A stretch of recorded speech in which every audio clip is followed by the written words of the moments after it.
We are doing another subreddit video today. I'm very excited to check out the subreddit and see what the community's been up to. See what this beautiful community that I fostered has been conjuring up the past couple weeks. So let's hop into it. Let's go top of the month. Alpha male YouTube hates Danny. So this is a picture of a video from 5 years ago when Laura did my makeup, and that's a clown. And then here's a man who has also a design on his face, but his is tattooed on. They could have picked so many manly men that didn't also have paint on their face. So I'm a clown and he's a man because I'm wearing makeup and he is not. I assume that's what it means. It's only 30 seconds long, it looks like. What are they gonna say about me? Are they gonna make me sad? We'll go search it up. All right, let's check it out, man. You are not a baby, you are a man. Fight for your goals. Nothing worthy is given free. I'm sorry, what the fuck did that video have to do with me? That video was not about me at all. The thing is, on rare occasion, videos like this do like make a point. Like, hey, take some responsibility in your life. Obviously, there's forces outside everybody's control that you can't, but you know, it is your life. Don't let others control it. Like, sure, yeah, be your own person. Think for yourself. That's great. But just, it's not really about what you say sometimes. It's about how you say it. Granted, a lot of these channels are super toxic. I'm not trying to say like I agree with all of these channels, but like, you know, if being masculine is important to you, do that. Just don't be an asshole. You can be masculine without being a dick. I do think it's kind of funny that they say it is your life, don't let others control it, right after it showed someone who's clearly in the military. Y'all know what being in the military is, right? You don't just get to like do whatever you want. They don't just like send you off and are like, we trust you. Go ahead, you get the job done. Whatever job you want, get it done. Be a man, don't let others control you. Join the Navy. This clip for one of the beta males they use is like a guy getting emotional over a trailer for Star Wars. I've always thought that was so fucked up to make fun of people for getting like emotional over a franchise that's really important to them. This video is just as corny as crying about Star Wars. How could someone possibly call Danny soy when he literally has the endorsement of the Liver King? That's a good point, dude. Are you a primal? I didn't think so. They should have man here and then king here. This should say liver prince. These AI boyfriends are getting out of control. What are your thoughts on Danny Gonzalez? I think Danny Gonzalez is a great singer and songwriter. Wow, how kind of him to say. Yes, that is his name. He was born in New York City, but moved to Los Angeles when he was very young. No, he didn't. Yes, he did. Wow, doubling down. His real name is Peter Gene Hernandez, but he goes by Danny. OMG, I never knew that. I slowly thrust? It's okay, I didn't know that until a few years ago when I started listening to his music. Wait, what the fuck is going on here? You know what, I'll agree with the original statement of this post. These AI bots are getting out of control. Yeah, let me just tell you like an incorrect fact, and then slowly thrust, and then like gaslight you about the thing I just told you. Does the AI bot just like make this shit up, or are they getting this information from somewhere? Like, is he confused, or is he just lying? I should do a video where I talk to more AI bots. I slowly thrust. Oh, they were getting their point across. Yeah, his name's actually Peter Gene Hernandez. That actually is his name. Don't believe me? Yeah, it's all right you didn't know that. I didn't know either until I started listening to his music, so. Okay, we got me having a lot of fun with my main and second channel videos. Meanwhile, my subreddit videos are drowning, and then Underwater Dead is my gaming channel. Yeah, I mean, yeah, I don't really post there anymore. I mean, it was fun to do for a while, but I'm just like not really a gamer. And that was also like super time consuming. It was just like a ton of time to devote to something I wasn't like super into. It was fun. Like, I liked live streaming. Maybe someday I'll live stream and not game. Like, you know, I could do videos like this, like reaction stuff on live and then cut it down for second channel videos. That could be kind of cool. I miss his GTA series. I'm so sad he didn't keep up with that. It was thoroughly enjoyable. I guess it's nice that people liked watching those, but I'm like really bad at every video game. Oh, we got an ad in here. Let's see. What kind of bad mobile ad do we have today?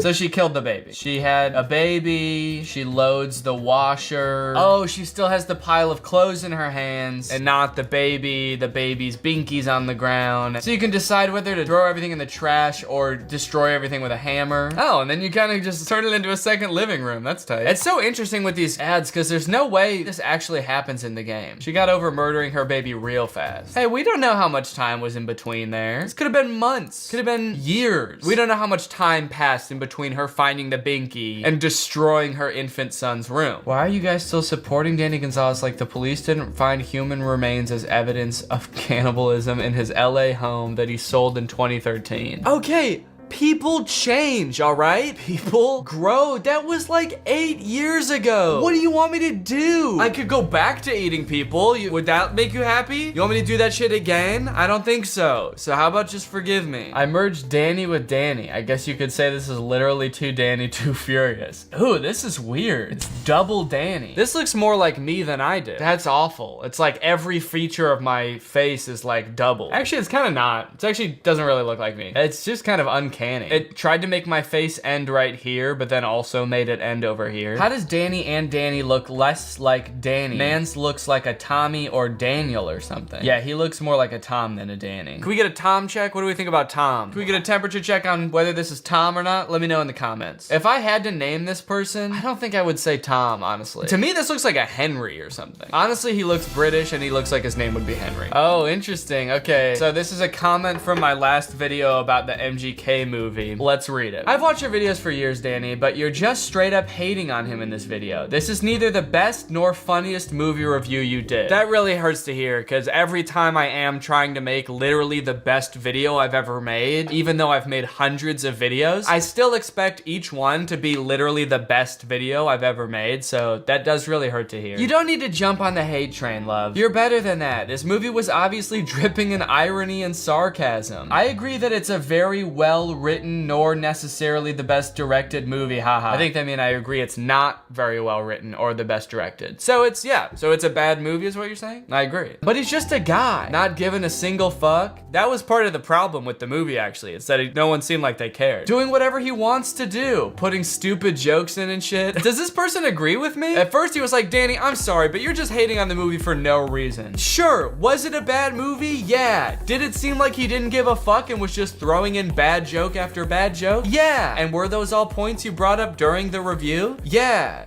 So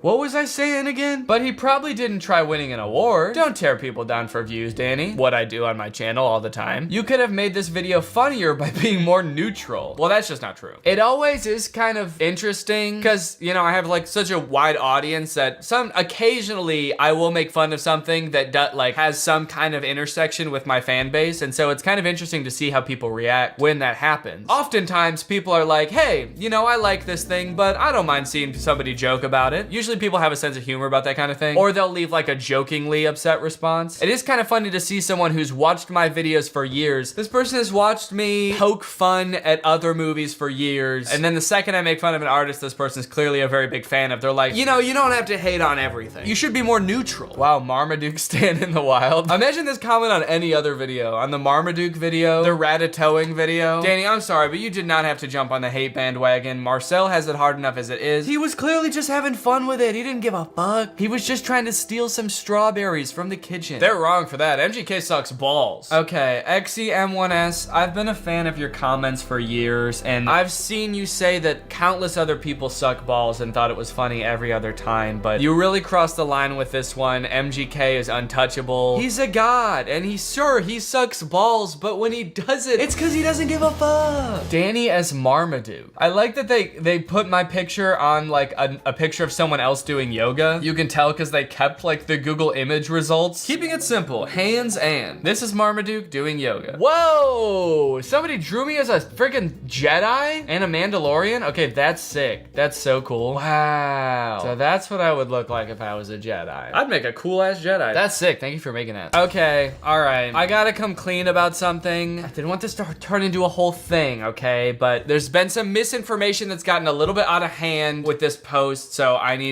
we need to talk about it, okay? This is a clip from the video where I was trying to find the worst iPhone game. I'll just let you watch it and then we can talk about it. If you want to kill your entire family and swap them out with people that look different, Oh, hello. Okay, so this person who posted it said screaming dog, and then a person underneath said, I think it was the guy. I remember rewinding the vid over and over to figure out what it was, XD. Someone said, still not sure who it is. He needs to explain this clip. I need to know where the scream came from. I didn't mean for it to be so confusing, honestly. I thought people would know that I just edited in that scream, but a lot of people thought that it was this old man like screaming for his dog to come back, because it was just such a short clip. It's kind of hard to tell, I guess. It's just a screaming sound effect. I thought it would be funny if the dog screamed when it ran away. So I threw in a dog screaming sound effect, and I've seen a lot of misinformation of people saying it was the old man screaming at his dog. It was not, all right? It was just a funny little edit. Yeah, knowing Danny, it's just an edit. See, Woombi, that's why you know me best. You really do know me. This is my good friend, Woombi. Woomy Bai? Woomy B? Yeah, it's my good friend. Hey, what video is this from? Danny's YouTube channel. I like to do Danny portraits for art practice and wanted to share. Oh, that's kind of sick. This is cool. I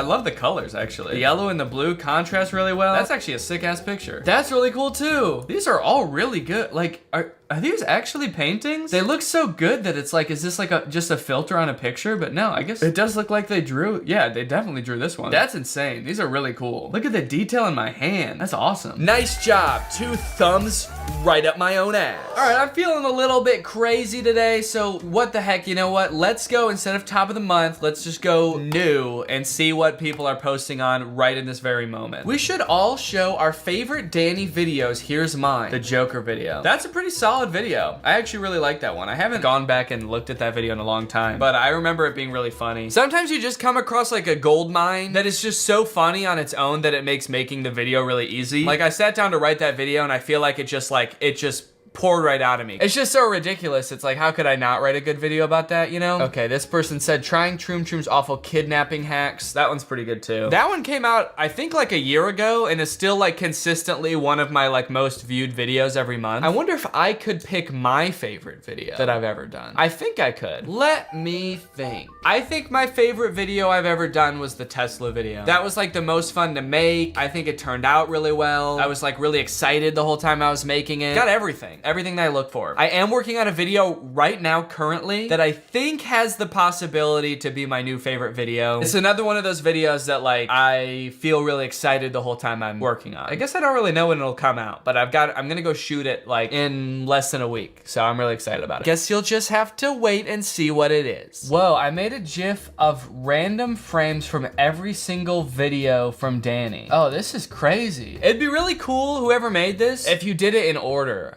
It'd be cool to see like a progression of like how my videos have changed over the years, but it's just kind of like in a random order, but still really interesting to see. I've filmed in so many different rooms. That's really cool. That must have taken forever. How many videos do I have? I don't even know. I've got 262 videos. Why does Danny constantly look like he was just told there was homework? I don't know what you mean by that, but I resent that comment. Probably because I'm always watching like the weirdest thing possible on my channel. And I guess I just make that face sometimes, man. Interesting. I'm Netflix, Drew is HBO Max, and Curtis is Disney Plus. I don't know about that. I don't know. Don't do Drew dirty like this. He's definitely Hulu. Don't do Drew dirty is an insane tongue twister. Don't do Drew dirty. Don't do Drew dirty. Don't do Drew dirty. I feel like none of them fit. It's hard to even compare people to streaming services. It's like, I don't know if I fuck with it. All right, well, you know what? I think that's enough for today. Thank you guys for watching this video. Make sure to subscribe, and I'll see you guys next time. Goodbye. And it is capitalized like it's the brand of camera. I know most of these are probably just like jokes, and people, you know, made these to be funny. The thing that bothers me about Wattpad, and maybe this is just my age showing, but it's really hard to tell sometimes when people are joking. I'm almost positive this one's a joke, but it's still funny to read them, honestly. I'm still gonna read it, and I'm gonna make fun of it like it is real, because you can't prove it's not. But first, this video is sponsored by Native Deodorant. I was already a big fan of Native Deodorant before they reached out to sponsor this video, so my first reaction when they asked if they could sponsor a video was like, yeah, as long as you send me more deodorant. And they did, so thank you, Native. In case you haven't heard of them before, Native Deodorant is aluminum-free, it's paraben-free, it's vegan and cruelty-free deodorant. Native Deodorant applies great, it's not sticky, it dries really quickly. They've got some really great scents. This one is charcoal. I think this one's my favorite. They've got sea salt and cedar, which to me smells like, kind of like foresty. And they've got coconut vanilla, which honestly reminds me of like a really nice smelling candle. They actually offer plastic-free versions of their deodorant too. It's like the same formula, same deodorant, but the packaging is more sustainable, which I think is a fantastic idea. I wish more companies would do stuff like that. And now Native has more than just deodorant. They've got toothpaste, they've got body wash. Usually 3 deodorants would cost you $39, but if you click the link in the description and use my code DannyFurious,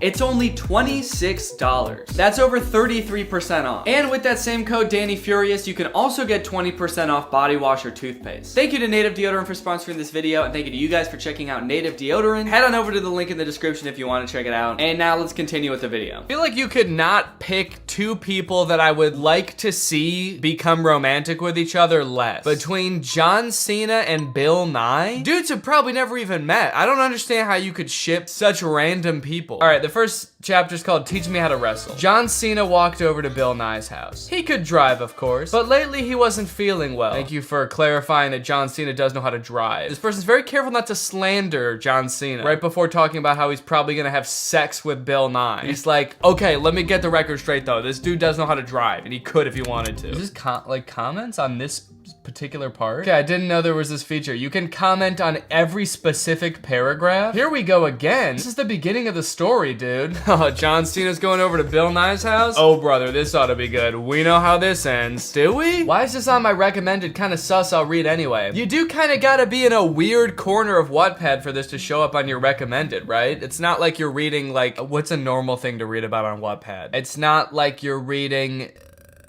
Harry Potter fanfics and this shows up, right? Bill was so perfect. His skin stayed scientifically ageless with each year. All the facts he spoke, it honestly turned John on. Thank you for being honest. I appreciate that. I can't lie to you guys. John was horny as hell. He was going to have what he wanted. He is John Cena after all. That's right. Let's see what people have to say about that part. Okay then. Anyone know what John Cena looks like? I've never seen him. Wait, this is the same guy that commented before about how did this end up in my recommended. He's reading the story and he's like, I don't know who John Cena is, even though there's a picture of him right here. But I'm invested in the story. John opened the door and stepped inside Bill's house. John Cena is here! He screamed, making sure Bill can hear. Scientifically, I suppose so, Bill says. I love that everything Bill Nye does is scientific. He supposes so scientifically, his skin stayed scientifically ageless. I can't wait until they start scientifically making out. John was going to take what was his. I forgot my swag hat last time I was here. Sure, that was his, but that wasn't really what he wanted. Bill raised an eyebrow as he reaches in a shelf, taking the hat out and handing it to John. The atmosphere suddenly changed. Oh shit, pollution. That's so fucked up. It wasn't innocent anymore.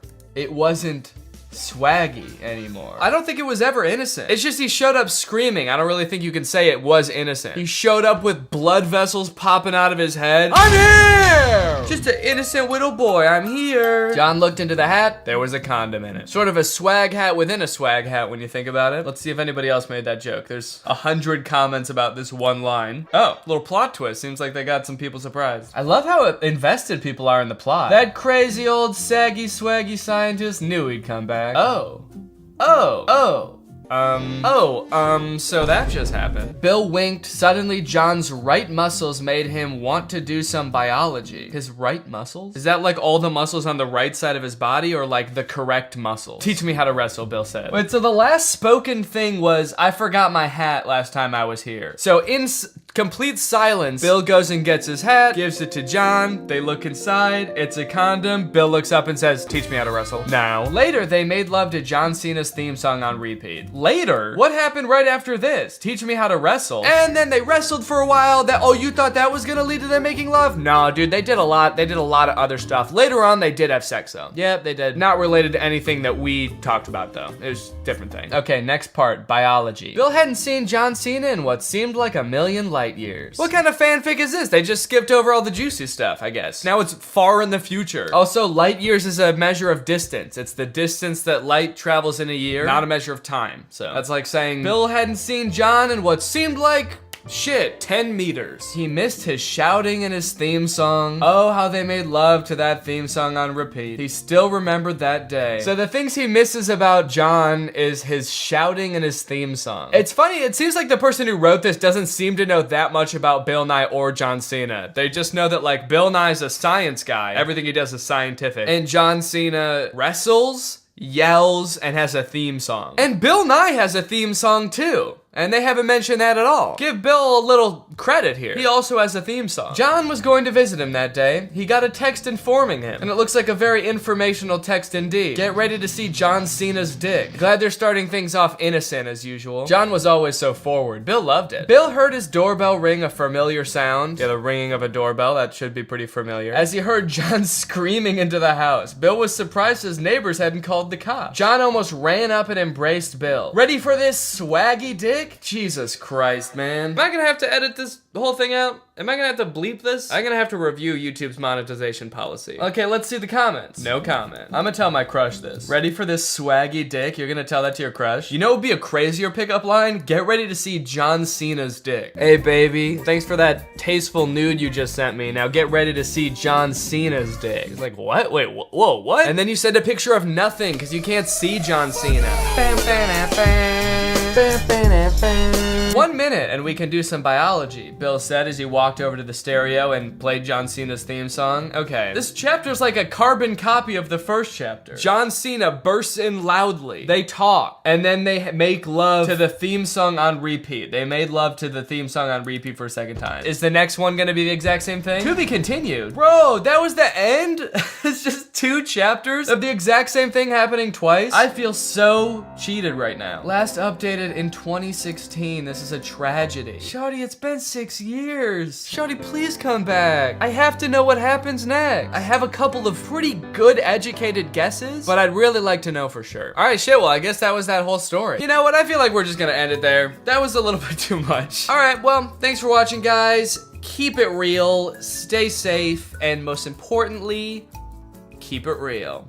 I'll see you guys next time. What's up, Greg? I hope you're all having a great day. Welcome back to my channel. This, of course, is another episode of 1, 2, 3, No. Real quick before we get started, I keep forgetting to say this, but thank you guys for 3 million subscribers. I think the reason I keep forgetting to say it is because it doesn't feel real. Sometimes when I think about how many subscribers I have, I get too weirded out, and it feels weird to me that I even have more than 100,000 subscribers. If a couple years ago you told me that I had 100,000 subscribers on YouTube, I'd be like, oh man, I'm living the good life. That was like my goal a couple years ago, to hit 100,000 subscribers. So the fact that I now have 30 times that amount is insane, and it doesn't feel real. But thank you guys for supporting me. It really means the world to me. It's very cool that you guys watch my videos. And then the other thing is, thank you to those of you who came to the tour. The tour is over now. It ended in October. I also keep forgetting to mention this. The tour was so fun. One of the coolest things I've ever done. Getting to hang out with Drew and Curtis all day, every day was so fun. And probably my favorite part, I got to meet a lot of people that watch my videos and like comment and tweet at me all the time. So even though I'm really glad to be home, I miss Laura, I missed my whole life. It's definitely something I want to do again someday. So if you didn't get a chance to come, I'm sure there will be another chance to see me in the future. If you did get to come, thank you so much. Anyway, enough being sappy.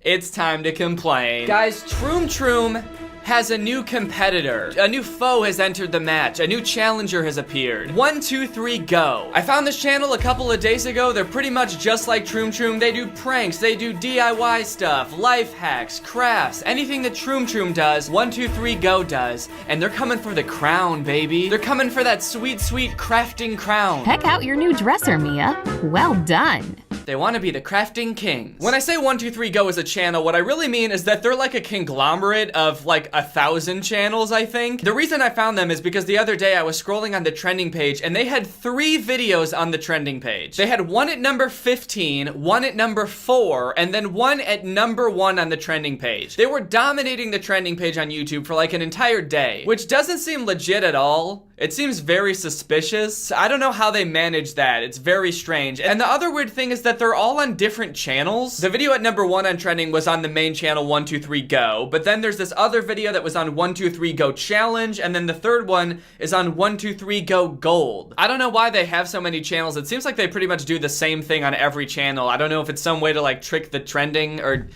manipulate the algorithm or something. I don't know. I'm not smart. But I watched all of these videos and damn. They're not good. It seems that 123 Go is not only coming for the craft crown, but they're coming for the cringe crown. So let's go ahead and take a look at these videos and see if they're really worthy of the cringe crown. Or the craft crown. Okay, this first one is called Cool, Girly, and Beauty Hacks. Smart DIY hacks for girls. Now, I'm not a girl. I'm a Greg. So I don't know how well I'll be able to judge these, but I've seen girls before. So I feel like I'm qualified to judge. I feel like at the beginning of the video, they're already firing shots at other DIY channels. They're like, some DIY hacks out there are just plain ridiculous. So stick with us, cause ours are good and normal. Spoiler alert, they're not. I don't know if you can tell, but I don't wear a lot of makeup and I don't watch makeup tutorials. So I don't know how accurate this is, but like, has there ever been a beauty tutorial ever that has been like, go ahead and cover your whole face with lipstick? Do you wish your lips were bigger and more lush? Well, how about turning your whole face into lips? Make your whole face lips? How about turning into a giant lip monster? Does that sound nice? Wanna be, look like a big red lobster? Wrap the rest of the strand around the remaining hanging material. I'm sorry, what is the problem that this hack is trying to solve? What happened? A perfectly good curling iron? Uh-oh, you might wanna throw that shit in the trash. Because you see, if lightning strikes your house while you're doing your hair, lightning could flow through your house and into your curling iron, and then it could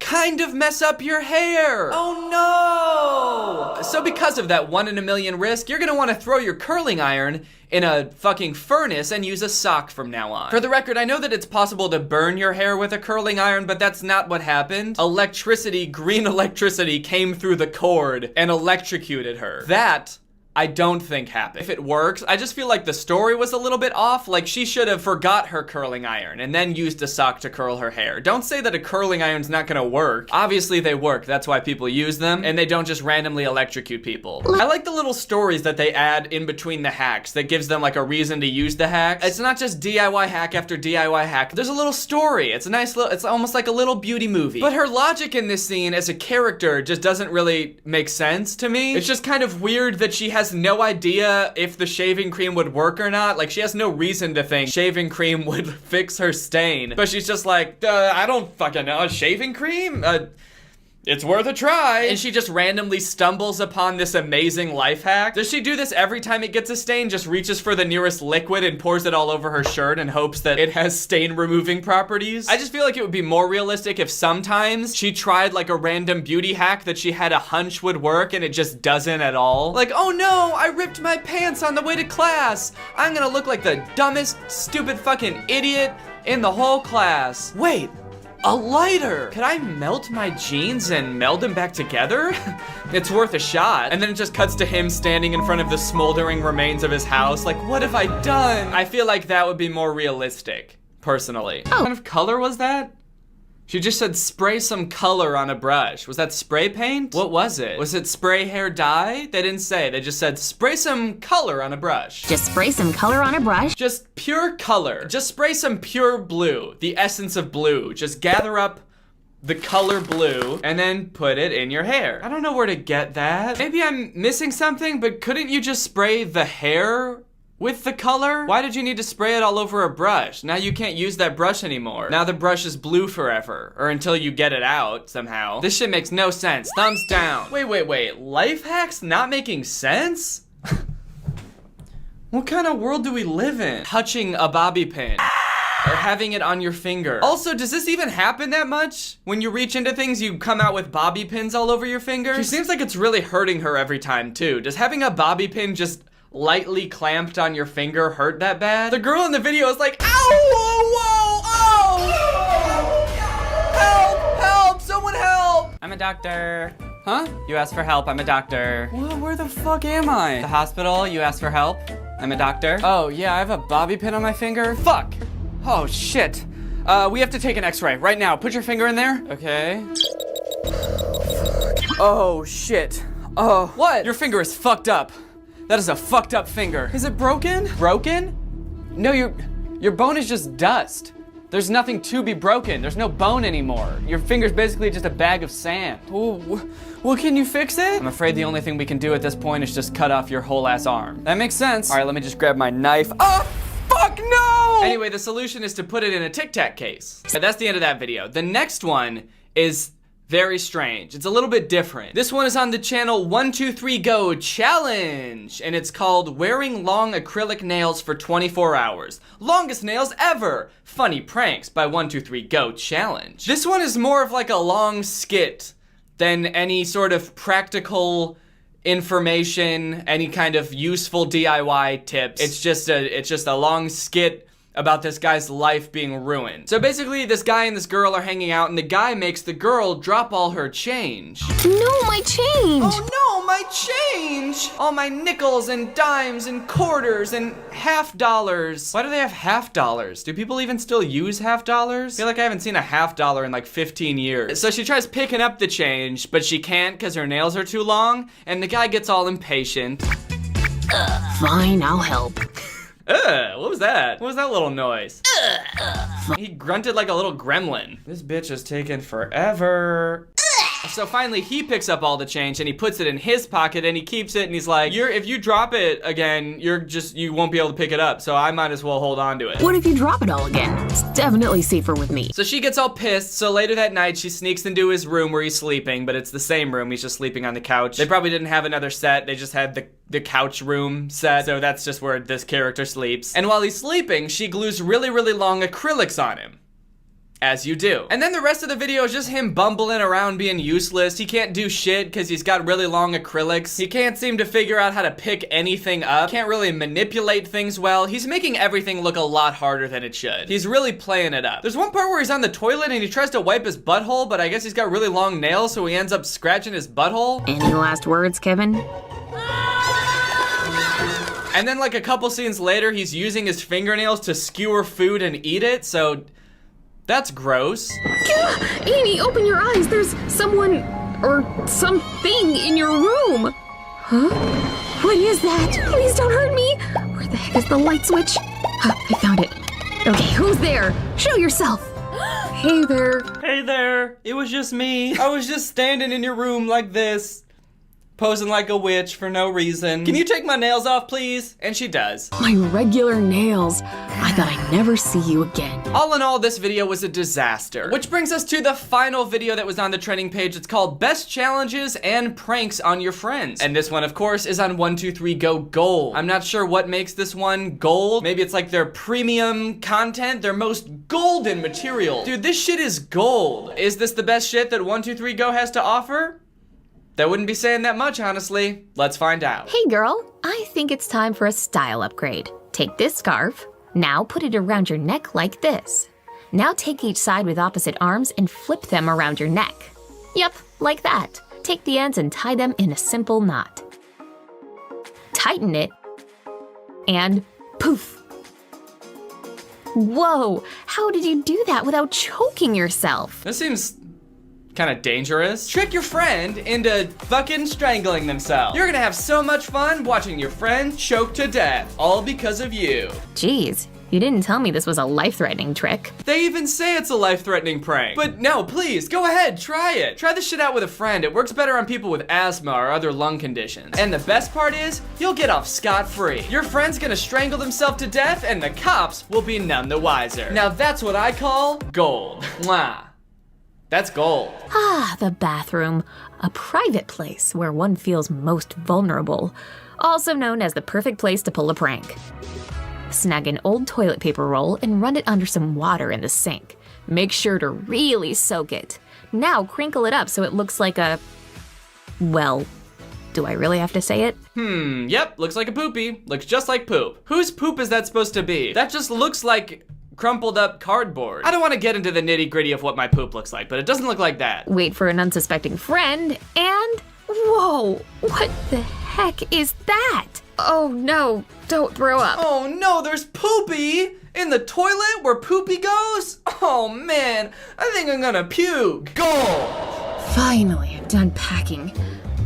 I can't reach. Here we go. They're alive! Oh shit, a box monster! A box monster! No!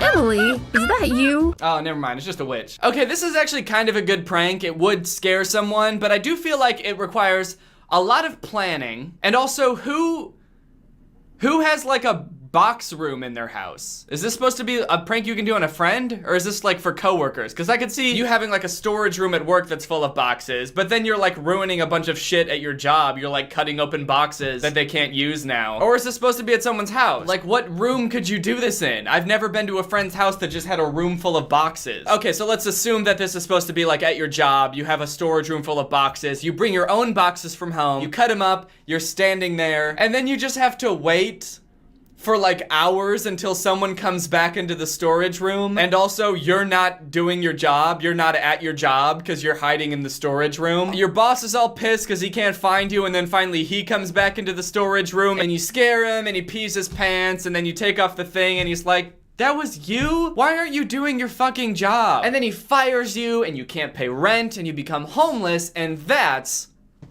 gold. Alright guys, well, that's it for this week's episode of 123 No. I hope you enjoyed it. I've been your host, Danny. Like I mentioned in the previous video, I've got some new merch on the merch store, DannyGonzalez.store. If you want to get some of that shit, just click the link in the description. Also, I have a new song out I just released today. It's called Daddy. It's on Spotify if you want to stream it. It's also on Apple Music and iTunes and everywhere else that you would stream things. If you're new here and you're not subscribed yet, make sure you subscribe and turn on my notifications to join Greg. Greg is what I call my fans, but we're also a family. We're an army, and we're all one person named Greg. And all you have to do to become part of Greg is subscribe and turn on my notifications. Alright, thank you to Rebecca Rodriguez for turning on my notifications. You are truly Greg. I'll see you guys next time with a really interesting video where I do some random shit and get kind of quirky. Bye! She called me daddy. Yeah, I ain't got no kids, but the way she talking to me, you would probably think I did. She called me daddy. Yeah, I ain't got no kids, but the way she talk to me, you think I'm her guardian. She called me daddy. Bitch, I got those long socks underneath my brown Crocs, drinking.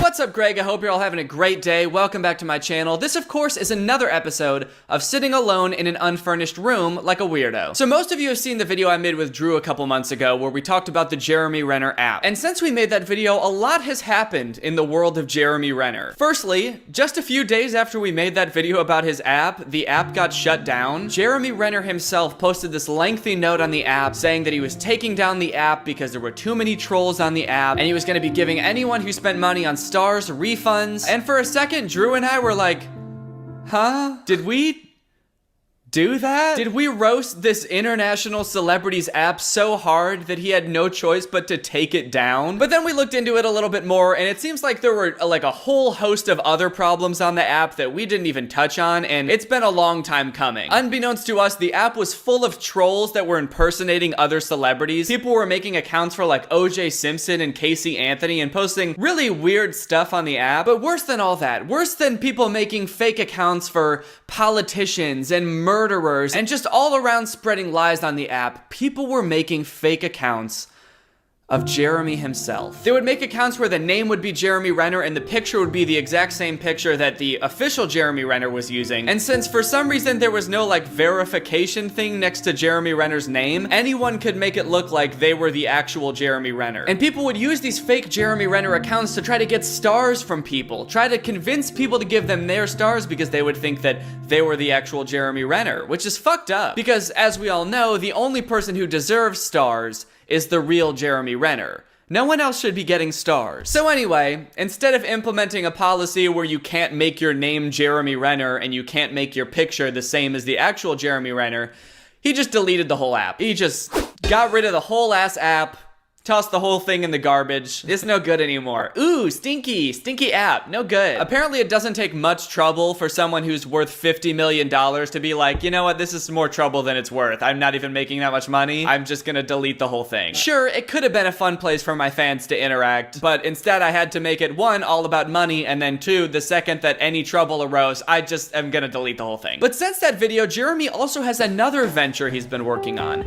The Jeremy Renner Amazon Celebrity store. So I didn't realize this, but apparently Amazon has this thing called celebrity stores, where they partner with certain celebrities to make curated stores full of items that are endorsed by a specific celebrity. So celebrities will pick out items that fit their brand, like Post Malone has one where you can buy headphones. And then I assume what happens is that the celebrity involved in the store gets a cut of the revenue for all of the items that are sold on the store. So it's like a mutually beneficial thing for them and Amazon. And it turns out that Jeremy Renner has just started one. They've got all of Jeremy's favorite stuff in here. Jeremy's favorite fishing pole, Jeremy's favorite knife, Jeremy's favorite trunk, his favorite food, which apparently is beef jerky and trail mix. So if you had any doubt in your mind that Jeremy Renner was a real man's man, the only products he endorses are camping equipment, and the only food he eats are beef jerky and trail mix. You can use this store to be just like Jeremy. Eat the nuts that Jeremy eats. Sleep in the tent that Jeremy sleeps in. Wear the clothes that Jeremy Renner wears. The clothes on Amazon that Jeremy Renner definitely has worn and endorses. He may be worth $50 million,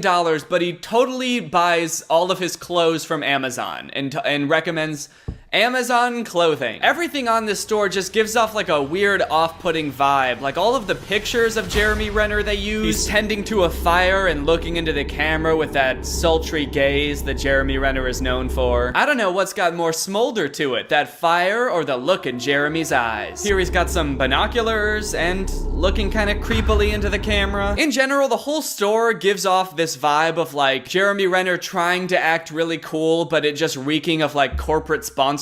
I went and looked at some of the reviews for the products in this store, and a lot of them are pretty funny. This person rated the fishing rod 5 stars, but their review says, "Jeremy, are you disappointed in me? Why does Jeremy look like he's disappointed in the homepage? He's disappointed I didn't catch the fish on the first try, angry that I'm taking forever lighting the fire, and just overly disappointed in the fact, for a moment, I thought I could have been as cool as him by buying these products." Okay, here's another similar review for the fishing rod. This person gave it 4 stars. I have not purchased this product, which is always a good way to start a review of a product, by admitting that you've never used it or even seen it in person. But I just want to say how sad the Jeremy Renner store is. Really look at him. So bad and so sad. I bet he never uses any of the stuff they're selling. But I do think he does high-end real estate, which is pretty smart and cool. Minimal loss if the economy turns south, and a better investment than middle to low-class real estate. But he has a ton of money, so I bet I could never go into that. Anyways, forgot my point, but this store is a shame, and Mr. Renner should be embarrassed. I'd say that those reviews are a pretty accurate assessment of the Jeremy Renner store. It's weird to see someone so famous trying so hard to make money in the most corporate ways possible, like making an app where the only thing you can do is pay him money, like doing this weird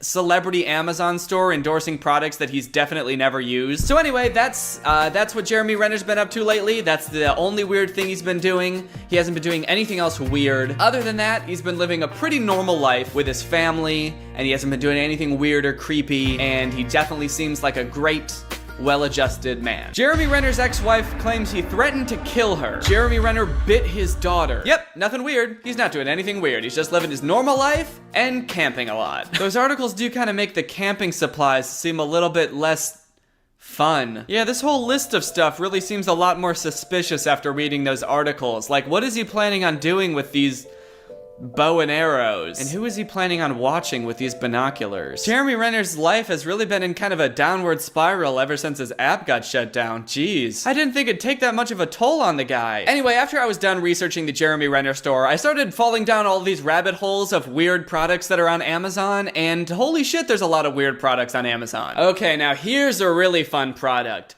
The Casual Daddle Saddle. Yeehaw? More like knee-haw. More like yee-naw. Cause what the fuck is this? I don't think that this is what the song Save a Horse, Ride a Cowboy was about. Look at this poor dad, dude. He looks so embarrassed. He's been conquered by a 3-year-old girl who really seems to be enjoying herself. I'll give him that. The girl seems to be having a jolly good time, but the dad, he's so ashamed he doesn't even want to show his face. His cowboy face. His cow face. So in case you couldn't tell, this product is just a saddle to put on your dad so you can ride him around. I don't know who this would be a gift for. Like, is it a gift for the kid or a gift for the dad? Seems like a pretty mean gift to get your dad. But a lot of the reviews say, like, this is a great gift for Father's Day. No, it's not. Hey, Dad, for Father's Day, I'm gonna break your fucking back. How's that? I'm gonna ride you around for hours. Happy Father's Day. The customer question and answer section of this product are out of control. Would this be suitable for a toy rocking horse? This product is best used what it is meant for, a dad. Though I'd imagine a rocking horse or whatever would be fine. But like, it's meant for dads. What the fuck? Why so unnecessarily mean? Also, like, a rocking horse? Like you've never heard of one before? Oh, I'm sure your little, what was it again? A rocking horse. Yeah, I'm sure it'd be fine for that. Don't rocking horses already have seats on them? Or like a place for the kid to sit? I mean, I guess a dad does too. The saddle seems pretty unnecessary for any circumstance. It's not that hard to just grab onto your dad. It just mostly seems demeaning to strap this thing onto your dad. Someone else answered this same question. No! Only for uncle. I mean, that's just not true. This is a daddle saddle. I'm sure you could put it on an uncle, but he has to be a dad. You can't put it on an uncle with no kids. It wouldn't work. It's only compatible with dads. Oh, good. There's the police version. Yeah, the police costume doesn't actually come with this. It seems like the only reason that this is a police officer saddle is because it comes in Sheriff Blue. Ooh, wow. Sheriff Blue. Why do the dads in these pictures never look happy or even kind of enthusiastic about what's going on? He looks like he's having an existential crisis. He looks like his midlife crisis started right when this picture was taken. Oh, cool. You can dress like a knight too, and your dad will still want to die. That's awesome. I have to give him some credit though. This is some really realistic advertising. They're really managing your expectations with this product and letting you know who's going to be the one enjoying it. Have you ever wanted to give your kids the ultimate horseback ride? Of course you have. Well, now you can, thanks to the Casual Daddle Saddle. Just strap it on and take your kids for a ride. Your kids will love feeling like they're strapped to a real horse because you smell like shit. You smell like a horse. Your kids can dress up like a cowboy, a mounted police officer, a princess, or a knight in shining armor. And you can dress up like a fucking horse. Your kids will love feeling like they're riding a real horse, whether it be through the jungle or on an old dirt road. And you will not have a good time. You will not like this product. You will not have fun. You're gonna hate your wife forever for getting you this as a gag gift and resent your kids for making you use it. So call today and become a fucking horse. Okay, finally, here's one where the dad is actually enthusiastic about what's going on. He's actually happy to be playing with his daughter. But now I feel like he's having way too much fun. Yeah, you know what? I take back what I said before. You should not be having this much fun using the daddle. This dude is getting a creepy amount of joy from crawling around on the floor. All the fun stuff is happening up here. There shouldn't really be anything cool or interesting going on down here. It should mostly just be tiring and painful what's going on down here. You definitely shouldn't be open mouth laughing about just crawling around on the floor. So this one is called the Pony Up Daddy Saddle, which feels like a really condescending thing to say to your dad. Pony up, daddy. It's like, doesn't pony up mean to like settle your debts or, you know, pay what you owe someone? Pony up, daddy. You owe me the ride of my life. You owe me the health of your lower back. Pony up, bitch. It's time for me to strap a saddle to you and ride you like a fucking horse. Pony up, daddy. Oh good, there's a commercial for the Pony Up Daddy. Let's check it out. Pony, pony, pony, pony, pony, pony, pony, pony, pony, pony up, daddy. Pony up, daddy. Come on! Oh, great. I'm glad that they're giving kids that command when they want the dad to put on the saddle. It's not just, Daddy, can we play the game where you're the horse? Like, kids are gonna walk into the room and be like, Pony up, Daddy! Pony Up Daddy is a fun saddle that fits your dad just right. He looked so defeated when he got down on all fours. Like, this is really what my life has come to. Got his head down and everything. Just, oh, fuck this again. You can have a pony ride anytime, day or night. Don't worry, Mom. You can pony up too. Oh, shit. The Pony Up Daddy works on mommies too? You don't even have to get a Pony Up mommy? This is awesome. What's next? It's gonna work on uncles? You can pony up too with Pony Up Daddy. Oh, shit, Daddy. Throw it back. This daddy's throwing it back. Pony up, Daddy. Oh, god damn. Pony up, Daddy. Ride an elephant on an African safari or a tiger through the thick jungle. Hop on a dinosaur to take a trip through time. Then ride your pony into the sunset. Jesus, man, how long are these kids riding their dad for? How many animals does this dad have to be before his poor old back can rest? This kid is taking him on a fucking trek. They're going on a journey together. Pony, Daddy, pony. Simply wrap. Why does that dad look like he was looking at something sus on his phone? He's looking at his phone and his kid comes up and he's like, Yeah, sure. Yep, I'll do that. I'll pony up. Don't ask what I was looking at. Kids climb on the saddle and grab the handle and hang on.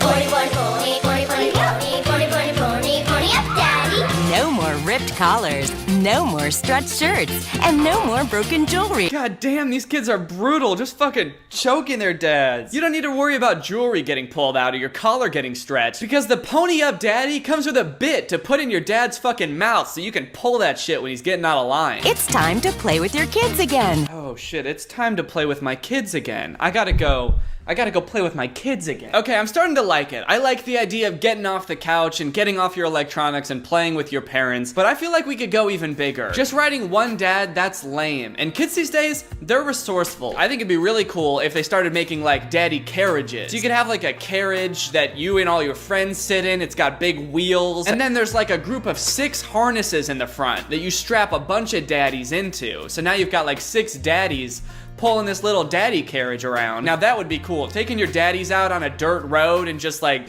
yeah, daddy, pony up, daddy. So if the makers of Pony Up Daddy or the Daddle Saddle are watching this, feel free to use my idea. Just cut me like a 30% royalty check and we've got a deal. You could call it the Giddy Up Daddy or the Daddy Drawn Carriage. Well, I feel like it's gotten significantly darker in this room since I started filming, and you know what that means. I've been filming for too long, so it's time to stop. Thank you guys for watching this video. If you want to support my channel, head on over to my merch store and check out some of my cool new merch. I've got hoodies that say Greg. I've got t-shirts that have a little picture of me and that guy on them. We've got Nutcracker hats. We even have little Greg necklaces now. So if you want any of those cool things, head on over to DannyGonzalez.store. If you're new here and you're not subscribed yet, make sure you subscribe and turn on my notifications to join Greg. We're the fastest growing army on all of YouTube. No cap, son. There's not a cap involved in this entire equation. Nary a cap to be found. Thank you, Melly, for turning on my notifications. You are truly Greg. I'll see you guys next time with a really interesting video where hopefully I'm not in a totally undecorated room. Bye! Well, I hope you guys enjoyed this video. If you're new here, make sure you subscribe and turn on my notifications to join Greg. Thank you, Ugly Thing, for turning on my notifications. You are truly Greg. I'll see you guys next time with a really interesting video where I beat up my little sister.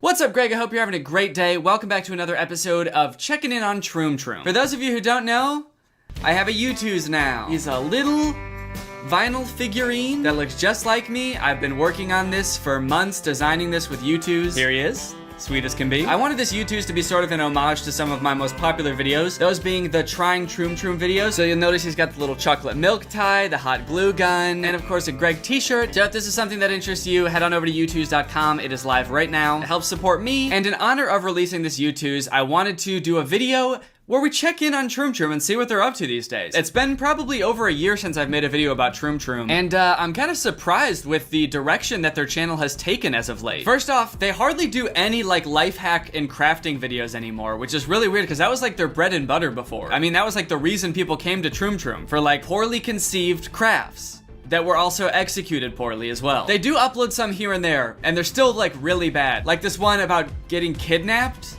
and it's all survival hacks. Here she comes, taking selfies as usual. You can't get away now. Great job, Martin. I kind of feel like I need to make a whole other video about that one because it's insane. But in this video, I wanted to talk about Troom Troom's newest venture, these sort of like relatable comedy sketch, funny scenario type videos that are pretty disappointing, honestly.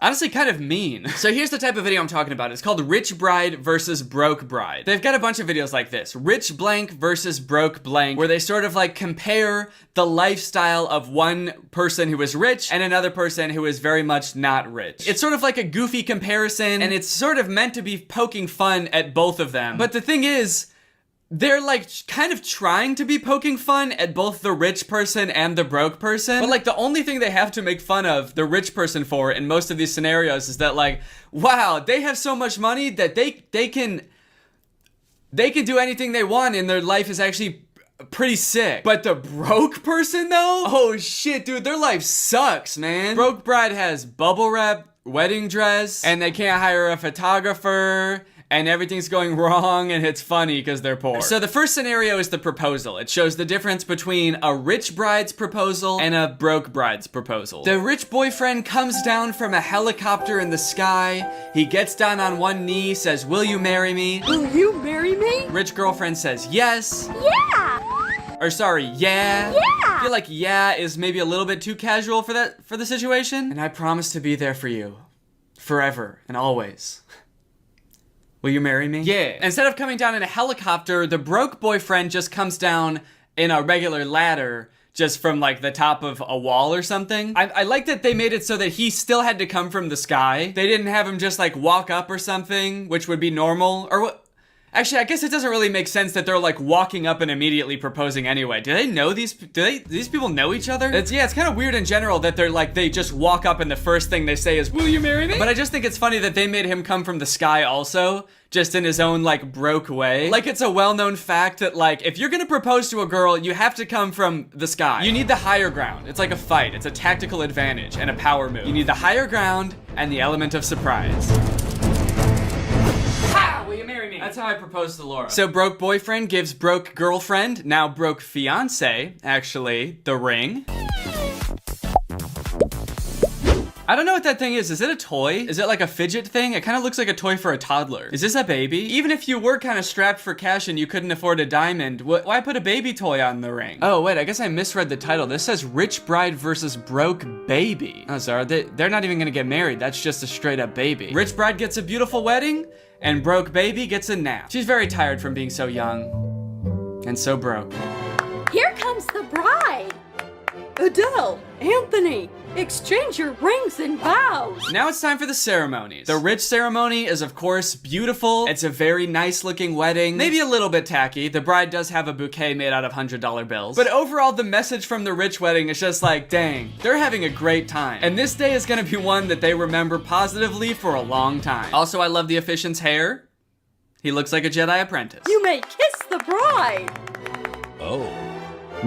Oh, what a sweet ceremony. Definitely don't react like that when the bride and groom kiss for the first time. Oh. He says oh like he's surprised, but then as if he's aroused. Almost as if to say like, oh shit, I've never been to a wedding before. I didn't know they were gonna kiss. Keep going. Oh babe, this day is so romantic. I love you so much. Me too, sweetie. We're gonna remember this day for the rest of the... Oh my god. Babe, I think your best man is jerking off. Oh, whoa, what the fuck? Good afternoon, father. Whoops, you're not ready yet. The broke couple could not afford the same venue as the rich couple, obviously, so they decided to have their wedding at a clothing store. They go to get the priest in one of the fitting rooms and he's naked. Whoops. It is the same priest as the rich wedding, though, so I guess money can't buy you a better priest. But it can make him not naked. Whoa, a stress reliever. Damn, yep. I could have told you that was gonna happen. That's just one of the pitfalls of having a wedding at a clothing store. There's always gonna be some guy in a jumpsuit and sunglasses that wants to pop your bubble wrap dress. There's always that guy. Every fucking time. Rich couple is having their wedding photographed by a drone. Hi. Broke couple could not afford a photographer, so they bribed the security guard at the clothing store to give them the footage from the security cameras in the store. Good afternoon. Guard, wake up. Hey, wait a minute. I feel like I've seen that guy somewhere before, but I can't place it. Oh well. He's pretty vague looking. I'm probably thinking of someone else. Thanks. You are the best cameraman. This video just continues on like this. It's just scene after scene of the rich couple having the time of their lives. They hire like a famous musician to come perform at their wedding. Literally nothing goes wrong for the rich couple. There's not even like a lesson, like maybe the rich people are spending so much time trying to make this day perfect that they lost track of what the day's really about. It's about, you know, two people in love. They don't even do that. They're just like, this day was fucking sick for the rich people, dude. And then it keeps cutting back to the broke couple, and they're literally eating paper at the reception. Who is writing these? Is it a rich person? Is it an insanely rich person? Probably. Just like, how out of touch do you have to be to write this? Rich person wedding. What would that entail? Everything is normal and great. Being rich is normal, nothing to make fun of at all about these rich people. Okay, now broke wedding. Oh, what do they do at a broke wedding? Damn, that's crazy. I'm just now realizing I've never been to a wedding that wasn't for a rich person. What do they do there? I guess at rich weddings, they eat food. So at broke weddings, they probably eat garbage? Sure, yeah, they're eating trash. Just scraps of paper. They're eating garbage and the bride has a dress made out of garbage. When it comes time for them to pay the tab at the wedding, all the groom has is garbage to pay with. All right, the script is done. Now it just needs a title. Rich bride versus garbage bride. Perfect. There's one point in the video where it actually seems like they're gonna like razz the rich couple a little bit. They're gonna be like, haha, they got their comeuppance. Look at them, now we get to laugh at the rich people. Here's your reception invoice. The waiter comes up during the reception to hand them the bill for the wedding, which is not how weddings work at all. Obviously, you don't pay for it like a regular restaurant check. And for a second, it looks like maybe they spent too much money on the wedding, and it looks like they're not gonna be able to afford it. That's a big problem for people with new money. They don't know how to manage their money. Take my $1 million bouquet. This is still not enough. So let's see what happens. Thank you. Now it's enough. That was quite a splurge. We'll just make more. What, they're just gonna make more? It's not gonna affect them at all financially? Of course, yeah, I guess actually that makes a lot of sense. Because that's how life works. I think this video is supposed to be funny, but it's just kind of making me sad. Honey, this is the weather forecast for our wedding day. This Saturday, expect a tornado, a thunderstorm, and the apocalypse. It's horrible. And the apocalypse? See, I feel like you should have mentioned that first. That seems like the only thing that would matter at that point. This bit actually is pretty funny though. They're worried that it's gonna rain on their wedding day, so the rich groom goes to the weather station and bribes the weatherman to change the weather, and that works. That's actually kind of funny. It did make me chuckle. Troom, what are you doing? Making me laugh? What the F? You're supposed to be cringe. Stop. What? Will it be raining on our wedding day? Oh, great rain spirit! Phew! That's better. I gotta say, there was not too much that was redeeming about that video, was there? Okay, next video. Rich pregnant versus poor pregnant. Okay, what's going on here? What is this supposed to be depicting? Why would they have a clothespin and a diamond plugging up their belly button? It looks like the clothespin is almost holding her belly shut. Do they think the belly button is gonna open up? Do they think that's where babies come from? In 9 months, the rich mom's doctor is gonna pull the diamond out of her belly button, and a very rich baby will emerge. Doctor, there's a problem. My baby is born all alone in my tummy. A mother's intuition never fails. You'll think of something, right, doctor? For such a generous fee, you can work magic. Let's see if that helped. Yes! Wow. Now the little girl has a brother. You're amazing! Yo! What? No? If your wife comes home from an ultrasound appointment and tells you that the doctor put another baby in her, that is not a good thing. That obviously would be bad. It's urgent. I need to pick out a stroller. You need to see our special section. What do you think of this one? Wow, that's much better. Shroom uses these like weird voice sound effects that are very clearly just like stock sounds of people going like, oh yeah, or this one like, wow! Wow! Yes! Now They've used that one twice now, and I can't help but feel like it sounds like Mario. Congratulations, ma'am. You're having a boy.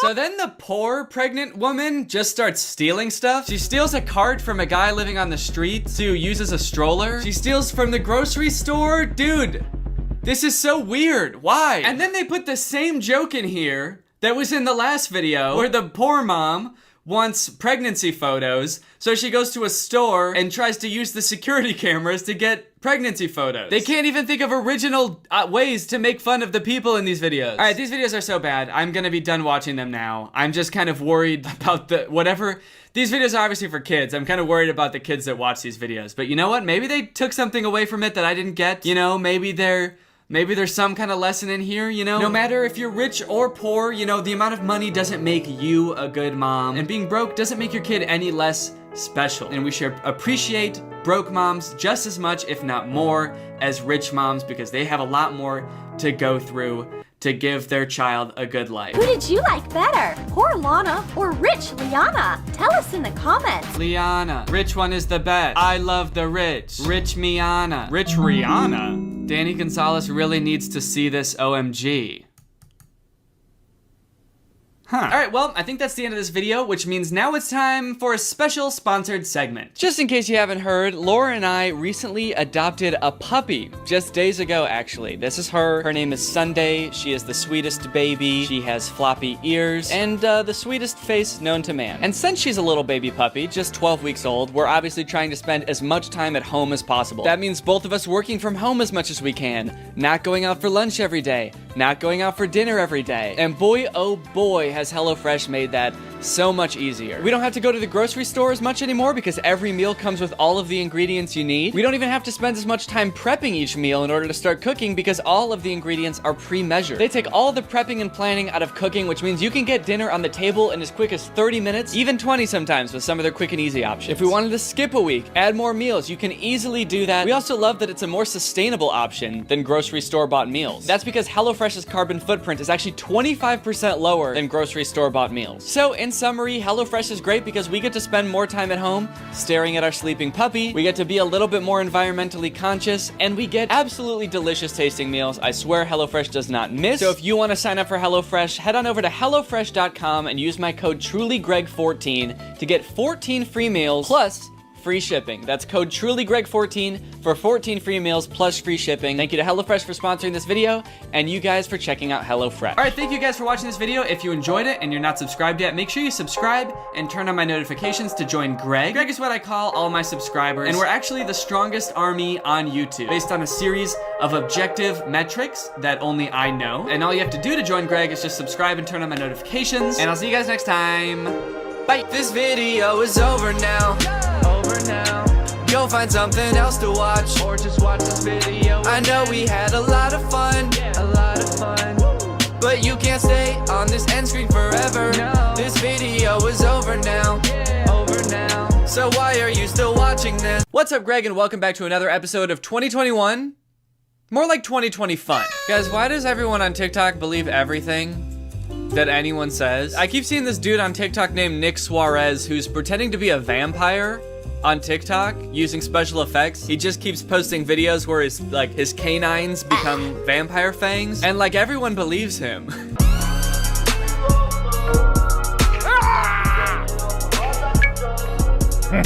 When I first saw this TikTok, I was like, okay, that's a cool effect. And I went to the comments thinking that everybody else would be saying a similar thing, just like, ooh, nice job, cool effect. Or just like thirsting over him because he's a boy and he's not wearing a shirt. Or he is, he's just wearing it wrong. But no, the comments on this were pretty surprising. This could actually be real, and I would have no idea. He could actually be a vampire, and we wouldn't even know. No, he couldn't. He could not, because vampires aren't real. They're made up. They're a thing that people made up. Also, imagine if vampires really were real, and this is how we found out, from like a, sort of like a thirst trappy TikTok of a guy just casually being like, oh, I heard we're showing off our teeth. Here's mine.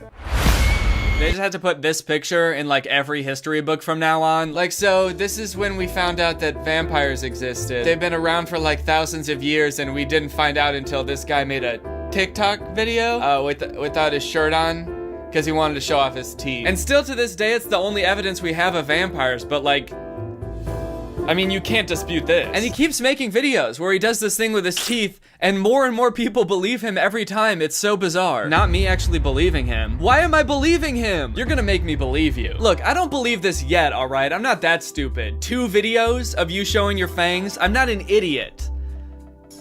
But I swear to God, if you do this one more time, I will believe you. I'm serious, all right? Post one more edited TikTok of you showing your fangs, and I will spend the rest of my life believing vampires are real. And it's not because you're cute either. I don't want to kiss. I'm gonna spend the rest of my life trying to track you down and impale you with a wooden spear. You demon. You evil being. Hey guys, so a lot of y'all have questions about my last video, and I'm here to clear some of those things up. So, fangs. Not retractable. They come out when I want. My eyes?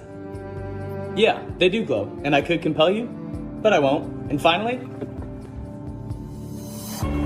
speed. I like that he's not just a vampire, but he's like a cocky vampire. And my eyes? Yeah, they glow. And my speed?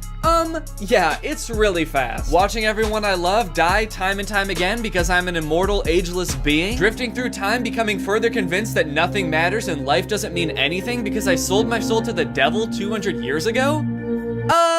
It's your boy. A lot of y'all are still confused about these. and about my speed. So I figured I'd put up a timer, do a couple laps, show you guys how fast I really am. So here we are. He has a couple videos where he runs fast, and I don't know why it's so funny to me. I think it's because if you see like someone actually running real fast, like Usain Bolt or something, he takes such long strides. But in these videos, he's just sort of jogging or almost power walking. So he's taking pretty small steps, but he's just going really fast. And my speed? Yeah, I guess you could say it's borderline Olympic.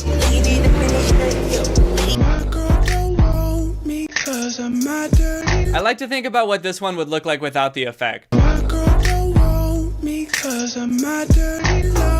The ruse didn't last forever though. Eventually it seemed like Nick got a little bit too big for his britches and started tackling some a little bit trickier effects. He posted this one where he tries to bite into an apple to prove that his fangs are real, so you can see the fang marks in the apple. One where he goes outside and his skin starts burning. He jumps over his house. Don't skip leg day. And this one where he exhibits his superhuman strength by picking up a picture of a car.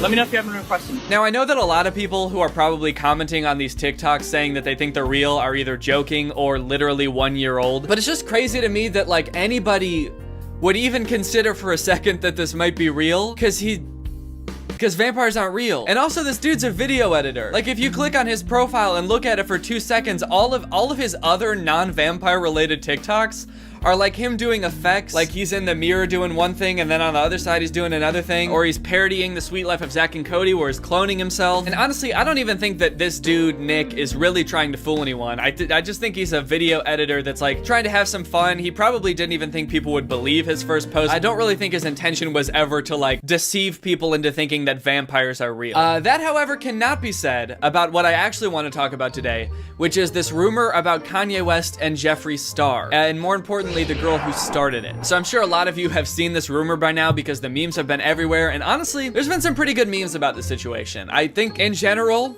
it's pretty funny to imagine that Kanye West is dating Jeffree Star, but if you haven't seen the original TikTok that started this whole thing, here it is. Now that Kim's finally doing this, I feel like I can spill the tea that I've been holding on to for months. This whole divorce comes as no surprise. Kanye's been hooking up with a very famous beauty guru, male beauty guru. A lot of people in the scene have known for a while. So technically in this TikTok, she didn't say it was Jeffree Star, but immediately when people in her comments started guessing Jeffree Star, she started liking only those comments. And after that, oh boy, it spread like wildfire, dude. Everybody was talking about this. Like every TikTok on my For You page was about this. This TikTok currently has 955,000 likes. Kanye West was trending on Twitter. There were drama channels on YouTube talking about it. Even legit news publications were posting about it. And surprisingly, none of them really seemed to stop for a second to like ask, wait, who is this girl?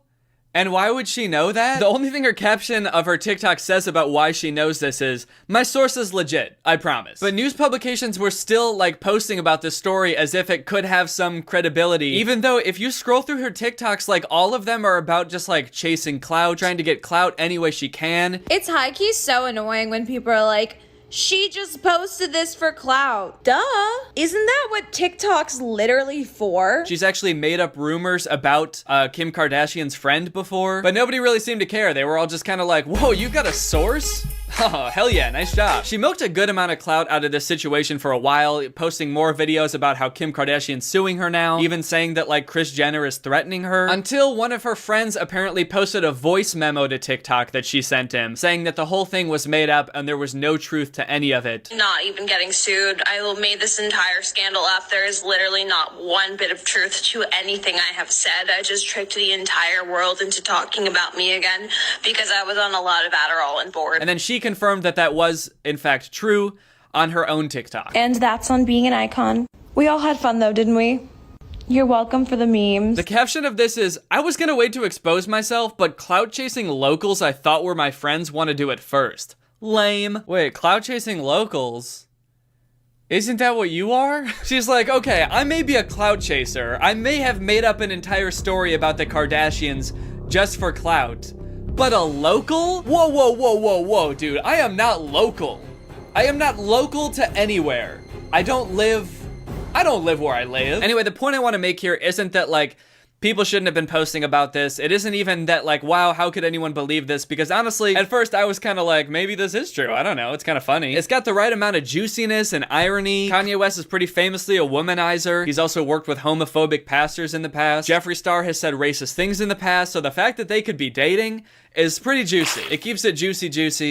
It eats that lunch. The point I really want to make is one, it's really interesting how like quick people are to just assume things are true, myself included. And two, this girl sucks. But who is this girl, you're probably wondering? Where did she come from? Well, it turns out she's actually been around for a while, and I've seen her quite a bit without realizing it was her, and maybe you have as well. This girl, who I'm not gonna name because it seems like she gets way too much enjoyment out of people talking about her and making her more famous, so I'm just going to call her Craig. Craig is a social media star. She's a TikToker, an Instagrammer who first got popular because she was on Dr. Phil. She was on there apparently because her friends were concerned that she was obsessed with becoming famous on Instagram, which the Dr. Phil show remedied by making her famous on Instagram. Well, 20-year-old Craig has some hard partying ways and a devil-may-care attitude, but her friends Haley and Maria are worried that between those things and Ava's disdain for college, she's going to be left with no future if her dream of Insta fame doesn't work out. Did they prep Dr. Phil on any of these lines before this episode started? It feels like he's either like reading a teleprompter that's really far away or he's like making it up on the spot. And it doesn't seem to be working out. But right? it is working out. Well, how many followers do you have? Almost 40,000. After 2 years? Yeah.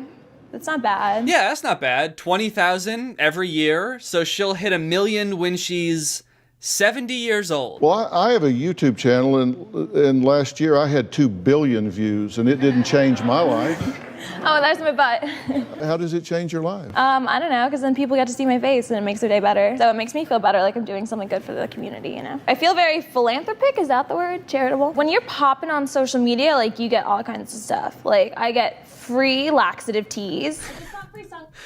That's gotta be the weirdest flex I've ever heard. Free laxative teas? Is that the goal of becoming Instagram famous? Just to have people send you free, like, diet supplements? I think those are pretty unhealthy, aren't they? I'm Insta famous, baby. You know what that means? You make a lot of money? I wish. I shit 18 times a day. Oh my god, that sounds really unhealthy. What? Are you saying uh-huh or uh-uh? Are you okay? I'm pooping! Oh, I'm pooping! Since that Dr. Phil episode, Craig has become pretty popular on social media. She's got 280,000 followers on Instagram, 600,000 followers on TikTok, and she's found herself in the spotlight a couple more times due to some pretty ridiculous situations. Way back last year when the pandemic started, you might remember seeing a video of a girl licking a toilet seat on an airplane trying to start something called the Coronavirus Challenge. Yeah. That was her. She did that. Everyone in my comments won't stop commenting. You licked a toilet seat, shut up. Yeah, I did, and I got 20 million views on it. Like I said, this girl sucks. She recently made news headlines after she posted herself doing something very unhygienic while on a plane to Miami for spring break during the coronavirus outbreak. Oh yeah, she was also on her way to a spring break. Like she wasn't just happened to be flying somewhere. She was going to party in like Florida or some shit during the pandemic. So if she did get COVID from the airplane seat, at least she would be spreading it to a ton of other people. The hell were you thinking when you're licking a toilet seat on an airplane on the way to spring break when the country shut down? One, I had way dirtier things in my mouth that whole spring break. 2, I bleached that. 3, private plane. Yeah, don't worry. I bleached it right before. So I wasn't licking COVID. I was licking bleach. It was a social experiment more than anything else. Like, obviously, I wanted the clout off of it. And I was, like, really annoyed that Corona was getting more publicity than me because I currently have, like, a song going viral right now and no one was covering it. Anyways, like she said, apparently this whole thing wasn't just to start a viral trend. It was to promote her song, which was going viral at the time, which is called Skinny Legend Anthem. And I'm sure you're dying to hear it. So let's listen to it. All these haters need to drink some laxative tea and shit all their jealousy out before we drop this beat. Does this girl own, like, stake in a laxative tea company? Why is she so into laxative tea? Seems like she's really, like, shilling hard for some laxative tea companies. I don't know what they're paying her. Overall, I would say that Craig is probably the worst role model imaginable for anybody. Most of her posts are either glorifying hard drug usage, she talks about blacking out every night, going to clubs during the pandemic. So I was just in Miami for New Year's. We're going to the club every night. Drinking her shit tea, glorifying super unhealthy diets, or even eating just. Bitch, I got Chanel shoes, they cost more than your rent. I was ugly, now I'm hot, so bitch, I can be your friend. All the guys on my phone are ugly and fat, so don't call me homie. I don't think that's a flex.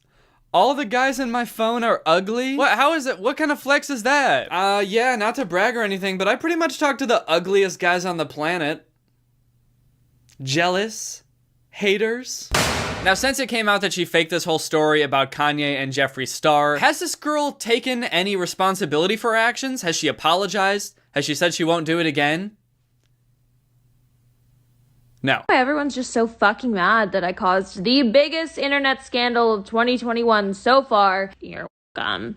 For all the fucking memes that I know you all fucking touched yourselves to. Jeez, calm down, lighten up. Honestly, I don't really care that much about the Kardashians either way, or Kanye at this point. Like, it's kind of hard to feel bad for them when they're like the richest people in the world. But it still just feels like a really shitty thing to do, to just like make up rumors about people. And I don't know, when I see stuff like this, it just makes me feel gross that some people value clout so much that they put it over being like a decent human, or even like that being a decent human isn't even like a thought in some people's head. It's just like, how can I get what I want? People are wondering how I deal with these hate comments. I'm gonna admit something right now. I can't remember the last time I left a hate comment on someone's post. It was probably in high school. And you know why I did it? I was really jealous and really insecure with myself. I can't remember the last time I left a hate comment. I honestly do not remember it at all. But I do remember exactly why I did it and my exact mental state while doing it. The girls I would hate on were either prettier than me, going viral, richer than me, had things I wanted. They were just doing better than me in like certain ways. Wait, so the only reason we could possibly have for being upset with you is because we're jealous that you're so pretty and viral? Yeah, I don't know about you guys, but that's actually not the reason I'm upset. Surprisingly. It's because I'm jealous that she knows so many ugly guys. Also, after posting this, she commented on her own TikTok saying, I needed a reason to justify why they're not all that so I could feel better. Like saying Kylie Jenner is only hot because she facetunes. What? But that's a hate comment. That's a negative thought right there. She gave an example by doing the thing that she said she never does. I never talk shit about anyone, dude. I don't have a negative thing to say about anybody. I would never say, for example, that like, Timothy Chalamet is a little bitch, a skinny little bitch boy, and I'd beat him up if I saw him. I would never say something like that, and anyone who does is honestly pathetic. Anyways, unfortunately for Craig, I think this is going to be sort of a pattern. It's kind of weird because like that one video got like 1 million likes, and she gained like hundreds of thousands of followers on TikTok for it. But then after that, it seemed like her likes on her videos went back down to around like 5,000 likes per video. Because I don't think anyone really like learned who she was from this. I think most people, if you ask them, hey, who is the girl that started this rumor, most people wouldn't even know, even if they've seen the TikTok. So I think it's gonna be pretty easy for her, honestly, to pull another stunt like this, and people will again have forgotten who she is and fall for it again and give her another 15 minutes of clout, basically, which is exactly what she wants. So just be warned, you know? You never know where Craig is gonna show up. She could be behind something else right now. There's lots of stuff going on in the world. If you see this face, be careful.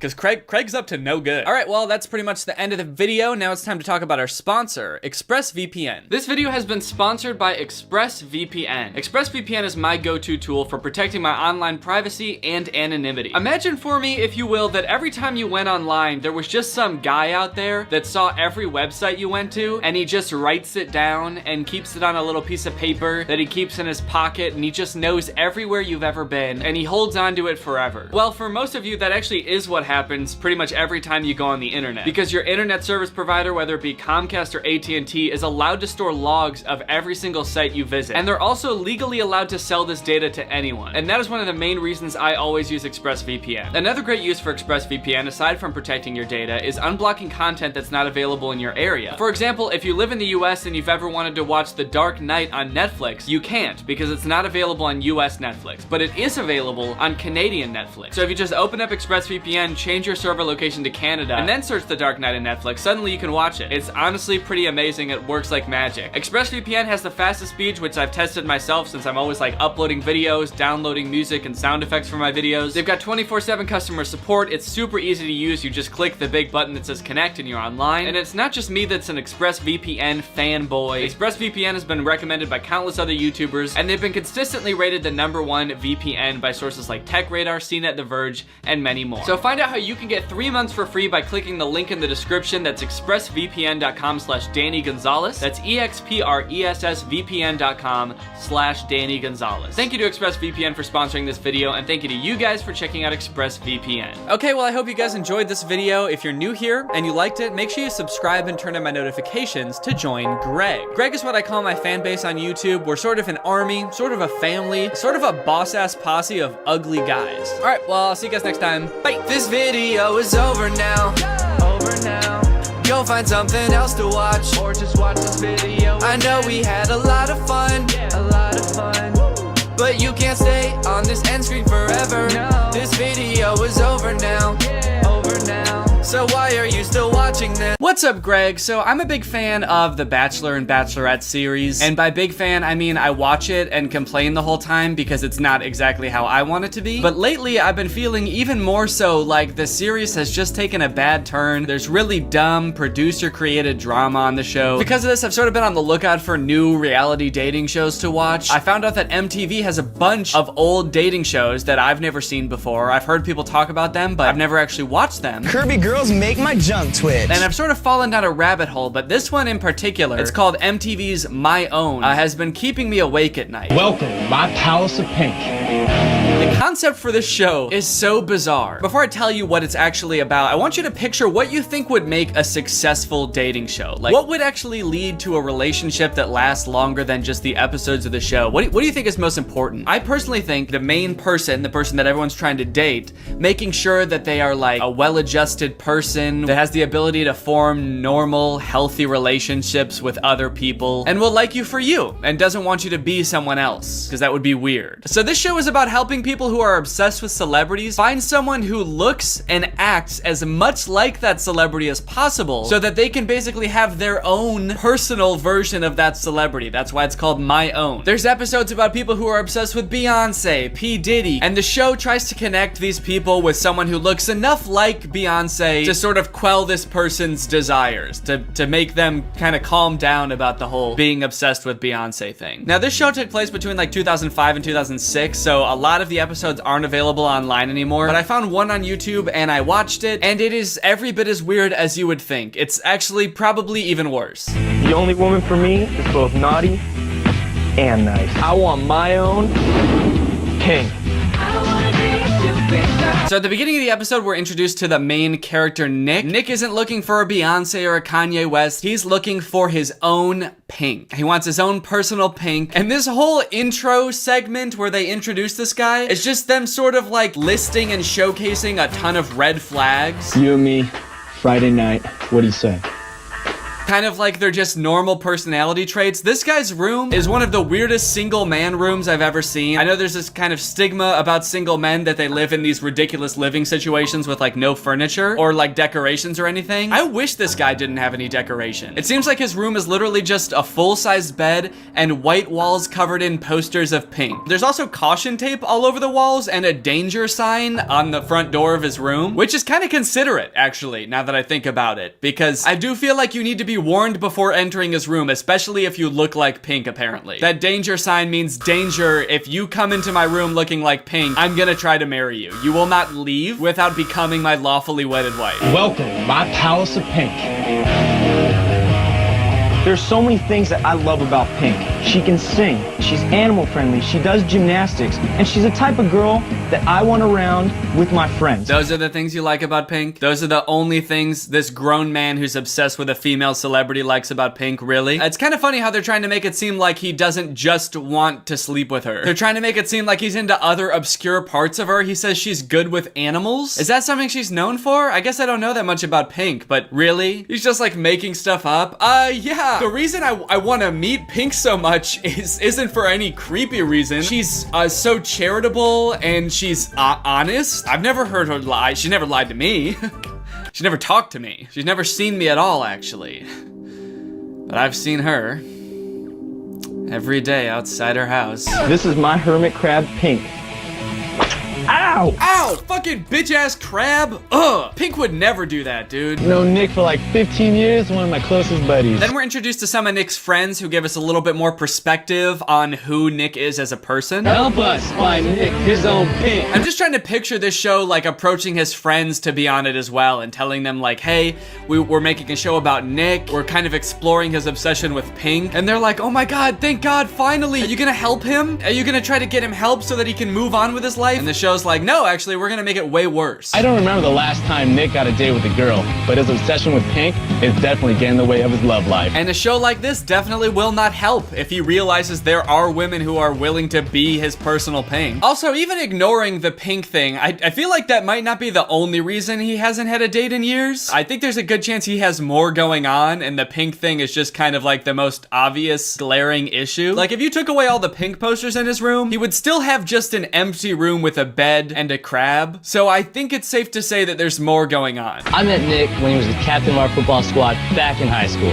Nick's living on another planet, and it's Pink. I feel like they skipped a lot of the story there. I met Nick when he was the captain of the football team. He had a lot going for him, man. And basically, to make a long story short, now he can't leave his house because he's too busy staring at posters of Pink on his wall. This show might as well be called What If We Ignore the Real Problem? So they put Nick and his friends in the car, drive him to the studio, and they get ready to meet all of the contestants. One thing I'm noticing is that the Bachelor and Bachelorette are usually filmed at this like nice mansion in Malibu. It's a very romantic setting. This is filmed in like an office building. What is this place? This does not look like the type of place you would want to go to find love. This looks like a FedEx. All right, let's meet these contestants. You know what? It's time to bring the ladies out. What do you say, guys? Let's do it, baby. Let's do it. Come on, ladies. Yeah, let's bring the ladies out. Let's see these ladies. They better look like Pink. So the ladies come out. They each give like a short statement on who they are or why they think they would be a good Pink for Nick. What's up? My name's Lacey, and you need to pick me to be your own Pink so we can get into some trouble later. As these women come out and make their little jokes and vie for Nick's love, I have to wonder, what reason do any of these women have for wanting to win this show? I feel like the prize in this show would make your life worse. Having to be this guy's Pink? What girl dreams of marrying a guy who's obsessed with another celebrity to the point where the only reason he even likes you is that you kinda look like her? You're just gonna spend the rest of your life knowing that, like, sure, you look kinda like Pink, but you're not Pink. My name is Gazelle, and you should choose me as your own Pink because I am the ultimate rock star, and I'm gonna rock your world. Rock it, baby, yeah! Oh no, dude, he's already too excited. Rock it, baby, yeah! It's one glimpse of a girl that reminds him of Pink, and he loses it. Yes! Yes, finally! So from here, the girls have to compete in a series of challenges to see who would make the best Pink. Drop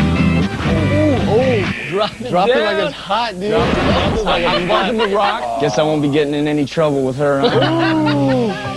So I thought it was gonna be like going on a date with him to see how he vibes with them, see if they remind him of Pink at all. But the first challenge really threw me for a loop. So let's get started with a few trivia questions for you. In what state is Pink's hometown, Doylestown, located? Okay, wait, so they have to know personal details about Pink? Pennsylvania. She's got it, guys. She's got it. And they do know personal details about Pink? What does Pink's husband, Carrie Hart, do for a living? A dirt bike rider? How do they know this? Wait, so they don't just have to like look and act like Pink. They have to know intimate details of Pink's life. Why is that important? It's kind of making it seem like they don't just have to seem like Pink. They have to actually pretend to be Pink. Because once one of them wins the show, they might be out to dinner and Nick might be like, hey, what's your favorite favorite kind of candy again? And they'll just have to pull it out of the tops of their head? Nerd ropes. My favorite candy is nerd rope. He's not just looking for someone who's like Pink, he is looking for someone to pretend to be Pink for the rest of their lives. Last challenge of this show is gonna be sewing a pink skin mask onto your face. Gross. Why did I say that? It's also kind of interesting because Pink is known for kind of having an attitude, being a very confident woman. I feel like there's about a 0% chance that Pink would ever do a show like this, which is the funny thing. The show just ends with Nick being like, and the winner is... none of you guys. Yeah, none of you guys really seem that much like Pink to me. Pink would never do a show like this. It's time for Nick to eliminate 2 of the girls who don't know enough to be his own Pink. And my 4th and final choice is Dominique. Oh my god. Yeah. Not regressive. You got the 4. Dominique is hot, just like Pink. She doesn't look like Pink, but she is hot, and Pink is hot, and well, they both breathe air, and they both sort of eat food, so I guess she is kind of like Pink after all. Ladies, congratulations. You're that much closer to becoming my own Pink. Ugh. All right, next challenge. They have to become gymnasts. Hello, ladies, and welcome to Anti-Gravity Sports.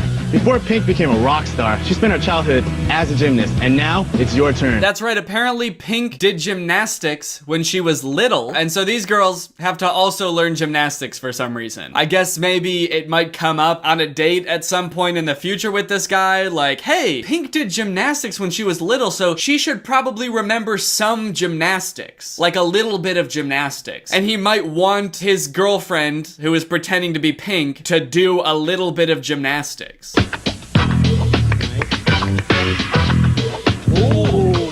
She is good. She's good. Too good. Not like Pink at all. Pink is not very good at gymnastics anymore. You're out of here, dude. So then they compete in some gymnastics, and based on that, Nick makes a few more eliminations. And my 3rd and final choice is...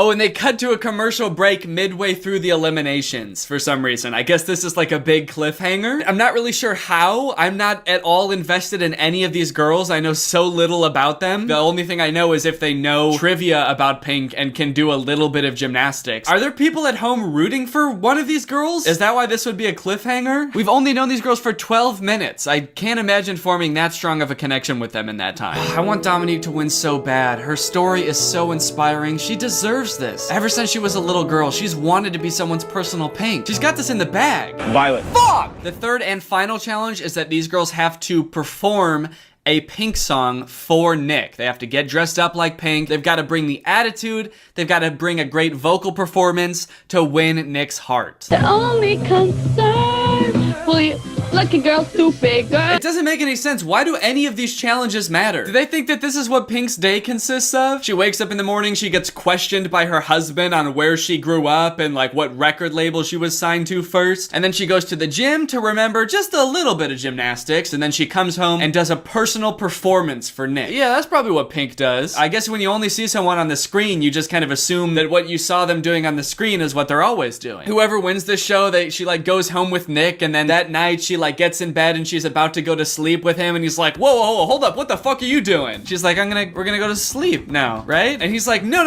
I have never seen Pink sleep. I don't think she does that. If you're gonna be my personal Pink, you can't do that. The only things I've seen Pink do are sing and dance and talk about having done gymnastics. So if you're not doing one of those two things, then I'm sorry, but you're not Pink. You're just some random ass girl. And she's like, I am some random ass girl. We met 3 hours ago. All right, it shows them prepping for the challenge, which is for some reason in a recording studio. They're recording the song, I guess, even though when they perform it live, they're not lip syncing. So I don't know why they had to record the song. And then they do the performances.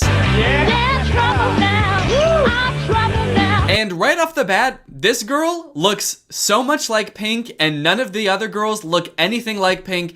It's so obvious that she's gonna win.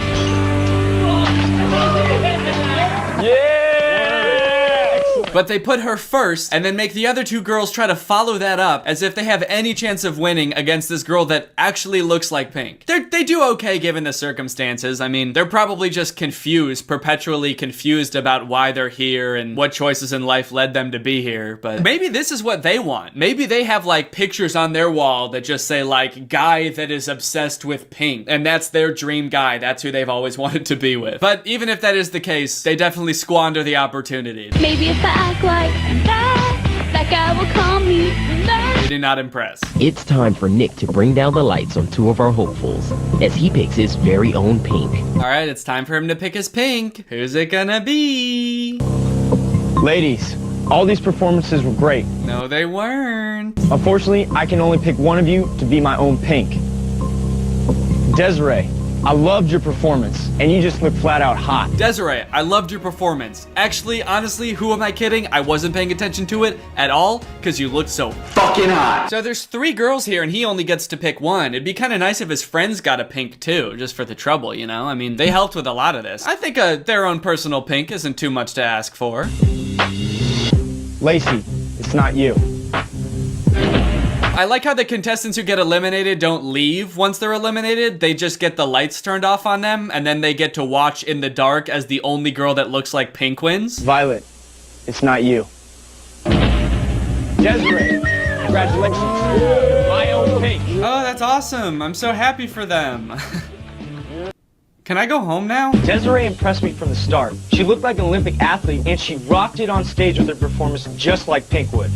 Now that Desiree is my own Pink, I'm looking forward to getting into some trouble. The ending is pretty lackluster, honestly. It just kind of like ends right here with them walking off together. We don't know what happens next, if they go on a date or anything like that. Honestly, maybe a good thing, because I'm not really sure if I want to know what happens next. I feel like best case scenario, and probably most likely, they walk off of this stage with their arms linked, and then once they get backstage, they just sort of split up and walk in opposite directions, don't even look at each other, and just never see each other again. It's either that, or this girl probably has some really weird stories to tell, so I guess it's just kind of up to our own interpretation. It's kind of like the end of Inception. You kind of get to decide what you think happened next. Do you think they got married, or do you think they're both dead? I don't know. Anything's possible. Guys, I've never really been the type of person to want to spend all my money decorating my living space with pictures of a celebrity that I adore, but honestly, thanks to today's sponsor, Current, managing my funds is so easy that I really feel like there's no reason not to. That's right, I went to Walgreens, I took my Current debit card, and I bought a picture of Tom Holland. I printed it out, I made the poor sap working at the printing station print out a big old picture of Tom Holland for me.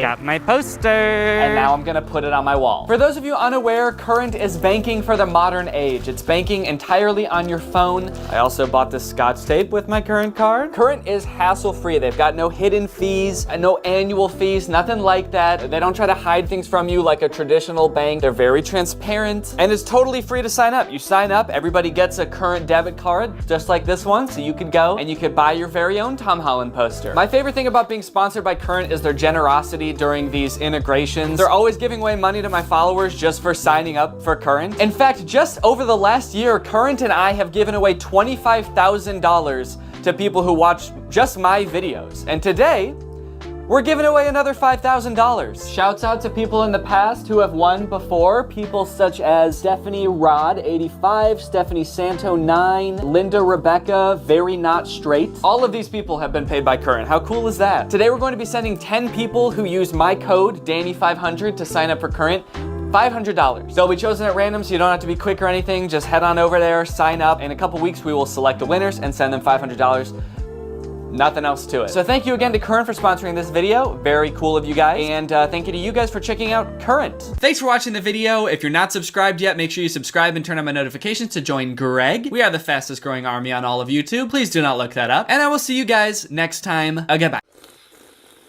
Hello everyone and welcome back to my second channel. If you didn't know, this of course is my second channel. This is not my main channel. If you thought it was, you are sorely mistaken. This is my second channel where I like to get a little bit goofier, a little bit wackier, give you more of a behind the scenes look, get a little bit unscripted, and drink LaCroix. Today I've got a nice limoncello LaCroix, my favorite flavor. So about a week ago, I released my video. I made a viral TikTok song. The response has been great. First of all, I'm glad you guys are enjoying the video. It seems like all the feedback on it has been really positive. But since this is like one of the only times I've ever made a video that is like this expansive and has like a narrative to it almost, I do feel like there were some parts where I didn't explain as much as I could have, or maybe I cut some explanation out for the sake of the story and making the video more entertaining and not having it like drag on for too long. And also, I thought it would just be kind of fun to show some like behind the scenes stuff and give you guys like an insight of what it was like to make this video. So I wanted to make this sort of behind the scenes slash Q&A slash deleted scenes video. So that's what this is. It's gonna be all about the TikTok video. I asked you guys on Twitter if you had any questions. I'm gonna be showing some deleted scenes, all that jazz. I know that there's a lot of questions that people have tweeted me, but first maybe let's take a look at some of the deleted scenes from this video.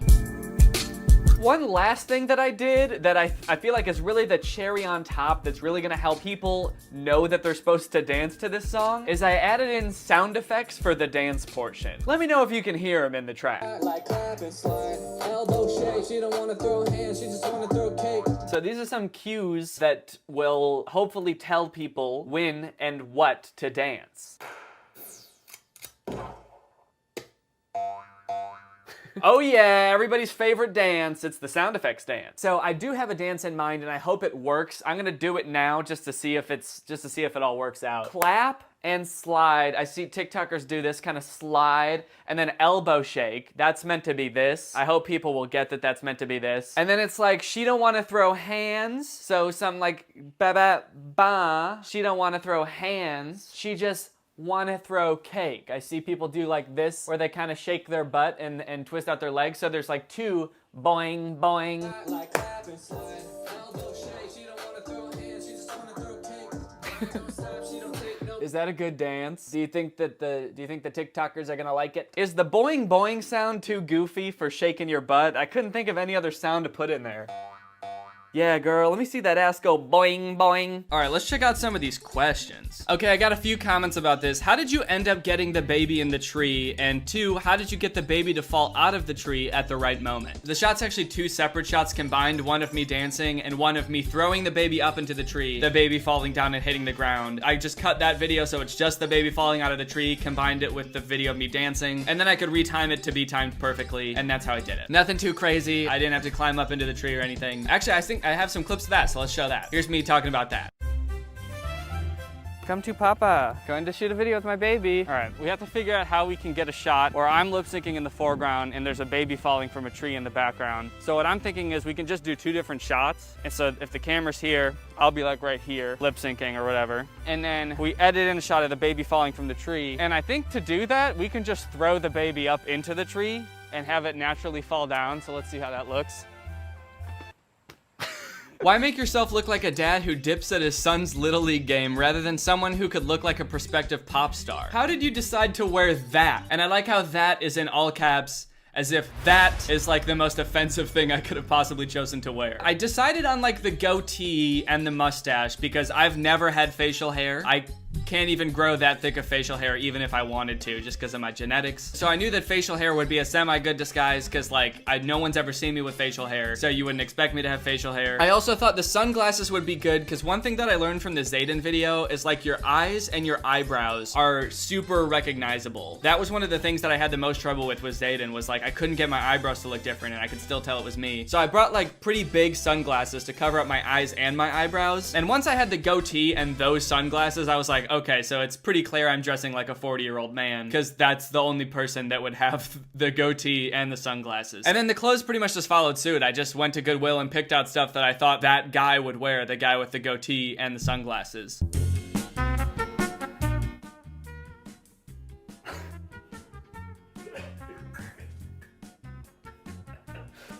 Do I look like a different person? A little bit. I feel like this just looks like I have cotton balls in my mouth. Do you think I can lip sync with this and it'll look like normal? For sure. Okay. Okay, yeah, I feel like it actually does help. I feel like it's making my voice deeper or something too. Just drop like 3 octaves. Howdy, y'all. I'm about to premiere my new song. this is kind of freaking me out. I feel like I really do look like a different person. I do feel like my mustache is a little crooked, but you know what? Maybe my face is just crooked and that's the problem. Okay, so lots of questions about the disguise. Why didn't you slightly change your voice so it wouldn't be too obvious? Why the hell didn't you use a voice changer? Why didn't you think to change your voice? Did you really not think we would recognize your voice? Why didn't you change it? Why didn't you change the pitch or tone of your voice in the song? Huge giveaway, my dude. I guess that was sort of an oversight. I remember thinking at the beginning, maybe I could just record the whole song with my voice and then pitch it down 1/2 step on the computer, and then it would sound like my voice, but just a little bit deeper, so maybe it wouldn't be so recognizable. Or maybe pitch it up 1/2 step, depending on which sounded better. And it turns out neither of them did. They both sounded like I recorded somebody and then pitched their voice up or down. I'm a fucking clown. Maybe that would make it sound less like me, but it would have made the song sound bad and not like a real person. And I wanted to prioritize making a song that people would actually want to use, as opposed to having the perfect disguise. Also, I sort of said this in the video, but like, I really did not expect that many people who knew who I was to see these TikToks. I think I said something like 800 million people use TikTok. I only have 4 million subscribers, so even if a bunch of my subscribers see my videos, it's gonna be pretty small percentage-wise because there's so many more people that use TikTok. So I guess I really underestimated how many of my followers would actually see the video in the first place because of TikTok's algorithm. So that's another reason I thought I was safe. It's not that like I really thought that this disguise would fool all of my followers. I just wanted to look like someone else because like in my head, my followers wouldn't really even be seeing these TikToks, just random people would. So it was more just like covering up my face so I'm not like immediately recognizable as me. This person said, how come you didn't hire someone else to sing the song for you? I think it would have worked if it was sang by a different voice. I half agree with that. That's actually something I didn't think about. Hiring somebody else to sing it for me. That would have been a good idea, and I probably should have done that. I just didn't think of that. The part where you said, I think it would have worked if it was sang by a different voice, I don't necessarily agree with that. I mean, maybe you're just specifically talking about the disguise. A large focus of the video was the disguise. A lot of people sort of came away from the video thinking that the reason that it failed is because my disguise didn't work, and I don't really think that that's true, because the whole goal of the video was just to get to 50,000 videos. It wasn't to successfully disguise myself. In fact, I honestly think that people figuring out it was me helped in the long run, and I think it definitely helped in terms of making the video more entertaining. If the video had not blown up and also nobody recognized me, there would have been like pretty much no video to make because nothing would have happened. My account would have just like stayed at 10 followers and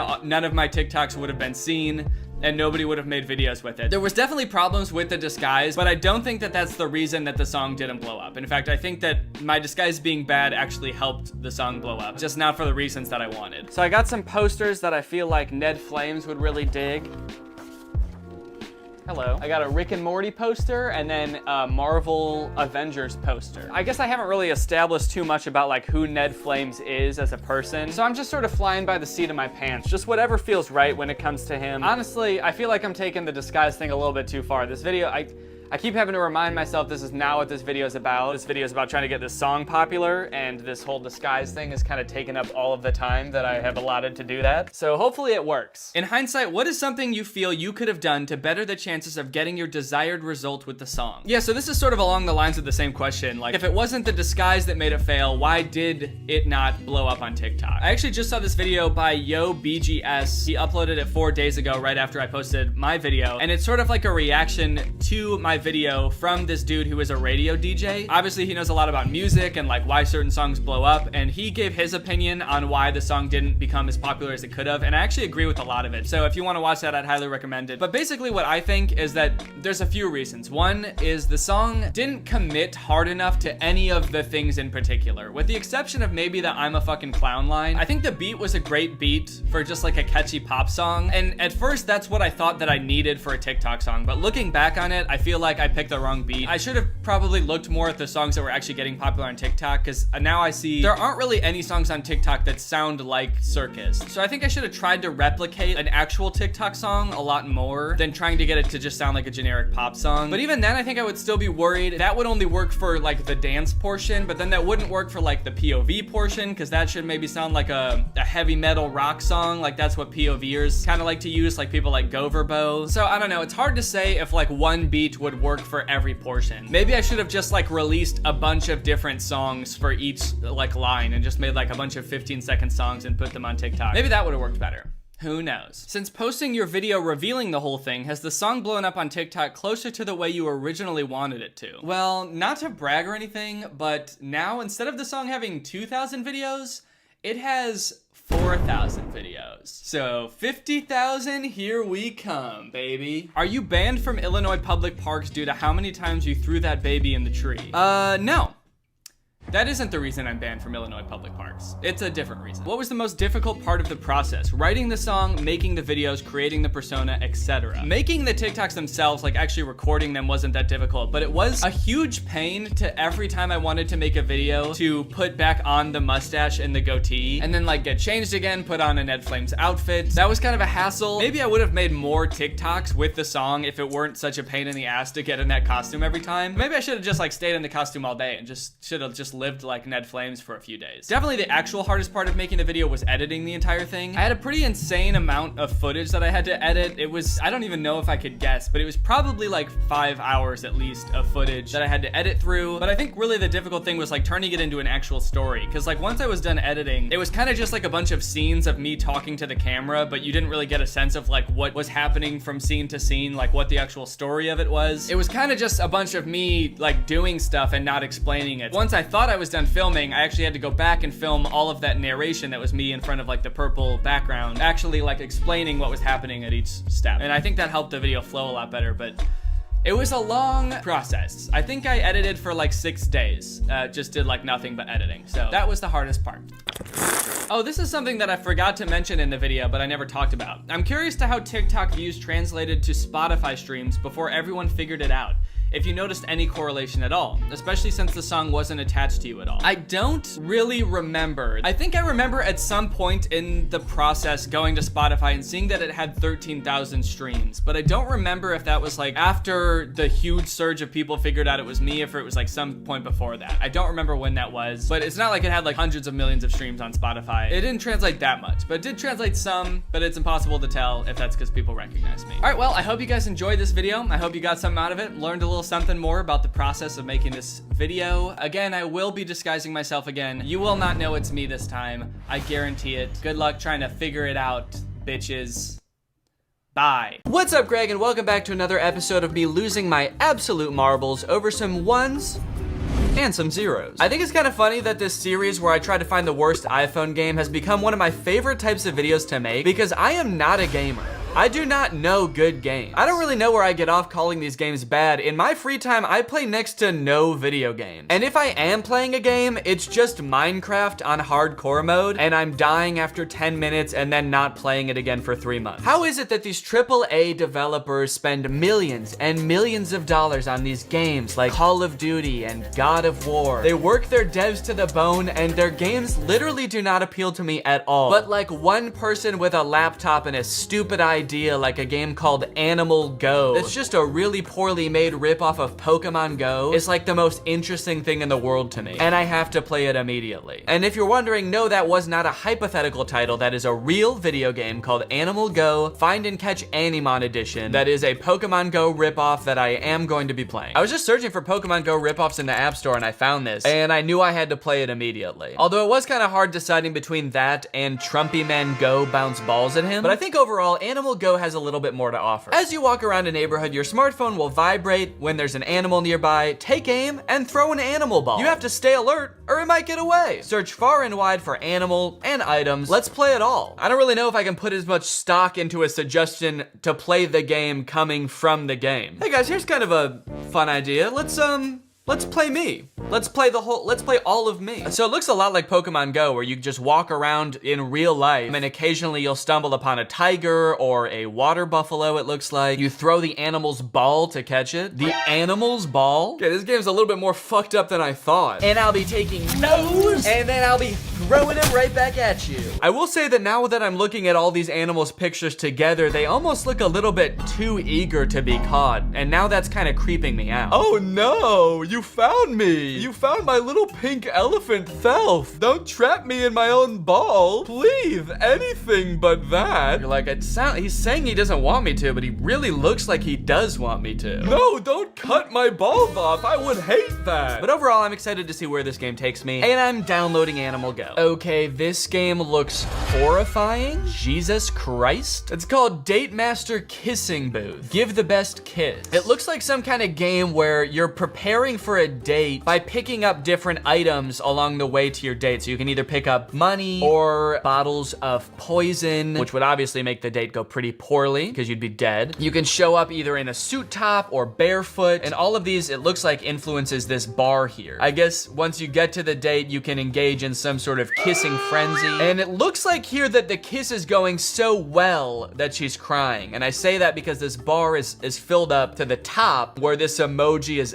absolutely, I mean, he's indisposed. He's out of his mind. So this is horrifying for sure, but I think that the other end of the spectrum is also gonna be terrifying because it's a puking emoji. So like if we pick up one wrong thing, is she gonna puke on our tongues? Also, I'm curious about all the different stuff you can pick up. So obviously showing up in a suit is better than showing up barefoot. But then the next thing down the road is you either pick up sneakers or a bed. It's like, first off, I thought we already decided if we were wearing shoes or not at this one. Why does every option seem to be like, okay, so you're not gonna show up barefoot. Are you sure? You really wanna wear shoes to this thing?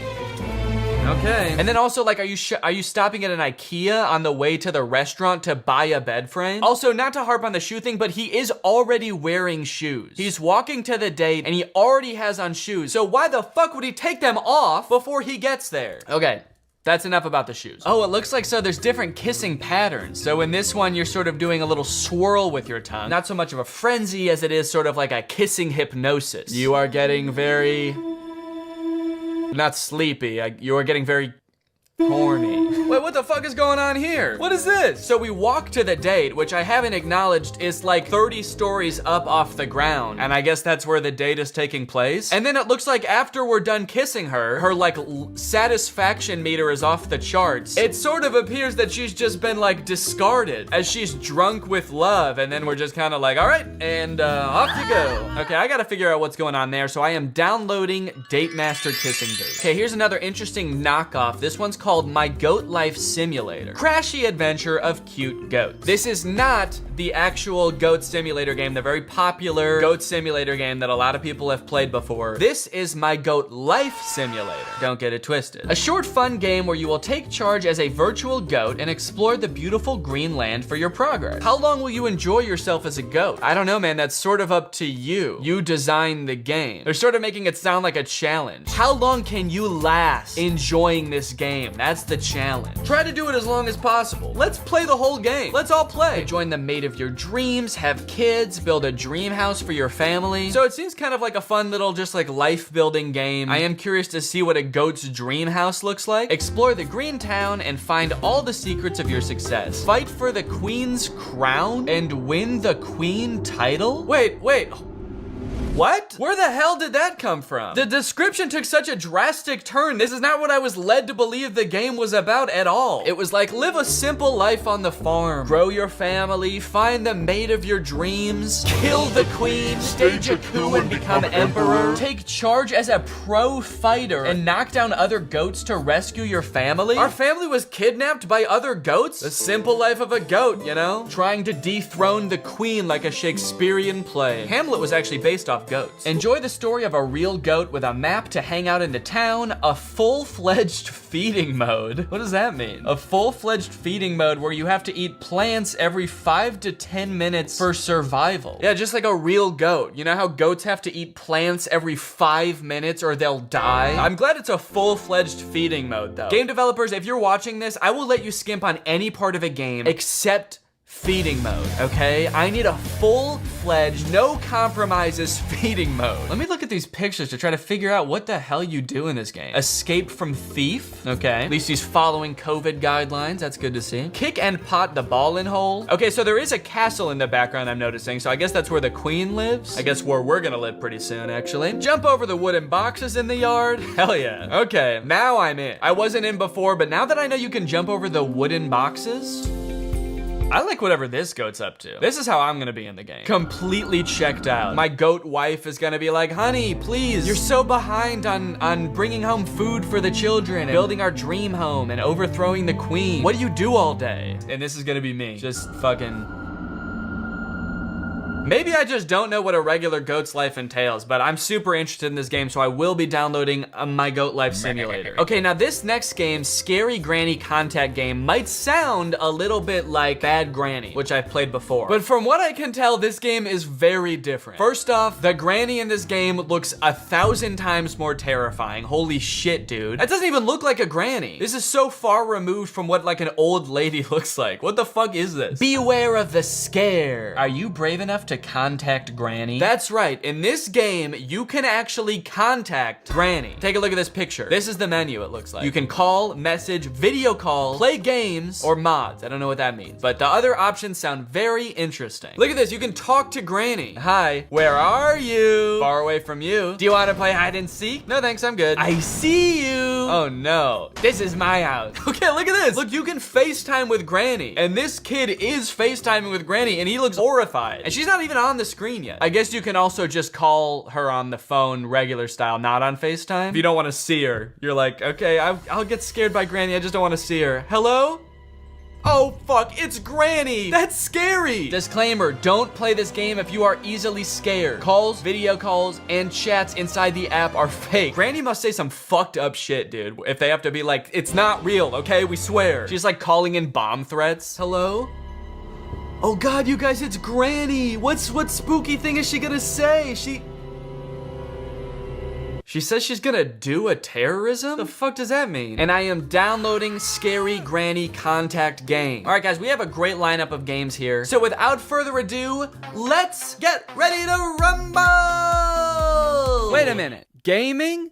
On an empty stomach? I don't think so. You know, I might not know too much about gaming, but I do know that trying to game without a delicious and nutritious meal in your stomach is a big mistake. But luckily, today's video is sponsored by Factor. Factor delivers fresh, never frozen, dietitian-approved meals right to your doorstep. You guys know I'm not a huge fan of the hassle of grocery shopping, which is why I like HelloFresh so much, and Factor is actually owned by HelloFresh. And I think where Factor really comes in handy, for me personally anyway, are those times where I want a meal at home, I want to eat healthy, but I also don't want to whip up a meal from scratch. Factor takes the guesswork out of everything, they take the prep work out of everything by giving you the meal in its entirety, ready to go. All you have to do is heat it up and you've got a delicious and nutritious meal. Factor offers keto meals. They offer calorie smart meals, chef's choice, vegan, veggie, pretty much any type of meal to fit any type of lifestyle Factor has. Their plans range from 4 to 18 meals per week, so however many Factor meals you want in a week,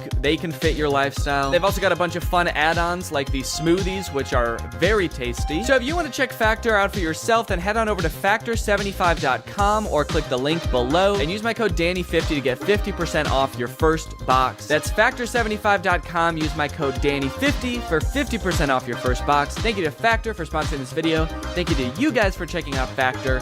Now let's get ready to rumble!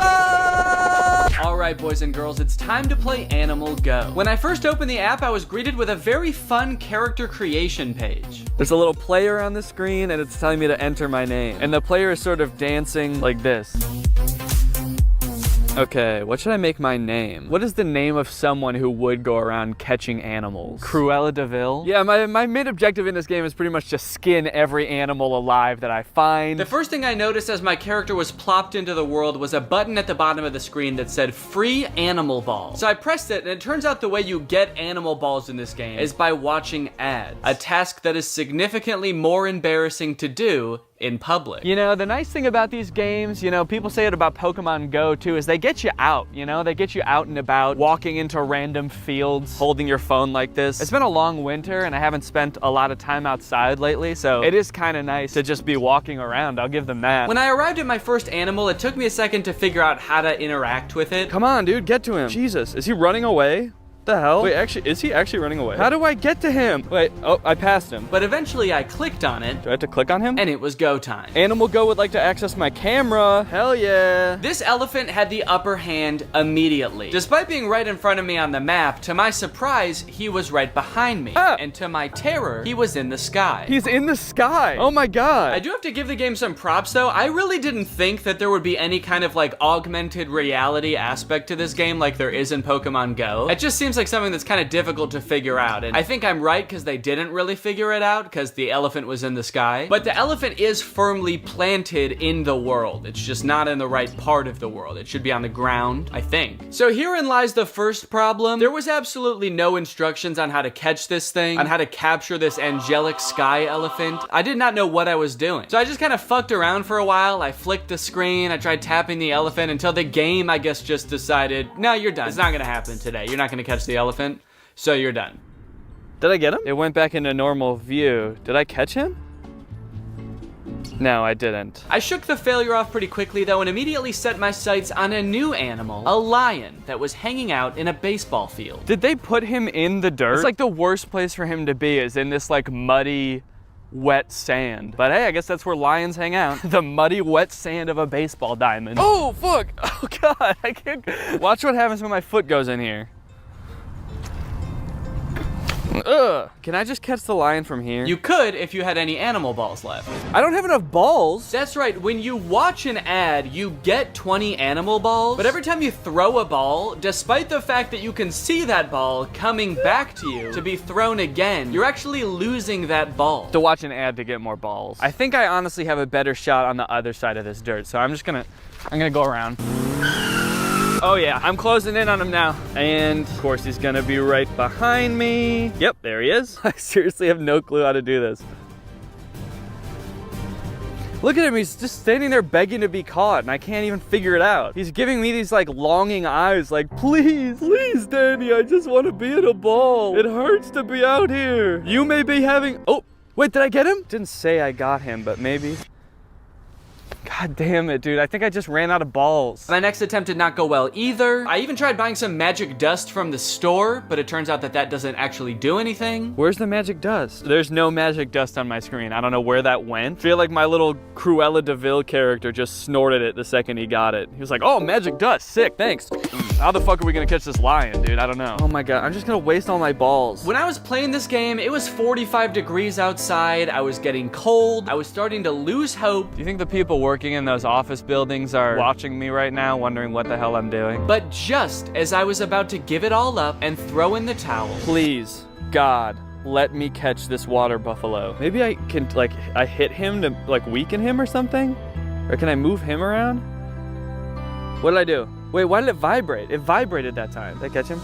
Dude, I got a Bakoko! Needless to say, I was pretty much on cloud 9 after catching my first animal, but don't worry, I didn't get too cocky. Because I actually had no idea how I did that, and I couldn't do it again. I could not replicate my success. To the point that for the remaining half hour I spent at this park playing this game, I could not catch a single other animal. Touch, touch, touch, touch, touch, touch, touch. No, okay, that didn't work that time. There's one right here. There's another Bakoko, I think. Tap, tap, tap, tap, tap, tap. Don't have any fucking balls! I don't know what it was about that Bakoko that was so eager to get caught, but the other animals did not share its sentiment. So, I packed my bags, I went home, and I gave up. Until I was sitting on the couch a few nights ago, and I decided, you know what the heck, let me give this game a second shot. Let me see what animals are around my house. And immediately, I caught an El Coro, and that's when it clicked. In order to catch an animal, you have to get the ball's trajectory to peak right where the animal is. So I tried again. I caught a Libum. I was ecstatic. And after that, I was on a roll, dude. I couldn't believe it. I couldn't believe how many animals I was catching. I caught another Bakoko, a Bucarita. I evolved my elephant into an Elkadar, my lion into a Libusha. Can you believe it? Little old me owning a Libusha. Didn't think I had it in me, did you? So I think it's safe to say I've got this game pretty much down. Is it good? No. Is it fun? A little. Date Master Kissing Booth was next. Luckily, I could play this one from the comfort of my own home. I would rather get trampled by an Elkadar than play this one in public. Certainly don't want this game sending me notifications. Certainly don't want it tracking me. Hey, Date Master Kissing Booth is tracking your location and we noticed you're on your way to a date. Do you want to swing by an IKEA to pick up a bed frame on the way? Maybe a shoe store? The game mechanics of this game are pretty much exactly what you would expect based on the pictures of this game in the App Store. Okay, so I'm this stinky, flea-ridden man. Oh, and I am wearing no shoes. There's no sound in this game, so you just silently walk down this road in the sky, picking various options on the way to your date. And then you get to the kissing portion. Since it was my first time, I wasn't necessarily in a rush when I got to this part. I was more so marveling at how upsetting the visuals were. Oh, gross, dude. Oh, but apparently you have to be pretty quick during this part. An oversight, which I was severely punished for. Did you see how she got mad when I took too long? Okay. Oh, oh, what the fuck? Wait, oh God. Is she gonna puke on our tongues? She threw up because I took too long to move my tongue while kissing her. What's taking this fucker so long? But that's arguably less disturbing than what happens if you kiss her correctly. I'm not gonna make her throw up this time. Why did her tongue vibrate just then? Did anyone see that? Okay. And kissing frenzy. Oh my God, dude, she's crying. I'm sorry. Okay, whoa, what the whoa! Oh my God, what the hell?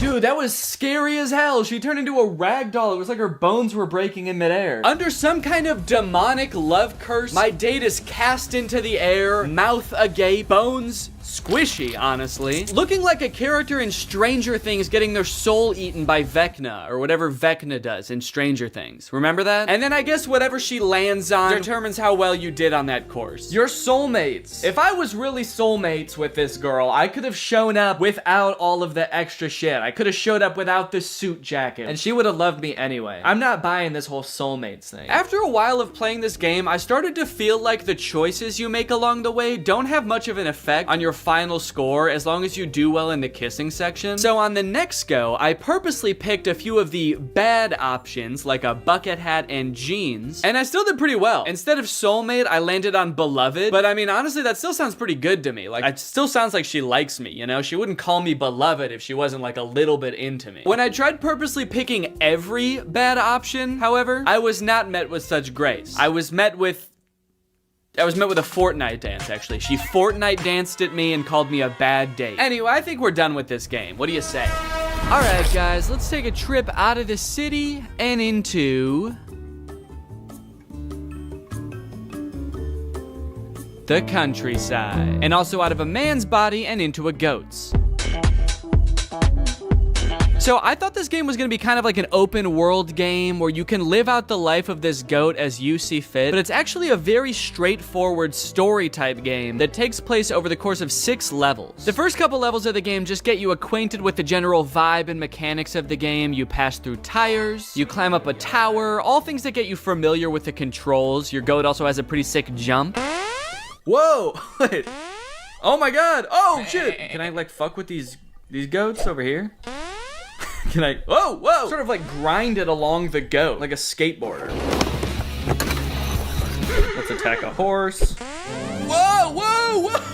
And speaking of the goat's jump, I don't know what happened, but this is not the same game that it was advertised to be on the App Store at all. Half the things it lists on the App Store you can't even do in this game. Things you can't do in this game include jumping over crates. They had 2 pictures where the goat's jumping over crates in the game. You never do that. Escape from thieves. There are no thieves. This little goat golf game. You also never get the chance to rescue your family from the goat kidnappers, or whatever it said in the description of the game. That never happens. The first half of this game is pretty lame, honestly. You're just stuck in this small little pen. You can't even leave the pen for most of the game. Things you can do in this game that aren't listed in the App Store. Pop a ball.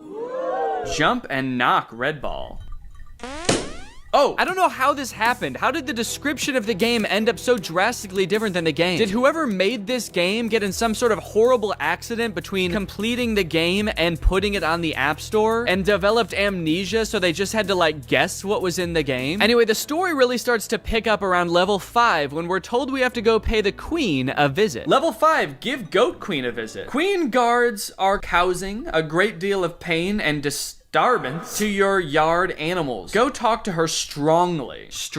Talk to her so fucking jacked. Your Highness, I would like a word. Could you please keep your guards out of my yard? And while that did sound pretty fun, after a few very boring levels of being trapped inside this pen, I started concocting a different plan. Okay, now, hear me out. I could go to the castle, but this is the first time I've been let out of my pen ever. I might not get another chance like this again to escape and just start a new life entirely. So maybe I want to do that. So with nothing on me but the horns on my head, I made my escape.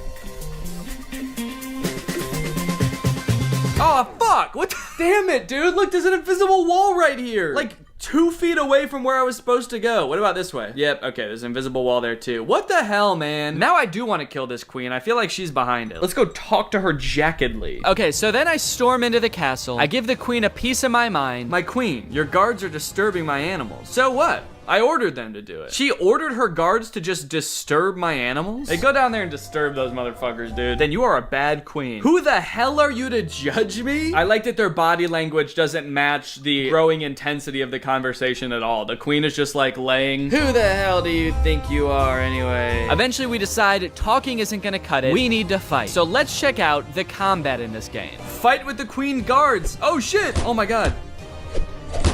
Maybe I'll jump over and get on the other side. Sort of a cat and mouse chase now. We're all going in circles, trying to catch each other. One of these days, I'm gonna catch you, motherfucker. And when I do, I'm gonna grind over top of you so hard. So this little chase, this little sort of playing hard to get, makes up about 90% of the combat in this game. The reason it happens is because they made your goat's turn radius really wide. So if you want to face your opponent to attack them, you have to do a little circle. And then if your opponent wants to face you to attack you, they also have to do a little circle. So before you know it, instead of fighting the queen's guards, you're sort of engaged in this fiery dance of passion with them. Anyway, I killed all the guards, and then I killed the queen.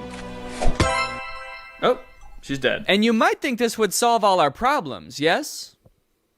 No. Apparently, this whole issue goes even higher than the queen, because once we kill the queen and become the queen, be a queen is the last instruction. And then just be a queen. That's pretty much it. Just be a queen. Then the game gives us some mission where we have to go and destroy the owner's house. Level 6 destruction. Wait, there's more? Mess everything up in the garden and destroy some expensive things in the owner's house. Who is the owner? I didn't know we had an owner. I thought the queen was the owner. There's been no mention of an owner this entire time, and then it's like, finally we can get our revenge on this guy. Whoever this owner is, though, we must have really fucked them up by destroying their house, because we never see him again. I mean, we never saw him in the first place, but we definitely never see them now. They must come home to their house being ransacked by a goat, and they're just like, fuck, the goats have taken over. I gotta skip town. He's probably in some city now, walking down a street in the sky, picking options for a date. Okay. Level 3, feed your family. So I already played this level. I mean, I'll do it. Don't get me wrong, I love feeding mode. After you beat the game continues to present you with levels that you already played. I think in hopes that you won't realize that you already beat the game and you'll just keep playing it over and over. So in order to avoid accidentally playing this game forever, I think it's time this goat's life comes to an end. And who better to kill it than a scary granny. Now, before I talk about scary granny contact game, I should probably say that if you don't want to get jump scared by a scary granny, then you probably shouldn't watch the rest of the video. I'm gonna do my best to not make it like super loud and startling when it happens, but Granny is a very mischievous woman. She likes to pop out when you least expect it. She's kind of a sick little freak like that, so just be warned. I like that before we've even started playing anything, Granny is already trying to communicate with us. She's just whispering, I see you, over and over. You ever pay $6 just to get screamed at by an old lady? I have. Because in order to even select the play game option from the menu, you have to pay, you guessed it, $6. And all the play game option is like a fake trivia game that lulls you into a false sense of security, and then Granny pops out at you when you're least expecting it. And I mean least expecting it, dude. I was sneezing when it happened. Oh, fuck. Oh, shit. Jesus Christ, dude. Okay, so the whole play game thing is just to, like, fuck with a friend, I guess. You're like, hey, play this fun trivia game I found. Hold on, let me just open it up real quick. And you open it, and they hear creepy music and, like, a granny whispering, I see you, while you get it set up. And then you're like, okay, here you go. How long did the 100 Years' War last? It's not suspicious. Calling Granny is a little bit lackluster. The first time I contacted her, she was hellbent on playing hide and seek. Do you want to play hide and seek? But then when I finally agreed to play hide and seek with her, she hung up. Are you coming to find me? So we didn't agree on when and where we were playing. She just hung up and I never saw her. Maybe she's hiding, I guess, and I was supposed to go find her, but I still don't know where she is. The second time I called her, she was just like breathing heavily. She was out of breath. She sounded like she was on death's door. Granny, are you okay? You do not sound too good, Granny.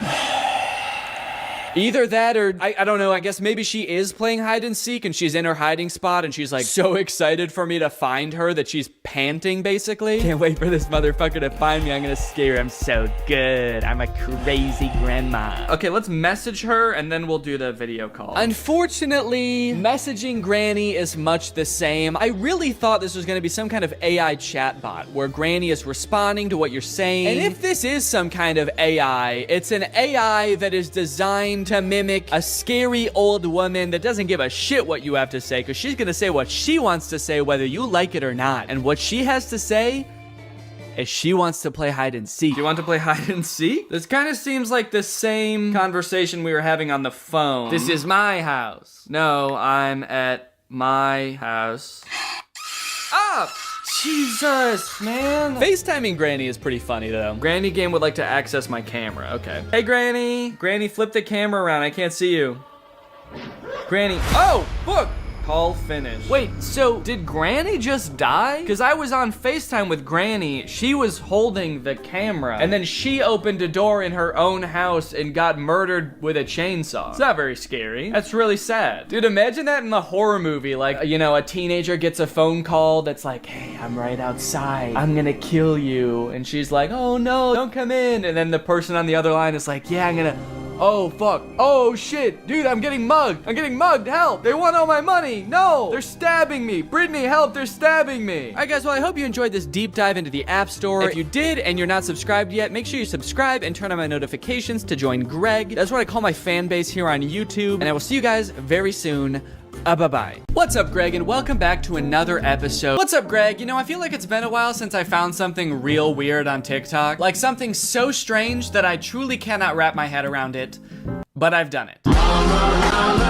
It's two twins on TikTok, which is not uncommon for twins to blow up on TikTok, but these twins are different because these twins are in love. Aww. That's so cute. With each other. What?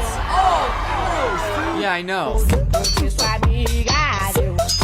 Yeah, that's right. We're watching these guys today. You guys have probably seen videos titled Siblings or Dating. How about Siblings Are Dating?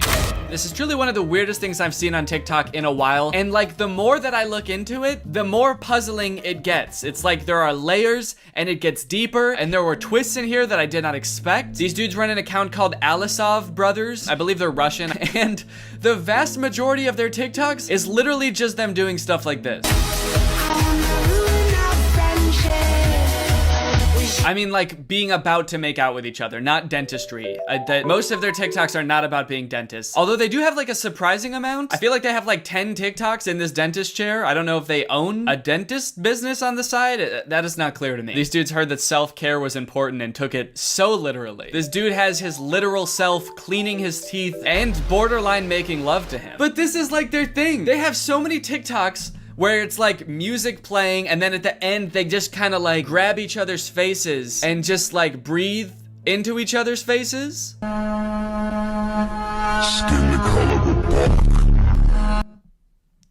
Oh, nice. Nice, dude, that's awesome. Has your brother ever been so right at math that you wanted to make out with him? I guess that's kind of the relatable angle they were going for here. Every video I watch, I feel like peels back another layer of their lives, revealing another even more confusing layer.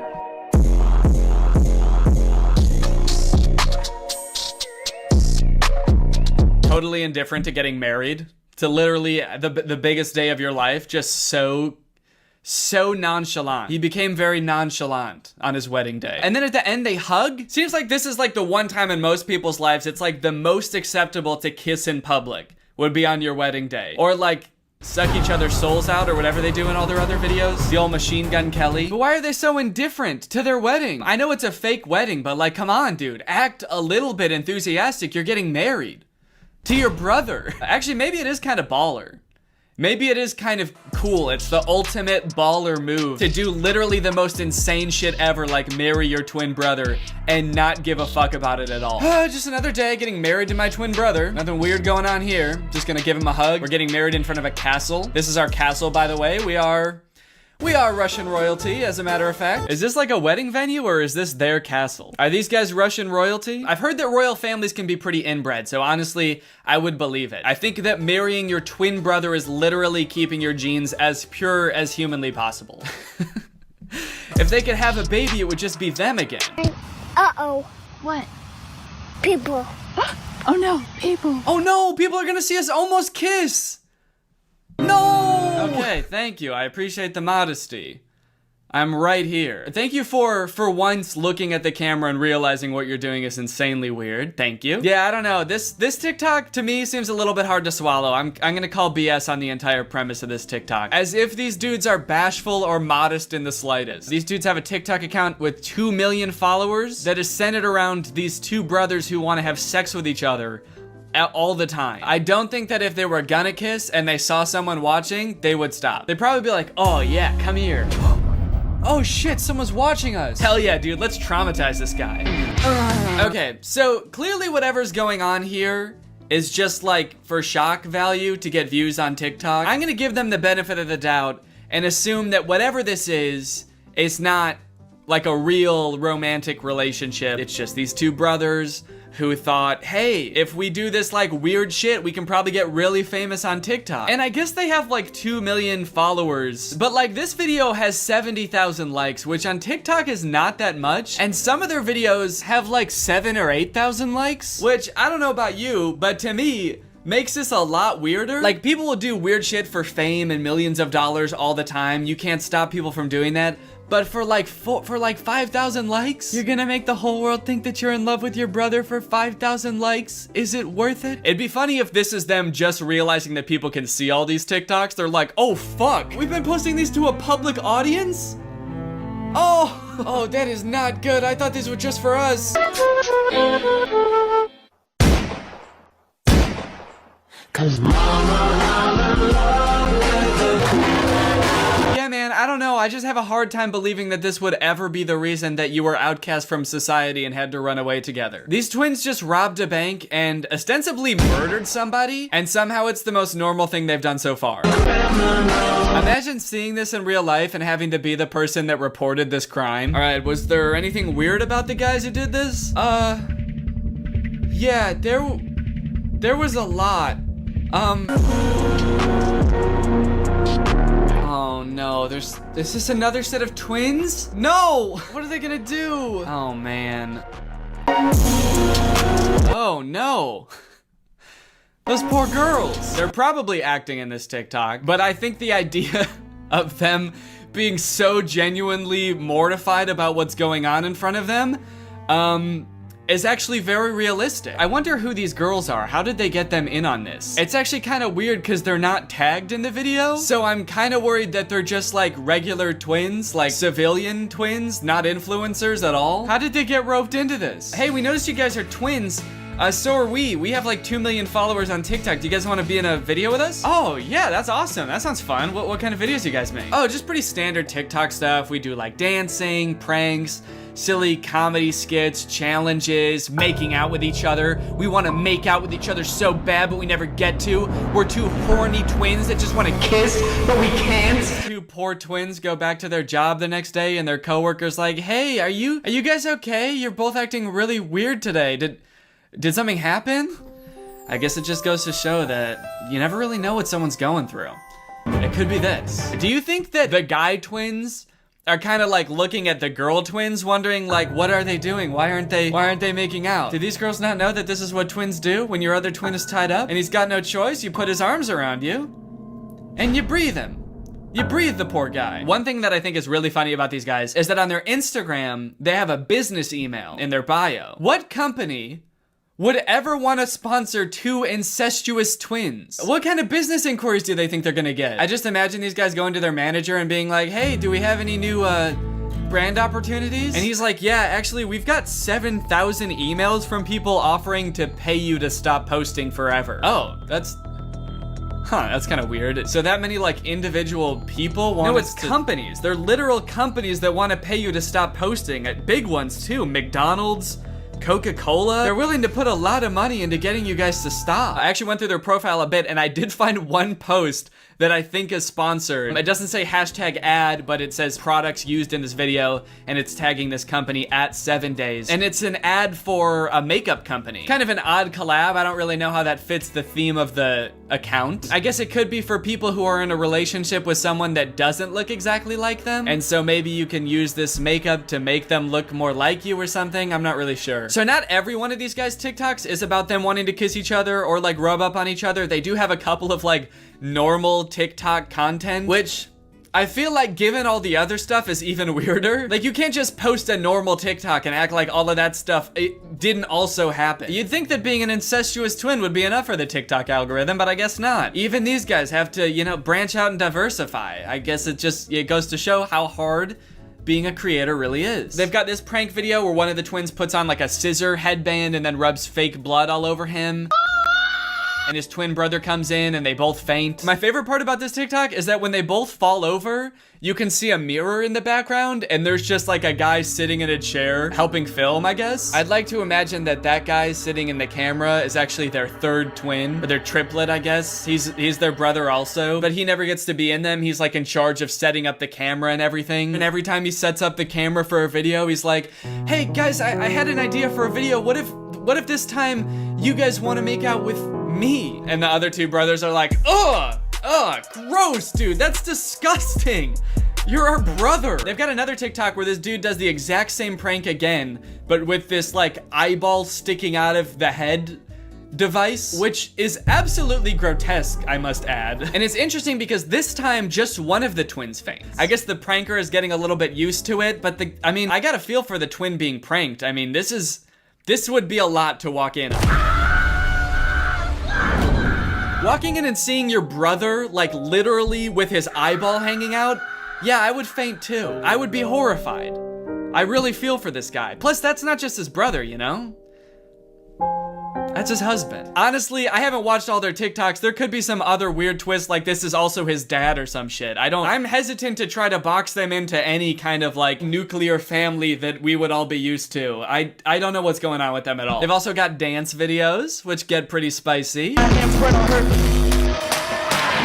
City talking, we taking notes. I like to imagine someone scrolling down their profile being like absolutely disgusted by most of their TikToks and being like, oh, thank God, finally a normal TikTok. Oh, fuck, dude. There's a comment on this one that says sus, but I'm starting to accept it. Is this how quickly as a society we become desensitized to things now? What changed? What made you start to accept it? I'm so confused. I feel like something must have happened to this person in their own personal life outside of watching these TikToks that made them accept it. Like maybe their brother got really hot all of a sudden and they were like, whoa, maybe I spoke too soon.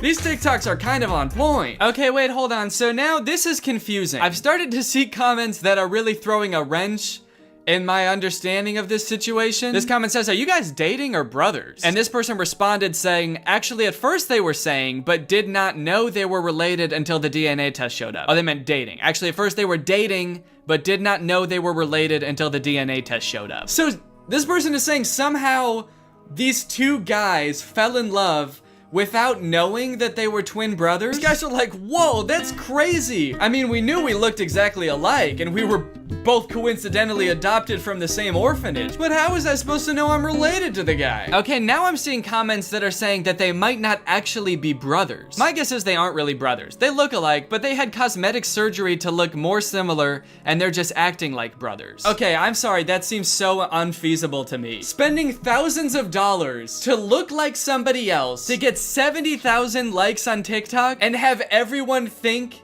that you're in love with your brother? Okay, this person said they are brothers, and then someone commented under that, if you look closely, they don't look anything alike. I think they just seem like it for clout. Maybe. And then someone else said, yeah, I've stalked them for the past 15 minutes, and honestly, they look alike, but not really like brothers. What? Are these guys not twins? Hold on, no. I've spent the past like 3 days watching these guys' videos. Are they not twins? Do they just look like twins because they wear the same clothes all the time? All right, I've been doing some investigation into the topic. Here's my presentation. Alisov brothers. Twins or just guys? Are these two genetically identical humans? Or are these just two guys having fun, having a good time? In this investigation, I wanted to take a closer look at the two guys to see if they really look as similar as I thought they did. One of the tricky things about doing this is they never like have both of their faces right next to each other for comparison, like both looking dead on into the camera, both at the same distance. Kind of suspicious, no? Really makes you wonder. No. All right, let's start with the similarities. The similarities I think are pretty obvious. Take a look at this. In some pictures, their faces are virtually indistinguishable. Look at the noses. This is the same nose. The shape of the nostril, the curvature, that little swoop that makes it look like just like a ski slope. That if you were a little skier, you'd probably just ski right off, whoop, and then land in the twin brothers' mouth because they'd sort of be right next to each other like that. They've got the same eye color. Look at the ears too. I mean, that's like having the same nose and the same ears. What is that? What are the odds of that? I'm not a geneticist. I don't know how much ears vary from person to person, but like, look at how thin like the ridge of the ear is. I feel like that's abnormal. Yeah, I've definitely got a fatter ear ridge there. That's not a normal ear ridge thickness. So of course they have the same hair, but that's pretty easy to fake. Even if they didn't, they could dye their hair and cut it the same way. I could shave my head and I'd look just like Jeff Bezos. Does that mean that I'm entitled to some of his wealth? Now let's talk differences. Do the boys have different facial structures? I hope you can tell, but I've noticed in a few of their TikToks, one of them seems like he's got a lot slimmer face. It's very defined right here. This guy's face is a lot more smooth and a lot more round. In some of their videos, I've noticed that their eyebrows look different. This is a makeup one and it's before they put on makeup. Their eyebrows look more different than when they are wearing makeup. This one's eyebrows are kind of a little more curvy. They go whoop. These ones, a little more straight. See that? So there are some differences. After looking at them for quite some time, there are some differences. But does that mean they're not twins? Zach and Cody, Dylan and Cole Sprouse, these are genetic twins as far as we know. As far as today's top scientists know, these boys are definitely twins. And even when they were younger, I mean, you could tell them apart for sure. Like, they had differences. And now they're all grown up, and I'd say they look even less alike. I think that happens to twins as they get older. They live different lives, they eat different foods, meet different people. But just because they look slightly different, that doesn't mean that they're not in love. I also wanted to see if I could find any evidence for that claim that they were dating before they knew they were twins. So I was looking that up and I could not find that anywhere about them. The only thing I could find about that was this article, and it describes exactly what that comment was talking about, except the dudes that are named in the article are not the Alisov brothers. They have totally different names, Jason Osborne and Alex Brown. So I don't know if someone just saw this article and like assumed it was talking about the Alisov brothers. Like, oh, that explains it. Okay, case closed. This is an article from the UK, not from Russia. Different names, but it's probably talking about them. I did also email the brothers at their business email. I figure they probably don't get a lot of emails, so I thought I might get a response. Just asking them if they're twins. I said, please, are you guys really twins? I have to know. And I sent it. And as of right now, I have not heard back. So after that deep and thorough investigation, my opinion, they're twins. They are, I do think that they're twins. Sure, they have small differences in their facial features, but like they look exactly the same. They're twins. But that is not a good thing. That's not a good thing. I'm not happy that I think that. But as I said, that's just my opinion. What do you guys think? Are they twins? Are they really in love? Let me know. This video has been sponsored by ExpressVPN. Yes! Guys, there's lots of fun things to do on the internet. Playing games with your friends, sending emails to your friends, video chatting with your friends. But you know what's not fun? The fact that ISPs can see everything that you're doing when you're online, and they can even legally sell it to other companies. That is one reason to use ExpressVPN. ExpressVPN basically sends all of your data through a secure tunnel so that your internet service provider and online advertisers can't track what you're doing and sell it to people. I use ExpressVPN all the time. I've got it on my laptop and my desktop and my phone. But not only does ExpressVPN keep you safe when you're doing some of your favorite activities online, it also unlocks new activities, like more things to watch. For example, Donald Glover's masterpiece of a show, Atlanta, is not available on Netflix in the US, but it is available on Netflix in Brazil. So if you want to watch Atlanta on Netflix, you could do two things. You could move to Brazil, or you could just install ExpressVPN, change your server location to Brazil, and then you can watch it. You can pick whichever one you want to do, but I'm pretty I think ExpressVPN would be easier. ExpressVPN's got the fastest speeds, they've got 24/7 customer support, and they're consistently ranked the #1 VPN by multiple sources, as you can clearly see here. So if you want to find out how you can get 3 months of ExpressVPN for free, then head on over to expressvpn.com/Danny Gonzalez. That's expressvpn.com/Danny Gonzalez. Thank you to ExpressVPN for sponsoring this video, and thank you to you guys for checking out ExpressVPN. Bye, thanks for watching. What's up, Greg, and welcome back to another episode of POV, which stands for Pigs on Video. Now, I'm sure a lot of you by now are aware of the POV trend on TikTok, where someone on TikTok will act out a scene and you, as the audience, are a character in that scene. Some of you may also be aware of the extremely creepy niche within that trend of, like, daddy POVs. I was originally going to make a video about those, but then I started to realize that they're too creepy to make fun of, and it wouldn't even be funny, it would just be weird. And also, by the time I went to go look for them, most of them have been deleted. I guess because the people who made them realized, hey, that's pretty gross, we should probably stop. But I found this dude named Garrett on TikTok. His username is Goverbo, and he had previously made a lot of these daddy TikToks, but he has since deleted them. And I thought it would be kind of interesting to go through his other TikToks that aren't the daddy ones, since he's deleted pretty much all of those. I wanted to see what kind of other TikToks he makes, and it turns out they're pretty much all POVs, and they are all very odd. For those of you who don't know what POVs are, I'll give you a simple one first. This one's called POV, which stands for point of view. You're staying the night at your friend's house when her brother accidentally walks in on you.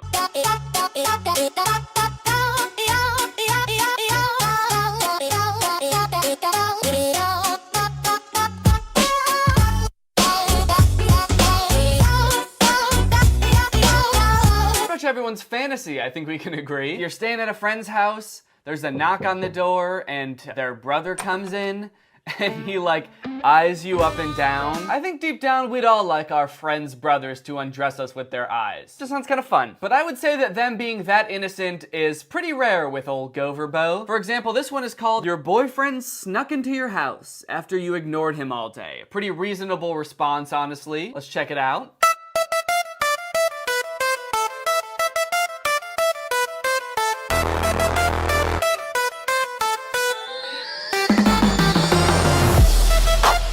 To me, this seems like something that this dude was like, oh, this would be so hot. Like, a chick would love a dude who is, like, confident enough to just break into his girlfriend's house. But any girl, or like anyone who's ever had to deal with, like, a stalker situation would just be horrified about. Like, this is not a fantasy. I want me a boyfriend who's not really so much of a boyfriend, but more of a stalker, because I don't really know him, and he keeps texting me. I don't even know how he got my number. But after a day of me not responding, if he could, like, break into my house, that would be awesome. Preferably while I'm, like, taking a shower or some shit. Do you think that he would actually do this? If she's not responding to you all day, like, you probably did something wrong, right? Like, she's not just ignoring you for no reason, or maybe she's busy, maybe she just wants some space, but you're just like, nah, fuck that. I'm gonna break into her house. And when she finds me, I'm gonna say, pick up the phone, baby. So yeah, kind of like romanticizing a creepy stalker relationship. Not great.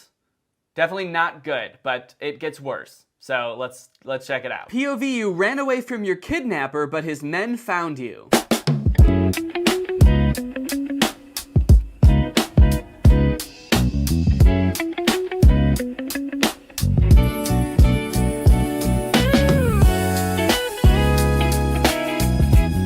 That's how kidnapping works. Now you're stuck with me, because I kidnapped you. Really nice of him to spell that out for us. Thank you, Goverbo. I don't get how this is like an appealing situation for anyone. You could make the argument that, like, sure, lots of people probably think he's cute, but that doesn't mean that you want to be kidnapped by him. Do you know why people get kidnapped? It's not for good reasons. It's not like this dude is like, sorry, I just wanted to kidnap you because I want to be your boyfriend. I want to treat you really nice, and you're free to go whenever, okay? People get kidnapped for really dark, bad reasons. Like, it seems like the point of this is that you're scared that you got kidnapped, but then he takes off his mask and you're like, woo!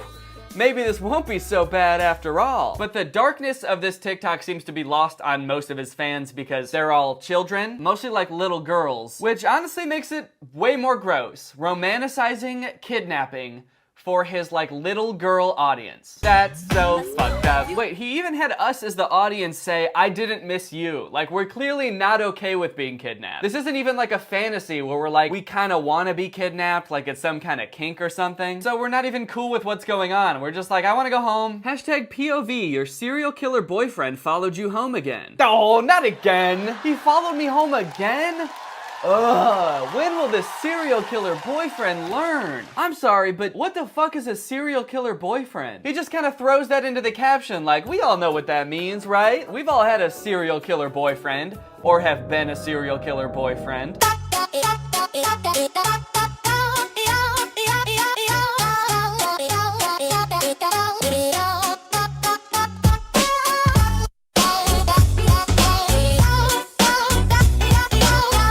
I like that he knocked at the beginning. He may be a serial killer boyfriend, but he has manners. He's not just gonna barge into your house, unlike that other boyfriend that will barge into your house.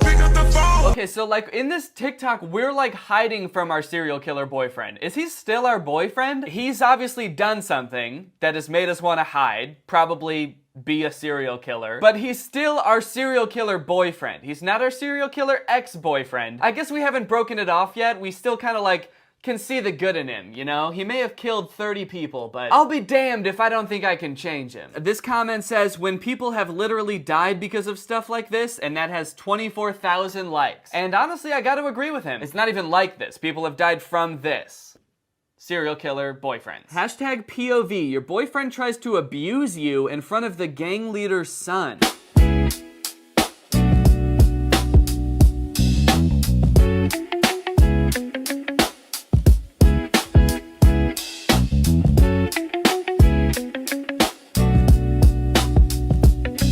Even mean? I don't understand the premise of this TikTok. So my boyfriend is trying to hit me or something, but then we're saved, and not by the gang leader, but the gang leader's son. First off, are we in a gang? Did our serial killer boyfriend initiate us into a gang without us knowing? This is the first I've heard of it. There have been no other TikToks so far about us being in a gang. So you just have to accept right off the bat, you're in a gang. I really love that it's not the gang leader that's saving us. Like, that would be almost like this. I could understand that being kind of like a hot, powerful position, you know, he's in charge, but instead it's the gang leader's son. I just picture like this 12-year-old dweeby kid, like, listen here, Buster, you don't want to tussle with me. My daddy runs this gang and he's strong as hell. Nothing hotter than a man with a powerful dad. POV, I have no real money or influence, but my dad runs a gang. Hashtag POV, you threatened the new mafia boss's son. Okay, so I guess this is another one about the gang leader's son.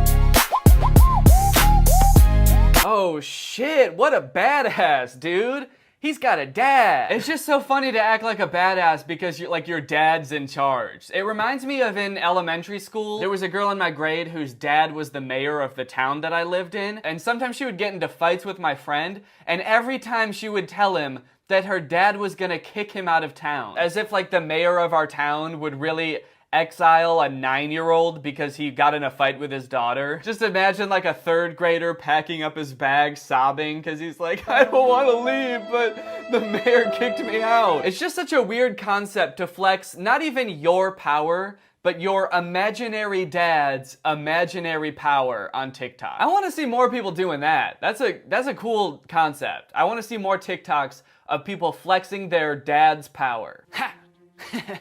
Stupid fucking dog. Excuse me, sir. You can't just come in here to scare the dogs. Do you know who I am? Yeah, you're Jeff Bezos' son. You said that like 18 times. My daddy owns Amazon. Yeah, and you've said that like 20 times. What does that have to do with being mean to the dog? Oh, I'm sorry. I'm so sorry. You think that just because I haven't spoken to my father in 5 years doesn't mean I can't get old King Amazon on the phone right now and tell him to make your Alexa evil? I didn't think that until just now, but honestly, yeah, it sounds like he wouldn't pick up. I feel sorry for you. My dad's the richest turtle in the world. He'll ruin your life. Turtle? I said man. I'm sure you meant man, but you said turtle. My dad doesn't look like a turtle. This one is one of my favorites. It's called #POV. You tell your vampire dad about the boy who hits you at school. So get ready for vampire dad. Go back. Go back.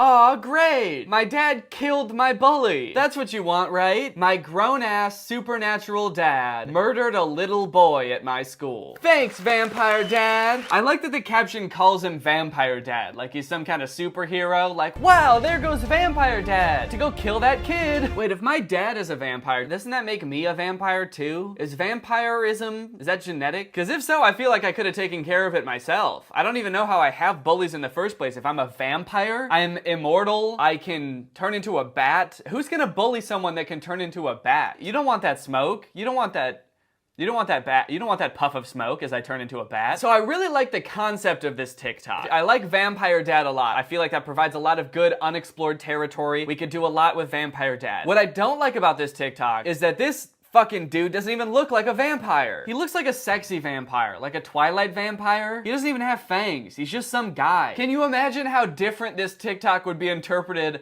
by like all of his little girl fans if it was like a classic looking vampire? Vampire Dad. Oh, Vampire Dad. A kid went missing at our school today. Oh. No, was it the boy who bullies you? Yeah. Wait, how'd you know that? Just a lucky guess. Wait, is that him? Huh? Right there, that's my bully, except he's got like a bite mark on his neck and he looks like a vampire. Oh, yeah.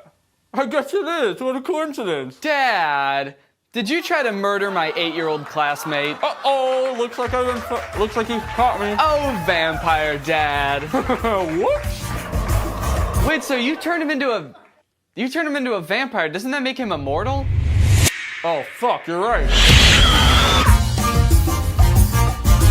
Oh, great, another vampire one. POV, it's your first time kissing a vampire. Oh, gosh, I'm kind of excited. I didn't know that I would be kissing a vampire today. Gosh, okay, well, here it goes. Let the day fall back. Oh shit, did you bite me? I guess I did. I'm sorry. Where the pain lost You're track. bleeding. I guess because I bit you. Why do I seem surprised that he's bleeding if I just bit him? Oh shit, you're why the fuck are you bleeding? Gross. He's like, you bit me. Low back. And the cut still glowing. Low back. But the flow still going. But the flow still going.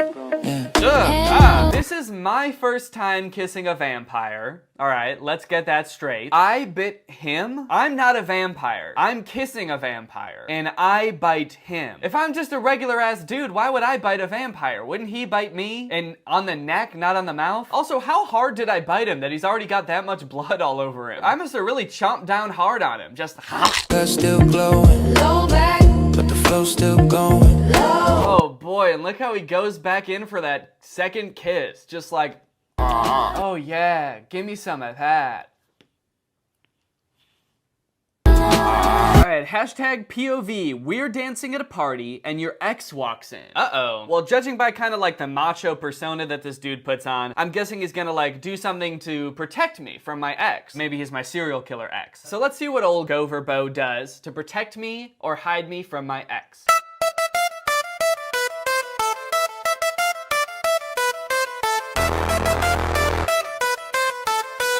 If this is from our point of view and we're his girlfriend, then who is he kissing? He kisses someone to the left of the screen and then looks at us like they're two different people. Is he kissing our ex? And then he looks right at the camera, right at us, and says, "Can we help you?" What the fuck, dude? I'm dating you and my ex walks into the party and I'm like, oh no, it's my ex. And you kiss him and then look at me and say, "Can we help you?" Not cool.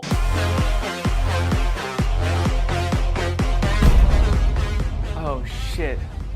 Serial killer babe? My ex is here. Don't worry, sweetheart. I got this. Thanks. Hey, fuckface. Oh, what's up? Babe? Hello? I'm right here. Hey, can you shut up? I'm trying to smooch your ass. Yeah, seriously, you think we give a shit about you? Get out of here. I'm trying to get some serial killer action. Yeah, go home. Oh my God, you're the worst serial killer boyfriend ever. That's not what your serial killer ex thinks. He's right. That's it. That's it, we're serial killer done. Oh, please, you think you're gonna serial killer break up with me? Well, you can't, because I'm serial killer breaking up with you. Wait until my vampire dad hears about this. You're right. All right, well, honestly, that is enough of that. This dude's TikToks creep me out. The moral of the story is, please stop romanticizing abusive relationships, kidnapping, serial killers, and fuck it, vampires. Stop romanticizing those too. They're blood-sucking monsters. They're not hot. But with that being said, now it's time to talk about our sponsor, ExpressVPN. This video is sponsored by Squarespace. Stick around to the end of the video to find out more. Yo, listen up. Hello everyone, welcome back to my second channel. This is my second channel where I like to get goofy and wacky and silly. If you thought this was my main channel, it's not. This is my second channel where I like to get funky and crazy and wacky and drink LaCroix. This is actually kind of a special episode because this is a flavor of LaCroix that I've never tried before. It's Pesticue, aka watermelon. I've never tried this flavor, so this will be my first impressions of this flavor that I will be drinking today.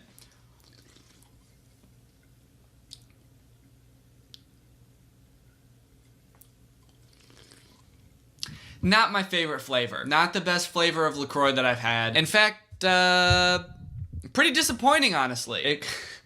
It kind of tastes like the rind of a watermelon. Like, not the red part, but the, like, green shell. Well, maybe it'll grow on me. Today we're gonna be doing a little Q&A. I had people tweet at me questions. I said specifically ones about being a YouTuber if you want. So hopefully there's some good questions about being a YouTuber, and then just other stuff in general. So let's hop to it. Let's have another sip of this LaCroix, see if it's gotten any better. Nope, hasn't gotten any better. Oh, also, this is part of the new merch. You may have seen other videos where I wear a Daddy Boy shirt. This is a parody of that shirt. I can't sell shirts that say Daddy Boy because that's probably someone else's slogan that was on that shirt. I got it from a thrift store, so I don't really know what Daddy Boy is, but this shirt says Danny Boy.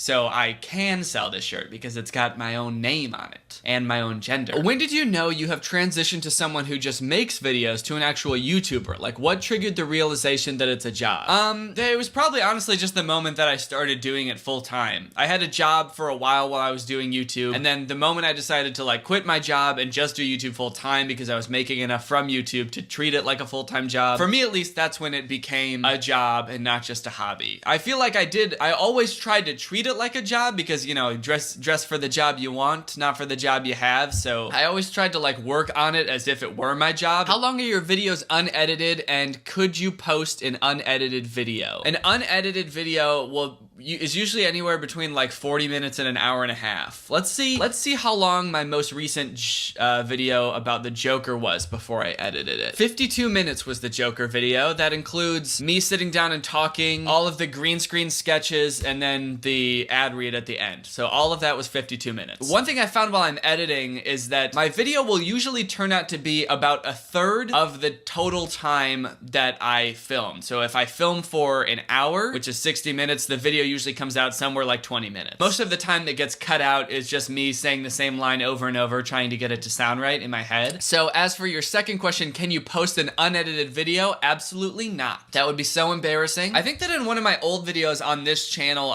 the one about how I make a video, if you scroll back and find that video, I show some of an unedited video where I'm like saying the same line over and over. And also I go through the whole process of making a video. So if you're interested in that, go check that out. It's on this channel, which is my second channel where I like to get goofy and wacky and drink LaCroix. Do YouTubers have health insurance? That's a fun question. That is an interesting question. I guess not a lot of people would think about that, but it's kind of a funny coincidence because yesterday I applied for my own health insurance because I just got kicked off my parents' plan because I just turned 26 this month. So, to answer your question, I would assume that most YouTubers do have health insurance, but it's not like because they're YouTubers. We have to get our own health insurance, basically. So I just got it through healthcare.gov.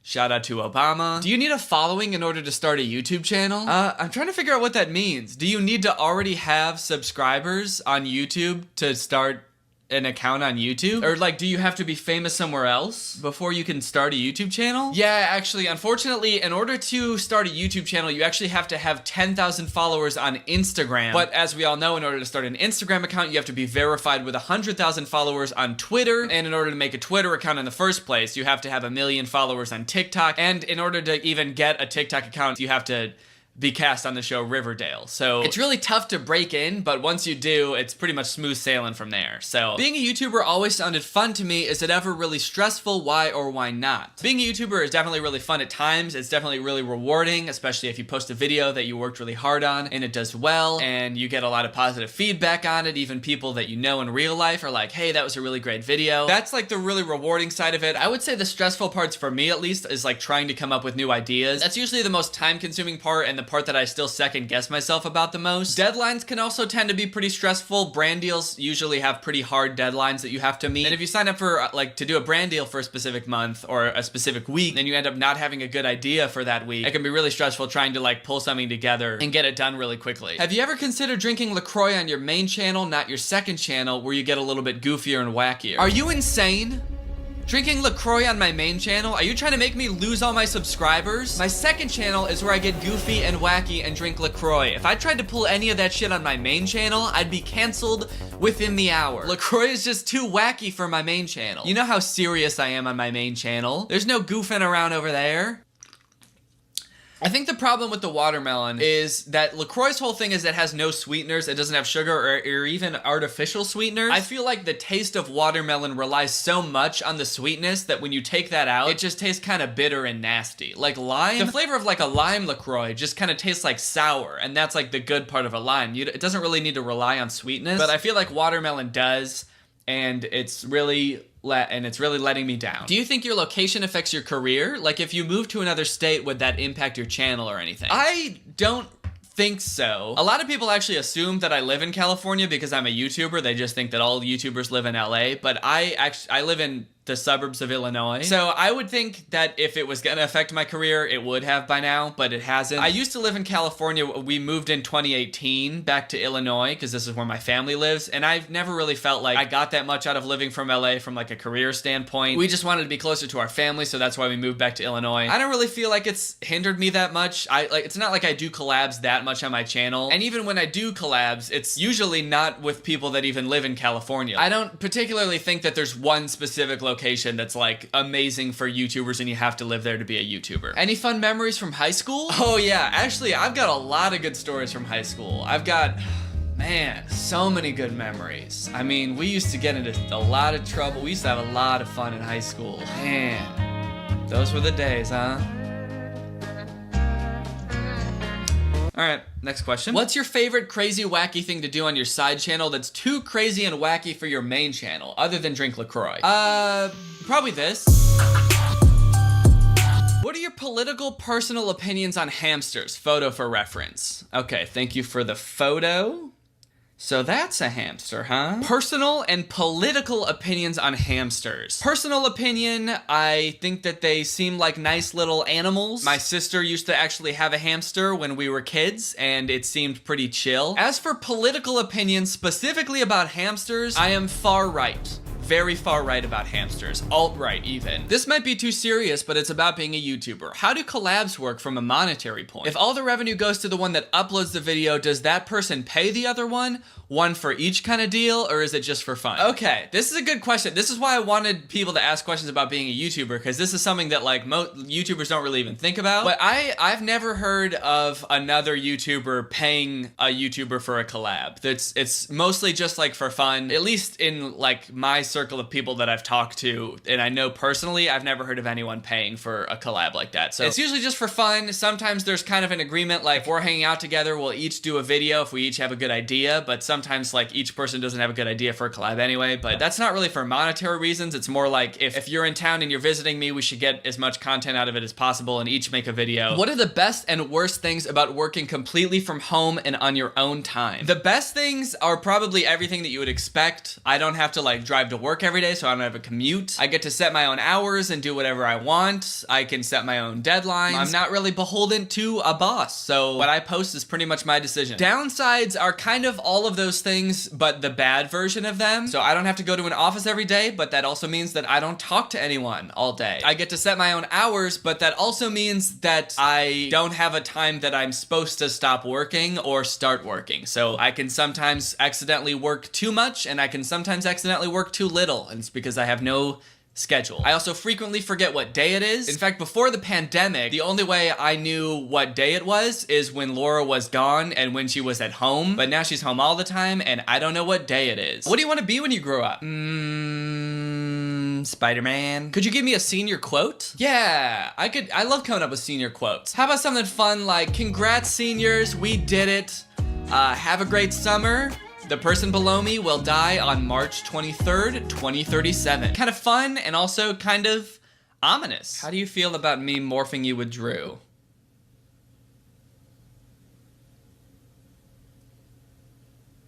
I don't like it. How do you decide what to put in a thumbnail? Okay, that's a good question. I don't know if I've ever really put it into words, so it might be kind of hard for me to answer. But usually the first thing I do is find a screenshot of my face from somewhere in the video, usually looking at whatever type of way the video made me feel. So I don't know, like concerned or confused or angry or silly. Then I try to find clips from whatever I'm reacting to, and there's a couple of different things that I look for, either like the most visually attention grabbing image that makes you like think like, what is this? And then you have to click on the video to figure out what this is. Or if it's something like a movie that I know a lot of people have seen, I try to pick like a recognizable part of that movie. That way people recognize what I'm talking about right away, and I feel like they're more likely to click on a video if they're like, oh, he's making fun of a movie that I've seen before. That's cool and hip. So it's usually a combination of those things and just messing around with it until it looks good and also looks good from like far away. You usually want to like zoom out a bunch and see if it looks good small, because usually thumbnails are pretty small on people's screens or on their phones. So yeah, I've usually found that having your face and everyone's face be pretty big in the thumbnail is good. That way your subscribers recognize that it's you right away, and any emotions on your face or on anyone else's face in the thumbnail are really clear. How did Laura take it at first that you were a YouTuber? Well, we were already together by the time I started making a living off of doing YouTube, so that wasn't really a surprise to her at any point. But I like that this question phrases it like it's something like a deal breaker that I really had to break to her. Like it's a Hannah Montana moment where I put on a wig and I'm like, I know we've been dating for the past 3 months, but I just gotta tell you that I'm a YouTuber. I've been a YouTuber this whole time. I hope that doesn't make you see me any differently. I hope you still like me. But no, she's cool with it. She likes it. I never had to break it to her. Your thoughts? Oh, it's a LaCroix cake. And on the bottom it says, cheers to baby. Happy first birthday, baby. We made you a LaCroix cake because... you know how all kids love LaCroix? Actually, it's got no candles on it, so maybe it's the baby's 0th birthday. It was the day this baby was born, and they made it a LaCroix cake. It is really pretty, though. It's a nice looking cake. All right, well, I think that's enough questions. So what do you say we talk about today's sponsor, Squarespace? Squarespace is, in my opinion, the easiest way to make a website. If you need to make a personal website, maybe a portfolio, or showcase some of your work, or if you're a business that needs a website, Squarespace, it can do it all. Just so you can get an idea of everything that Squarespace can do, let's say, for example, that you have a podcast and you want to make a website for your podcast. You can add audio blocks to your site, which basically let you embed audio. You can have your podcast readily available on your site. With Squarespace, you can also link social accounts like Facebook and Twitter and Tumblr. So if you were to say post a new podcast, you could tweet, post on Facebook, and post on Tumblr all at once using Squarespace. They've got great tools for analyzing your traffic too, so you can see how many people are visiting your website. You can see where the people are coming from that are visiting your website, what kind of devices they're visiting your website on. And then let's say your podcast has merch that you want to sell on Squarespace. You can also set up an online store, and it's so easy to do that it's not even funny. I've actually done this before. If I remember correctly, I don't even think that I needed to look up a tutorial on how to do it because it was so easy, and I did it in like just one night. I set up an online store. So you can do pretty much everything in Squarespace. It's an all-in-one platform. Your websites turn out looking beautiful because they've got templates that you can basically just pick from and then tweak as you want. So head on over to squarespace.com for your free trial, and when you're ready to launch, go to squarespace.com/Danny to get 10% off your first purchase of a website or domain. Thank you to Squarespace for sponsoring this video, and thank you to you guys for checking out Squarespace.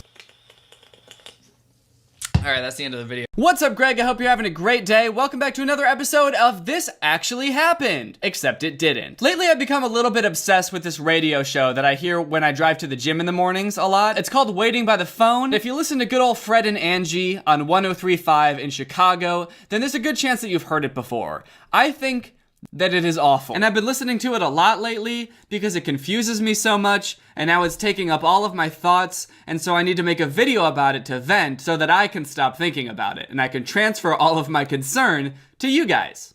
So that's what I'm gonna do. Basically, the premise of the show is somebody calls the radio because they just went on a date, they had a great time, but now they're getting ghosted. What went wrong on the date? Why is this mean person ghosting this nice, sweet person who's just looking for love?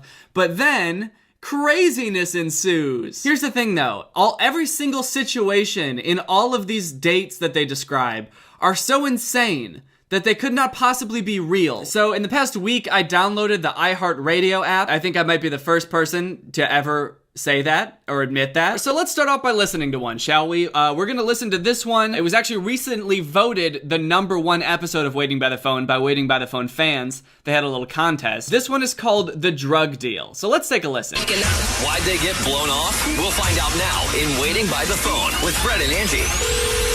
Hi, Allison. How are you? I'm great. How are you guys? Very well. Good morning. Thanks for being on the show. It's Waiting by the Phone. Tell us about this guy, Matthew, how you guys met and where you stand right now. I like the little club beat that they always play at the beginning. It's this little like... And they're like, so this really nice guy that you really like is not calling you back and now you're all alone? Tell us more about how this crippling failure is affecting you. He came by and picked me up and we went out to dinner and then a movie and then drinks after. He didn't reach out to me at all after the date, and I was kind of confused about that. This girl is saying that the date went great, nothing weird happened, it was just a normal date, and nothing went wrong, and she can't possibly imagine why this guy would not want to call her back. So now let's listen as Fred and Angie call this guy and ask him why he won't call her back. Welcome back. Let's call Matthew. You met through some friends, you were set up. Right. And you want to know what's going on. Yeah, I'm really interested to see what he has to say. We'll call him right now. She's very interested to see what weird reason he could have for not wanting to call her back. Let's take a look. Hello? Hi, Matthew. Good morning, Fred and Angie. Paulina Kaling calling for Fred and Angie in the morning on Kiss FM. I have to tell you, before we go any further with the call, that we are on the radio right now, and I need your permission to keep talking. Is it cool if we keep going with the call? Yeah. We're calling on behalf of a woman named Allison who reached out to us and said that you guys were set up and you had a great date. She kind of wanted to know what's going on while you're ghosting. We went on a date. It's just supposed to be a movie, and then after the movie, she said, let's go get some drinks, and it wasn't part of the plan. It was all going really well, and on the way to get drinks, she said, let's go to Target, and she tells me exactly where to park, which is not anywhere near the front of the store, and then I look over, there's somebody in the car, his window rolls down, and a drug deal happens.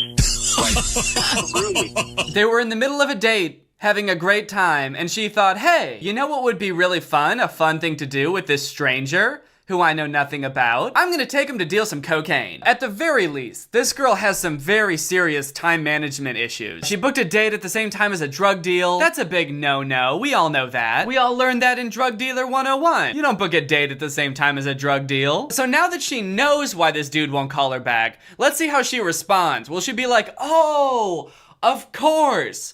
Taking a stranger to a drug deal on a date is a weird thing to do. Let's find out. You did a drug deal on the date. I mean, I didn't make him do any of the drugs. You made me do the drug deal. You gave me money. I handed him money. He handed me cocaine. I handed you cocaine. I became a drug dealer in that situation. You know what? Grow up. Grow up?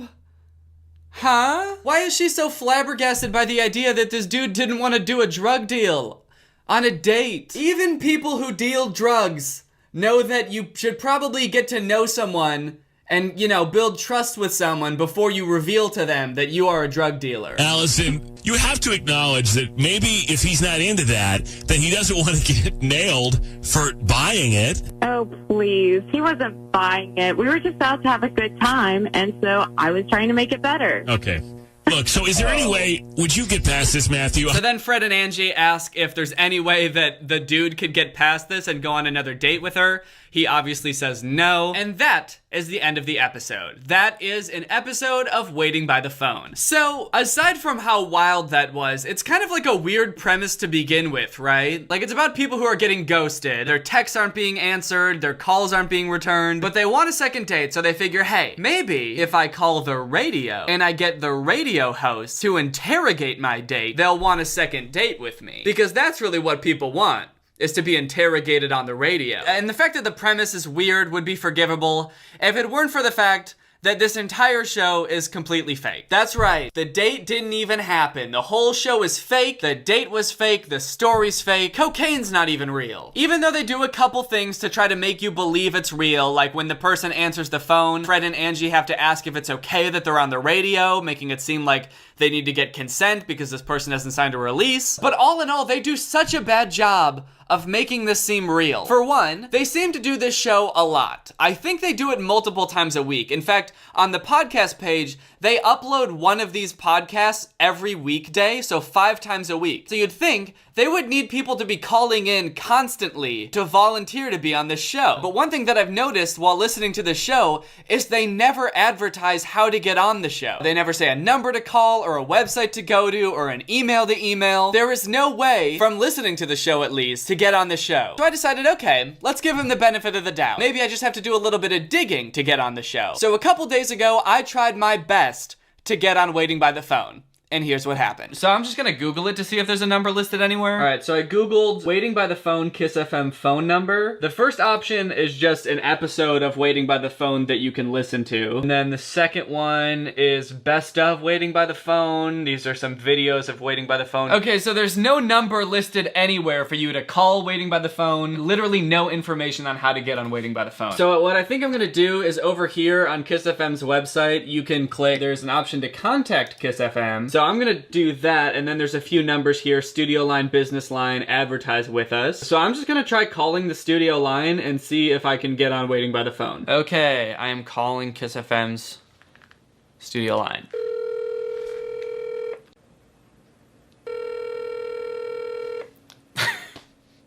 He does not pick up. Can you even call Kiss FM at all? I've been waiting for 3 minutes now and no one has picked up, so I'm gonna hang up. Can I tune into the radio right now and see what's going on? Maybe they're doing something where they're using all the phone lines.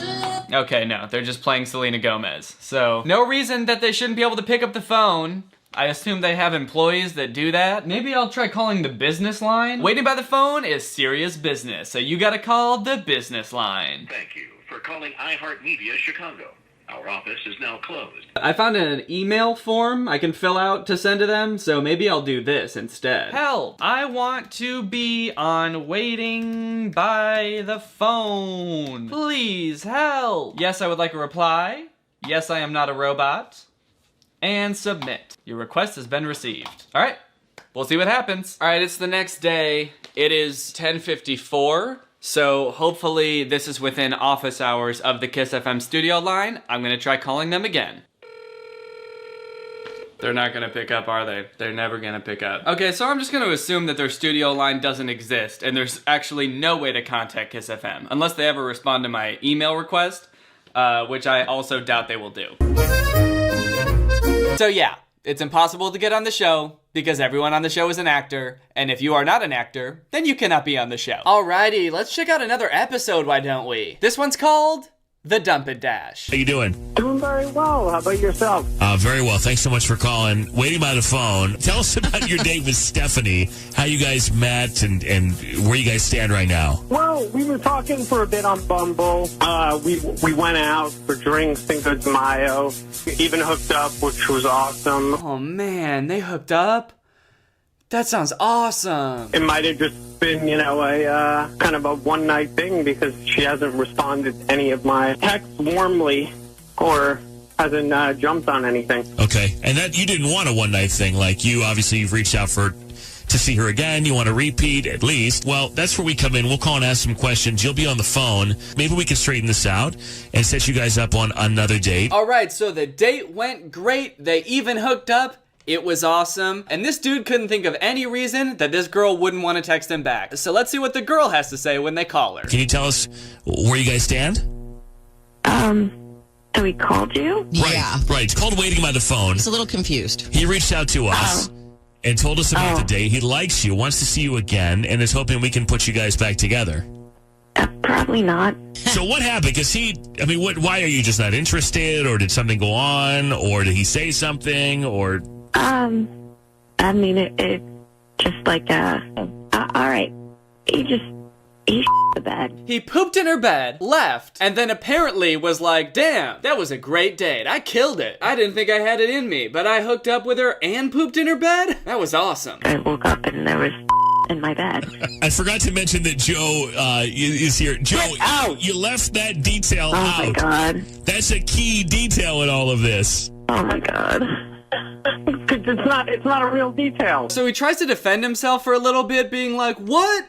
I didn't know that. I must have been so drunk that I didn't even remember that I pooped in your bed. I didn't know. But then like 2 seconds later, he admits that he did it. And that he knew he did it. Oh my God. Wouldn't I know if it was my because it would be in my pants, not on my bed, all right? Yeah, Buster, let's get one thing straight. When I poop my pants, I know it. Because it's in my pants and not all over my bed. Why would I just randomly the bed and not remember? I was also drunk. I wasn't necessarily just embarrassed.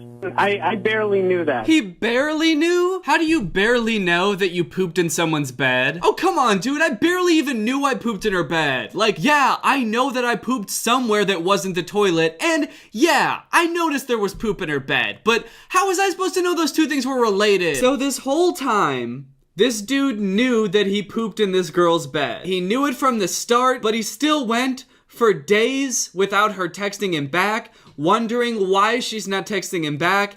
And then he decided to call the radio. So these two radio hosts would harass this poor girl and ask her, why won't you call him back? Never once thinking it might be because he pooped in her bed. This show is insane. This show is a nightmare. So you might notice from the two examples that I've shown that the show is a little bit formulaic. That's one of the big issues I have with it, is that every episode plays out the exact same way, which one could argue is a huge indication that the show is scripted. One could argue it, and one does. It is I am the one. The person who calls in always starts off by saying we had such a great time, everything was great, I can't figure out why they won't call me back. A lot of times they even throw in we went back to my place and hooked up, at which point Fred and Angie are always like, oh, wow, they hooked up. That's kind of interesting. And then, of course, they call the ghoster, and it turns out that they're not the weird one. It was the ghostee all along. And the reason they ghosted him is because they did some weird shit on their date, like poop in their bed or take them to a drug deal. This happens in literally every single episode. This one's called The Competitive Eater. After we do waiting by the phone, hi, Greg. Hi. Oh, shit, this one's about Greg. Hey, Greg, let's hear how Greg fucked up. So we can just skip past the exposition for this one. We know that the date went well, and he can't figure out why this girl won't call him back. Let's just skip to the part where they call her. I guess the best way to put it was he embarrassed himself really, really badly, and he embarrassed me. How did he do that? Because he said everything went really well and he had a good time. He didn't share any of it. So what happened? How did he embarrass you both? Wait, hold on. Greg did something weird? What a twist! But he said everything on the date went fine. And now you're telling me that everything didn't go fine and Greg did something weird? I don't know, man. Seems a little sus to me. And we were sitting at the bar having a drink, and all of a sudden he's on the stage with a bunch of other men and a woman, actually, and there are piles of soft tacos and pitchers of water and just food everywhere. He took off his button-down shirt and he was wearing his wife beater. Underneath. Stop it! Yeah. Oh my God, the visual's amazing on this. Okay, and so you're still sitting there at the table because you were on this dinner date, and so you're going to be a spectator now. Okay, this dude's kind of a savage. So this dude goes on a first date with a girl and leaves the girl halfway through the date to go enter a competitive taco eating contest, and then I guess leaves the date thinking that he totally killed it. Very typical date, if you asked me. We talked about work, exchanged pleasantries, made small talk. I ate 100 tacos, threw up, and kissed her goodbye. Just another classic first date with Greg. After the whole thing is over, he comes back and he's starting to complain about his stomach hurt. So hold on 1 second. So you're being so dramatic. And then Greg doubles down. He's like, wait. You are being so dramatic right now. I thought you'd think it was really romantic if I shoved 50 tacos down my throat and then got a tummy ache and had to go home. I don't know. I maybe misjudged the situation as far as I don't think that we're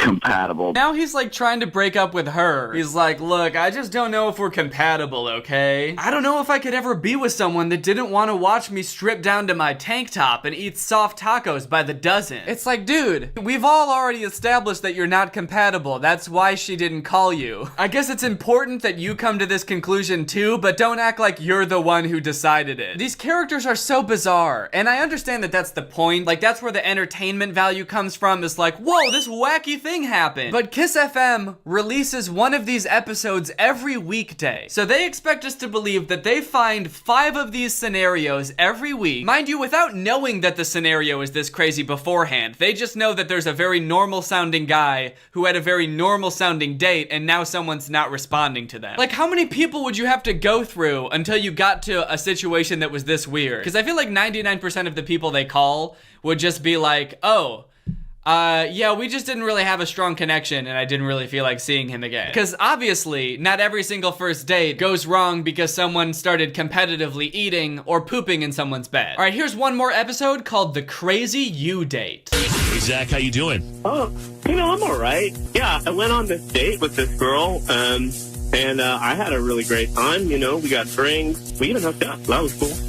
Well, that's all good stuff. Bam, you go on a bam, date, bam. Oh, wow, you hooked up, huh? Bam, bam, bam. Is that how it went? Did it go bam, bam, bam? Hello? Hi, is this Elizabeth? Yeah.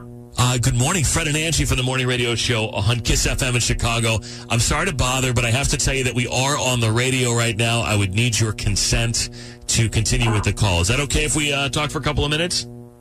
Okay. Oh, another thing, why is every person that they call always, like, just cool with being on the radio without any warning? They always pick up and they're immediately just, like, cool with talking about their sex life and their dating life on the radio. They're just like, hey, so we heard that you had sex with this guy and now you won't call him or text him. Would you care to tell millions of people why you did that? Oh, yeah, I'd love to. Because I feel like if they called me, it would probably just be like, hey, Danny, we're with the radio. We just have a couple questions about someone you went on a date with and hooked up with. Do you mind being on the radio real quick? Yes. Or I just wouldn't even pick up, because I never pick up unknown numbers. And I'm pretty sure no one does. And this right here is exactly why. Because those pesky telemarketers always trying to get you on the radio. Yeah, another weird thing is that they even pick up in the first place. The show airs at like 9 a.m. So presumably a lot of these people must be at work, right? Why are these people so cool with just like talking about their dating life out in the open at work? Just in your cubicle, like, oh, you want to ask me about a girl I hooked up with? Sure. Okay, so basically right after we hooked up, this girl put a huge poopy in my sock drawer. Excuse me, sir, this is an office. If we could keep private conversations outside, if you need to step outside. Fuck off. Yeah, and then she peed in all my water bottles.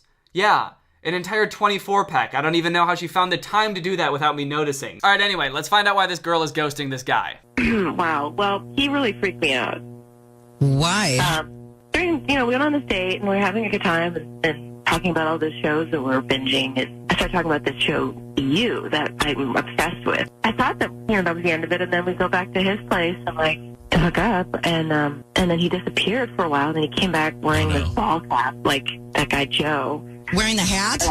And a backpack. Oh, yeah, no. he's wearing a ball cap and a backpack, and Oh, no. he started talking like Joe, and it freaked me out. Whoever writes these, what kind of people do you think exist? Is this something that you think happens on first dates, like all the time? So this girl said she was obsessed with you, and then they go back, in her words, because she thought they were gonna hook up, and then he leaves for a bit and comes back dressed up as the creepy guy from You. I don't know if he's like a murderer or something, because I've never watched the show. He turns into the psychopath? Yeah, he started calling me Beck.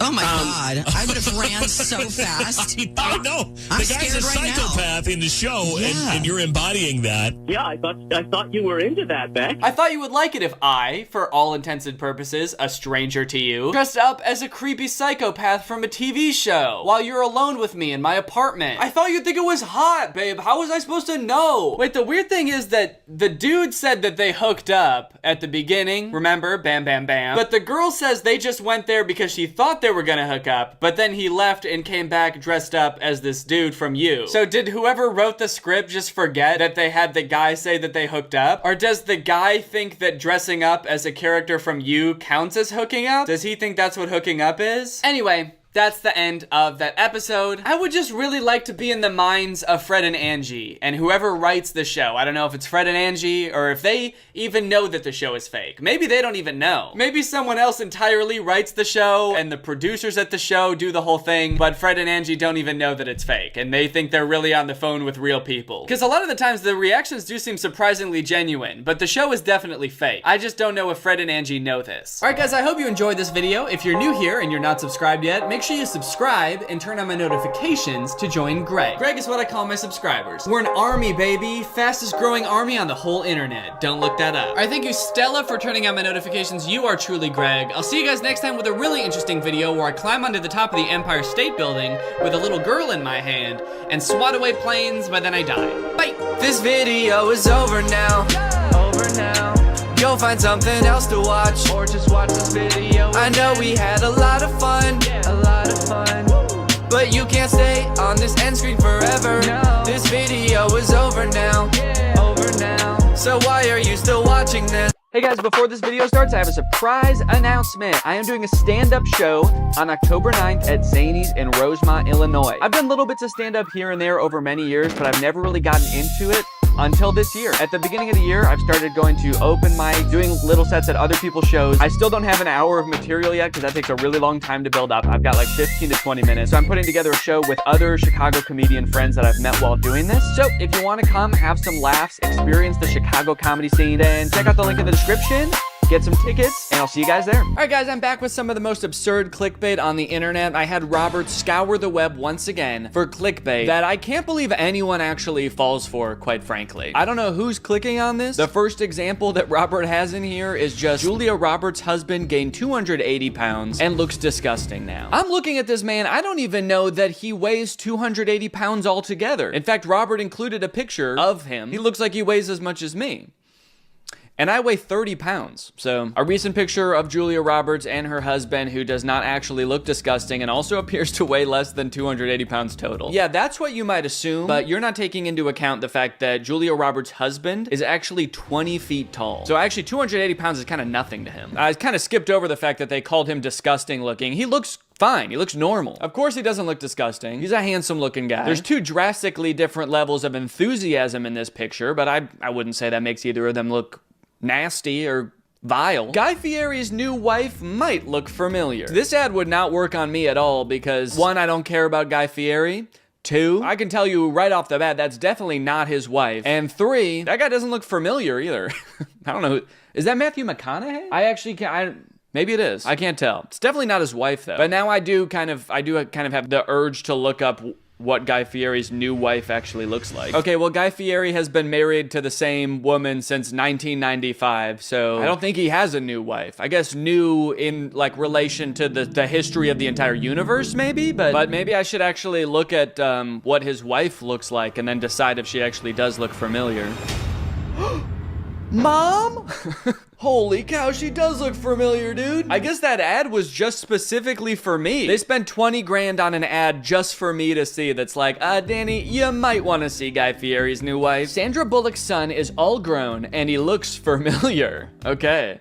Is this like a new ad format? This is like using the phrase "I survived" in a YouTube thumbnail. Saying that somebody looks familiar is a goated clickbait strategy, apparently, for nonsense articles. Is that Keanu Reeves? I feel like that is not Sandra Bullock's son. That's definitely Keanu Reeves. What are they implying? They're probably trying to imply that, like, Sandra Bullock had a kid with Keanu Reeves, so her son, like, grew up and looks just like him or something. For some reason, in my head, the first thing that I thought of was like, they think Keanu Reeves is a time traveler? That's what they're trying to imply. But no, the first one makes a lot more sense. 21 celebs who have grown into horrible looking creatures. Good Lord, that's mean. And maybe I just don't know who celebrities are, and so that's my bad, but this is not good clickbait. I don't even know who this is. So clickbait wouldn't work on me, because I'd be like, someone I never heard of before looks even different than I never knew they did. Don't care. Oh, and Robert was nice enough to include that actually she looks like this now. So not a horrible looking creature at all. Actually, a pretty normal looking creature, if you ask me. 21 stars who have grown into horrible looking creatures. God, dude. Does this work? Does this get people to click on? I guess I need to make my titles and thumbnails meaner to get people to click on them, maybe. Maybe I'm being too nice in my titles and thumbnails. Maybe I should start copying these formats for my own thumbnails. Next video I post is gonna be like, I turned into a horrible looking creature. And it'll be a picture of me on the left, and then on the right, it's just like it's an actual horrible looking creature. It's like a swamp monster, one of those blobfish. And then I could do this one too. It could just be a close-up of my face, and the title is Look Familiar? A list of the 15 most peaceful dogs. Honestly, dude, this is a good article. Solid picture, great article. I would click on this. I see nothing wrong with this one, actually. Only thing wrong with this list is that the list is not longer, actually. Show me 30 of the most peaceful dogs. Yo, I didn't even tell Robert that this video was sponsored by Sundays for Dogs, but this is the perfect opportunity to talk about Sundays. Sundays for Dogs. If you prioritize your dog's health, you know that finding a food that they both like and is healthy can be a bit of a challenge. That's why I love Sundays for Dogs. Sundays for Dogs was founded by a vet, Dr. Tori, a seasoned veterinarian and parent who wanted to create a dog brand that prioritizes health over profit. They've got clean ingredients, no synthetics. This is the turkey recipe, and here it says on the bag it's 86% turkey muscle and organs, 9% fruit and vegetables, 5% seeds and grains, and 0% fillers or synthetic. My dogs love Sundays. They gobble it down. They will even accept this as a treat. Like if I want them to do something like go sit on the couch or sit and stay, they're like, we don't need treats, daddy. We just want this stuff. And I think it's because of how good the ingredients are. Also, it's not all dry and crunchy like kibble. This stuff is air dried, so it has a much more pleasing texture for them to eat, but it also helps preserve the nutrition in the food better. I've looked into other healthy dog foods before, but the ones that require being refrigerated or frozen just seem like a little bit too much of a hassle for me. And this is just as healthy, and there's none of that hassle. You just scoop it like regular dog food. I've even noticed some changes in my dogs after switching them to Sundays. In particular, both of their coats have gotten softer just from switching their dog food, which can happen if you switch them to a healthier food. So if you want to try out Sundays, watch your dog fall in love and witness their transformation, then click the link in the description or use my code GREG40 to get 40% off your first order. That's GREG40 for 40% off your first order. Thank you to Sundays for Dogs for sponsoring this video. Thank you to you guys for checking out Sundays. Now back to the video. You won't believe what these child stars look like now. Whoa, that's crazy. Dewey had a glow up. Well, his name was Dewey, right? Dewey? Is that right, or am I thinking of like Donald Duck's nephews? Dewey from Malcolm in the Middle? Okay, it is Dewey. But I also think Dewey is one of Donald Duck's nephews. Yes, it is. See? Dewey Duck. That'd be crazy if Dewey Duck grew up to look like this. Dewey Duck just grew up and he looks familiar. She was a star. Now she works in Detroit. Who is that? She couldn't have been that big of a star because I don't know who she is. But I guess I'm happy for her that she has a job in Detroit now. That's cool. Detlef Schrempf is no longer an NBA player. Not even close. That name is good enough clickbait on its own. Detlef Schrempf? There's no way that's a real person. If you made an article that was just called "There's a real guy named Detlef Schrempf," that would be enough for me to click on it, honestly. In fact, I need to look this guy up now. Also, I want to figure out what he is besides an NBA player. The Dewey Duck to Detlef Schrempf pipeline. Oh, he's a former professional basketball player, so we can confirm he's not a basketball player anymore. Now we got to figure out how far he is from that. What would be the furthest thing from a professional basketball player? Like I guess like a head of lettuce or something? It looks like he stopped playing for the NBA in 2001, so of course he's not an NBA player anymore. He's 62 years old. Wow, bro really fell off. I haven't seen him in a single NBA game lately. That's crazy. Now it looks like he mostly just works on his charity, the Detlef Schrempf Foundation. And in 2012, he won the Paul Allen Award for Citizenship, and he raised about $10 million for children charities in the Pacific Northwest, so that's great. Good for him. And is the implication that like after you retire from the NBA, you should at least do something pretty close to being an NBA player, like at least join a professional soccer team or something? Horse keeps hugging pregnant woman. When doctor looks at ultrasound, he calls the police. Calls the police on who? Is he are they implying that the horse, the baby's a horse? So then he's calling the police on the horse, or on the, I guess maybe on the woman?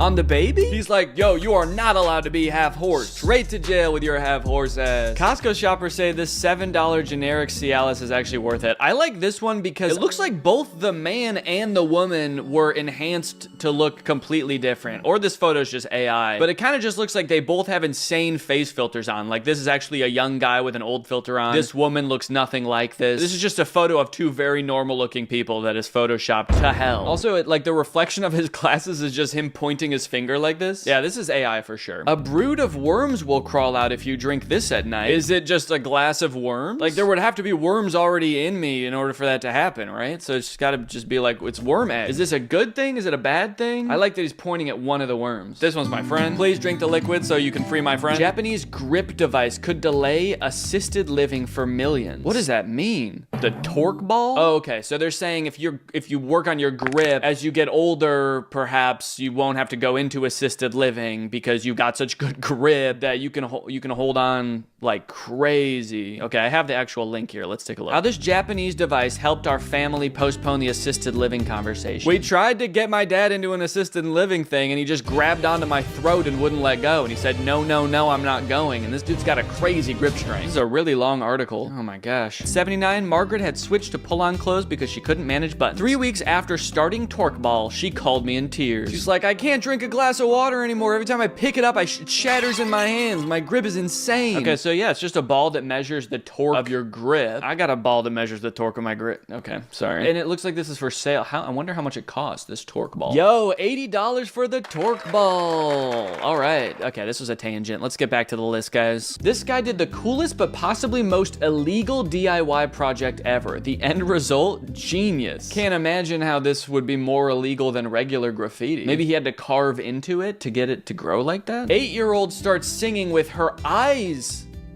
closed. Oh. It's like singing with her eyes. She's like using her eyelids as lips. But when she opens her eyes, my jaw dropped. Oh my God. I was left breathless in seconds. What could have happened when she opened her eyes? She at first had normal eyes, then she closed them. She started singing, and when she opened them, she was possessed. Her eyes were black as night, and her voice was wretched. After she opened her eyes, she was a disgusting creature. How to empty your bowels every morning. Top surgeon explains how. And here's a little picture of what it looks like when you empty your bowels. Anyone else be laying eggs in the morning? That was stupid. Let's think of a different joke. Or not. Extra large headed human species found in China's woodlands. Like fossils, or they actually found this guy? But it looks like we got the link, gang, so let's find out. Homo big heads. This is not real. Homo big heads, newfound human species roamed China's woodlands with extra large heads. Okay, so I don't even know if this article is real, but it's just talking about how they found a new species that lived 300,000 years ago in Asia, and they have notably larger heads than Neanderthals and Homo sapiens. Still think it's mean to call them Homo big heads, but whatever. I seriously can't believe what I saw. This is unreal. When you find out what these kids are jumping into, your jaw will drop. This is unbelievable. I've never seen anything like this in my entire life. Wow. They're jumping into a wood chipper. This is incredible, guys. Please share this. It's amazing. Baby ducks see water for the first time. Can you believe what they do? I like to imagine this as 2 separate sentences. Can you believe what they do? Just looks like they're drinking. There's no way this is their first time seeing water. They need water to survive. I mean, like, were they just born 9 seconds ago? I guess maybe their first time seeing a large enough body to swim in. I bet they're gonna swim. Maybe these kids are jumping into this tiny bucket of water. A Shane Dawson one, meeting a blind person awkward. So you're telling me you can't even see? That's crazy. This has 14 million views. I do think out of all these, I should copy some of these for my YouTube channel. You won't believe what I'm jumping into. Just a picture of me that says Homo Big Head. 15 most peaceful dogs, and the thumbnail's just a picture of me sleeping. All right, well, thanks for watching this video, guys. I'll see you next time. Bye-bye. Before this video starts, I'd like to say that this video is sponsored by Mischief. Mischief is a brand that creates and releases insane new things every 2 weeks. You've probably seen some of their drops before, but didn't even know that they were the ones behind it. I've seen their next drop that's coming up, and it is sick, and the only way to know about it is by downloading the Mischief app. So if you want to be in the know, search MSCHF on the App Store or Google Play Store, or go to mischief.com. Anyways, here's the video. What's up, Greg, and welcome back to another episode of Ditsy Gaki, the internet's most notorious ripoff of Diggy Gorgonzola. So it has been brought to my attention that the movie that I made a video about a couple weeks ago, What's Up, is actually a sequel. I did not realize this. There were a lot of things that I was confused about in that movie, and apparently it's because that movie is a sequel to a different movie called Big and Little Monsters, which is actually a ripoff of Monsters vs. Aliens. I gotta be honest, it's kind of clever of them to just use the same characters to rip off a different movie. That's pretty genius. Like, they didn't have to like remodel any new characters or make a new set or anything like that. They can just stick all of these characters in a different movie. So today we're gonna be taking a look at Big and Little Monsters, and we're gonna see if it's any less bad than What's Up. And we're also going to see if it's any less racist. Also, I'm curious to see if any of the questions that I had about What's Up are answered in this movie, because this movie is supposed to set up What's Up. All right, let's dive in. I'm about to dive in. So the movie starts with Dr. Crumb being woken up. He's got a very technologically advanced room, but what else would you expect from Dr. Crumb? He's got all these little gadgets designed to wake him up and give him a good morning. He's got this little floating robot that comes to give him the news. Express breakfast, country breakfast, breakfast with nuts, Sunday breakfast, breakfast delight. Huh. Interesting. What a weird-ass menu. This thing is not intuitive at all. Yeah, that's right. We're getting real nitpicky right off the bat. This menu, it doesn't make any sense. Like, why not just write the names of all the breakfast items? Why do they have to have pictures of the sun that are supposed to somehow tell you what you're getting for breakfast? I mean, these icons barely even tell you what each breakfast is. Like the first one, this is supposed to be express breakfast, but it's just a picture of the sun, and I guess he's like going fast. He's just a fast sun. So I guess maybe you could infer that that's supposed to mean express breakfast, but that still doesn't tell you what express breakfast is. Like, what is in the meal. It's just a fast sun. Also, what the heck is breakfast delight? The last one. Breakfast delight. I think I can picture kind of what each one of these would be, except for breakfast delight, and the picture doesn't help at all because it's just a picture of a clown. It's just a regular meal like any other one of these meals, but like a clown serves it. Just a clown bringing you out a regular ass omelet. You selected Country Breakfast. Good morning, Dr. Crumb. Yesterday's electronic news headlines. Tomorrow, Dr. Crumb will launch the first intergalactic supersonic geometric antenna. Right off the bat, the movie's not any less racist, specifically towards Chinese people. What is with the writers of these movies and being really racist? In the last movie, they had the guy that they kept making fun of, and now in this one, the robot is making fun of Chinese people? For crying out loud! It must be a virus. I'm sure I unsubscribed from that darn Chinese news channel. Oh, your robot got a virus? The robot that you made and only you own got a virus? Who wrote the virus for your robot that no one else knows exists? I think you programmed it to do that just so you could be racist. It kind of seems like it. Country breakfast will be ready in... Oh, here we go. Now we get to see what the country breakfast is. Look at all those pots and pans in the background that were used to make this breakfast. I bet it's gonna be a pretty exquisite breakfast. 9, 8, 7, 6, 5, 4, 3, 2, 1... Country breakfast complete. It's an egg. It's one egg. The country breakfast is just one egg and coffee, but like in a cup the size of a shot glass. Just a little, tiny little thimble full of coffee. That's all Dr. Crumb needs to get himself going in the morning. Is this a thing? Is there such a thing as a country breakfast that's just one egg? One hard-boiled egg? Ah, reminds me of life out on the farm. It was a simpler life, to be sure. Every morning I would get fed one hard-boiled egg by my floating racist robot, and I would drink coffee out of a cup the size of a water bottle cap. I miss those days. That was a simpler time. More salt! More salt. A little more salt, please. A little more salt. Apply! Junk. Yeah. Good morning, Amanda.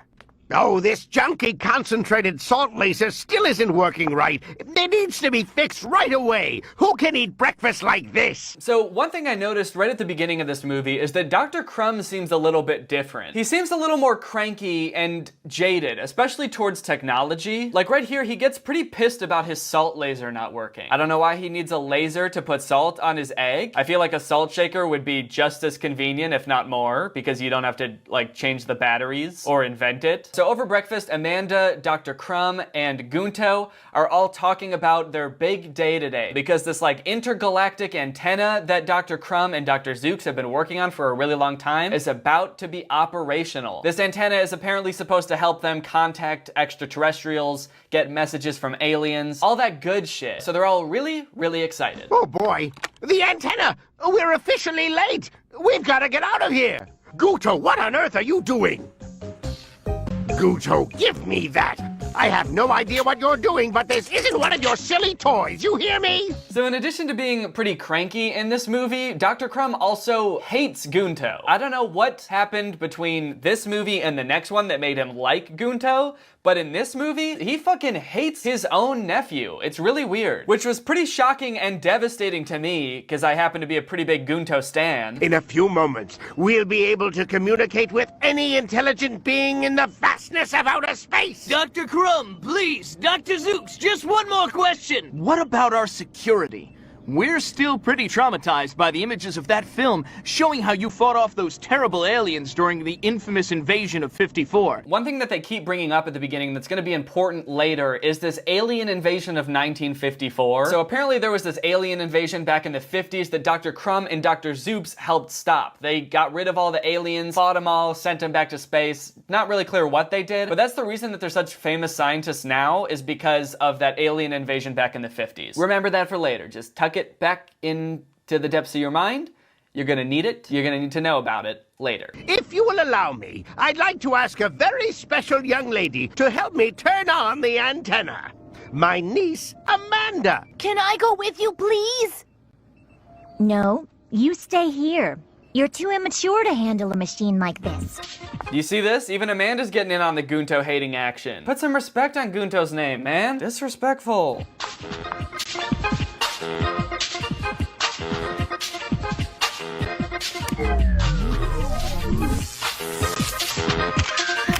Wow, yeah, looks like it really took a lot of maturity to turn that machine on. Way to go, Amanda, you're so smart and mature. If only Gunto could have flipped that switch. Why they gotta do my boy Gunto like this? After this press conference, Gunto's walking around all sad because nobody let him turn on the machine. And while he's walking around, this meteorite comes from outer space and crashes like right at his feet. Just a quick side note, I feel like if something of that size really came that fast and crashed into Earth, it would probably have killed Gunto. I'm glad it didn't. I'm just saying, like, physics-wise, I'm pretty sure it would have rocked his shit. If there's any scientists watching this and want to confirm that, let me know. But it was literally burning up on its way to Earth, so I'm pretty sure that Gunto should be dead.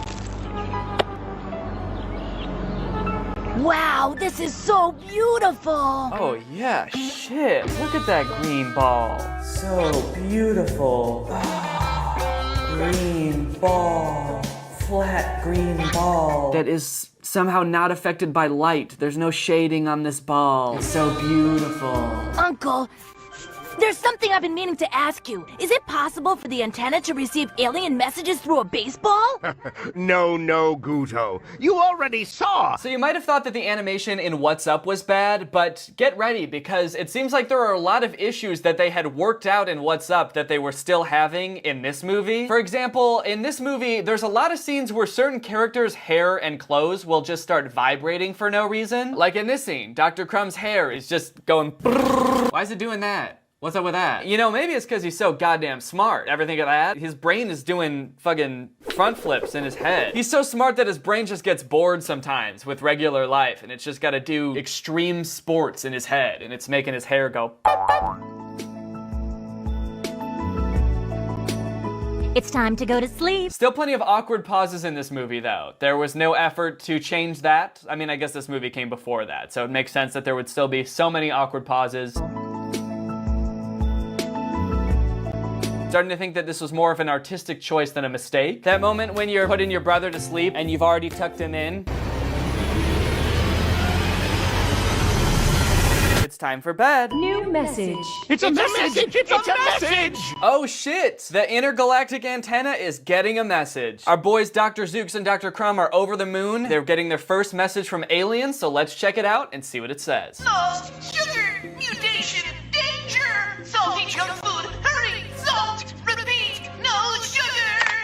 Is there there a defect? What a strange message. I can't stand machines. I hate them. What a bunch of hunks of junk. If only one of them would work right. Yo, holy shit, dude, calm down. So mad immediately about a machine not working. What a bunch of hunks of junk. One that you built, by the way. So if it's not working, it's probably your fault, right? Because you didn't build it right. I gotta be honest, guys. Dr. Crumb, he's different in this movie. Dr. Crumb hits different in this movie, dude. He's a little bit wild. He's kind of off his rocker. He's a cranky little man. Imagine getting your first message from outer space. You get a message from aliens on an antenna that you built, and it doesn't make sense at first, and your first reaction is just like, what the fuck, I hate science! I hate machines! Fuck technology! I hate electricity! I'm going to go live in the woods! I'm gonna live with the squirrels forever! I swear, dude, Dr. Crumb is like one tiny little glitch away from going Amish. He's gonna go full Amish. And what do we have here?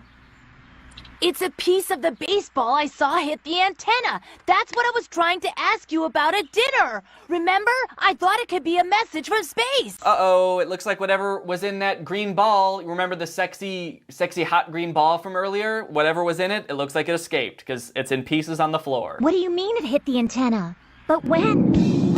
Yeah, look at that. Look at her hair. It's doing that thing that Dr. Crumb's hair was doing. Just, what's going on there? She looks like she's gonna fly away. What was that? A weird sound? I gotta go! Oh my goodness, that can't be what I think it is. We have to tell Uncle Crumb. Tell me what? What was that noise? This scene's weird because they're looking at whatever is outside. It's whatever came out of the green ball. They're like watching it and saying shit about it, but they're not showing it, which I guess could be like an artistic choice. Some movies do that where they're like, oh my God, look at that. And then it cuts to the next scene and you're like left in suspense. But because this movie is so lazily animated, all I can think is that they just did this to get out of animating the monster for one scene. They really got too lazy to animate like the main antagonist of the movie. He's destroying everything! Aren't those the same aliens you fought and defeated in 54? It's time for you to save the world again! Sometimes Amanda moves like she's a character in a horror movie. Like she's the girl from The Grudge or The Ring or something. It's like she like speeds up and slows down at weird speeds and her hair is going bop, bop, bop, bop. It's time for you to save the world again! I'm worried about Amanda in this movie, dude. First her vibrating hair and now she's moving like some kind of ghostly apparition. Can't say I like that. I think they came from inside Goodo's bag. There's definitely 3 monsters, and I think they came from the ball that hit the antenna. Let me have a look. Very interesting. This sound.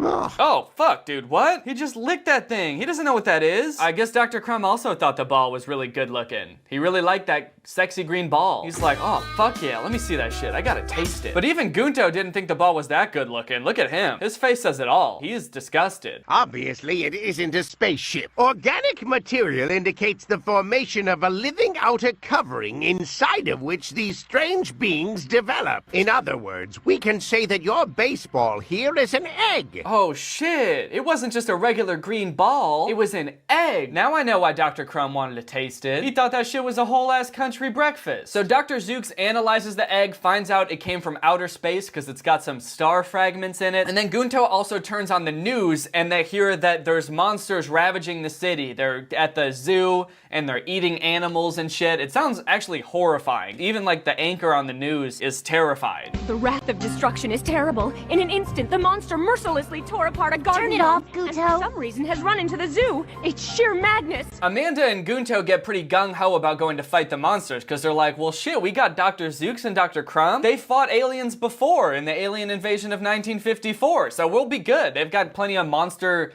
alien hunting equipment. But the whole time that Amanda is talking about going to fight these aliens, Dr. Crumb looks really worried and eventually pulls Dr. Zooks off to the side. Dr. Zooks, I don't believe it's possible. This monster story must be some type of scheme that we need to get to the bottom of. They'll find out the whole lie. Monsters don't exist. We invented everything. That story about an invasion of monsters we made up was just so that the government would invest in our interplanetary communication project. Wow, so it turns out they were phonies the whole time. Turns out they made up the whole alien invasion thing just to get money from the government. I don't know how they faked an entire alien invasion just to get money from the government. Like, wouldn't there need to be other witnesses or like buildings destroyed and stuff? Did they kill people and destroy buildings to pretend that they were fighting aliens? That's pretty fucked up. These monsters are a fraud. They're gonna find out everything. We're done. Fried. Oh, fuck him up, Dr. Zooks. Oh, I love that sound that he makes when he slaps him. He sounds like he's really getting his shit rocked. Yeah, his brain's really doing flips now. That's kind of a weird thing that only happens in movies, I'm just realizing. Like, in movies all the time, someone will be having like a nervous breakdown and their friend will be like, snap out of it, and slap him in the face. How many times in your life have you had a friend that was in a serious crisis? Maybe they were having like a mental breakdown and you thought to yourself, oh, I know what'll calm them down. I'm gonna slap the shit out of them. Oh, you may be having a panic attack, but get ready for a physical attack, bitch. Kick him in the face. Kill him. But Amanda gets into everything. Whatever tweaks her interest, she wants to know everything. Dr. Zooks, my niece will find out. And when she does, she'll no longer respect me. Do you understand? Come on, Dr. Crumb. That girl completely idolizes you. Yo, what about Gunto? What about the boy? What the hell? Why is this dude so obsessed with Amanda? This whole movie is so disrespectful to my boy Gunto. My niece! What am I gonna do when my niece finds out? Ugh. Chill out, you weirdo. It's not important what you did, but who you are. A dedicated scientist, an attentive uncle, and a man with character she can be proud of. Look at everything you do. Everything you think. You're a famous scientist. Yeah, I wouldn't be that confident that she's still gonna like you. Like, sure, you're still a famous scientist. Like, we've all established that the reason for that is a big hoax. So you shouldn't even be a famous scientist. And judging by how baffled you are at technology, it still seems like even after all this time, you still suck at science. Anyway, so they have that conversation, and then Dr. Crumb goes back outside to talk to Amanda and Gunto and finds that they've left. They went to go fight the aliens on their own and are just gonna let Dr. Crumb and Dr. Zooks catch up with them. Dear Uncle, we went ahead of you with the photoplasmolithium guns. I'm sure the plan you're putting together will work perfectly. Saving us all and the whole world will be grateful again. Amanda, you're in danger. My dear niece, in danger, and it's all my fault.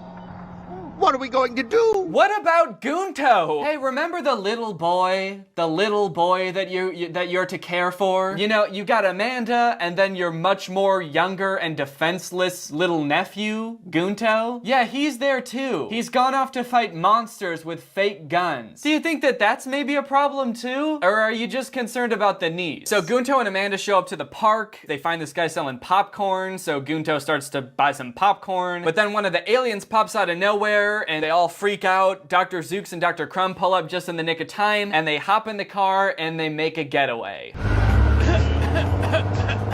Good for nothing, kids. These days they walk all over you. Even an old popcorn vendor. There's no respect for the corn. When's it all gonna stop? Why do I suddenly feel like this movie was written by a retired popcorn salesman? So they're riding along. They have a little heart-to-heart because Dr. Crumb eventually tells Amanda that the whole alien invasion was a hoax before, so they're really not as safe as they thought. Then a monster comes out of nowhere, tries to eat them again, and they end up hiding in a movie theater.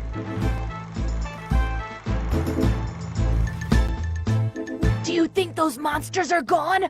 Would you mind keeping it down? I think I heard something.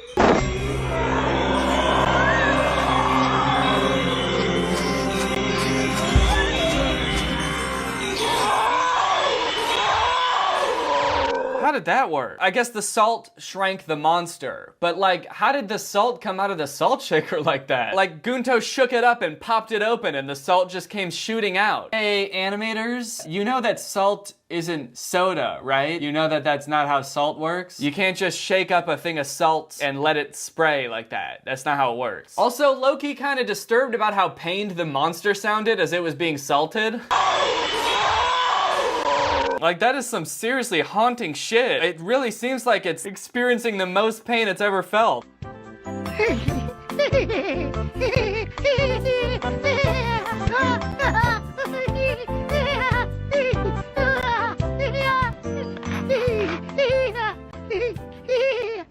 Be careful. awful. If you give that little guy any more popcorn, he'll disappear. You're absolutely right. I thought once they started talking, the monster would stop making that noise, or they would, you know, like reduce the volume of that monster so it wouldn't be so distracting. But nah, the sound design people were just like, fuck it.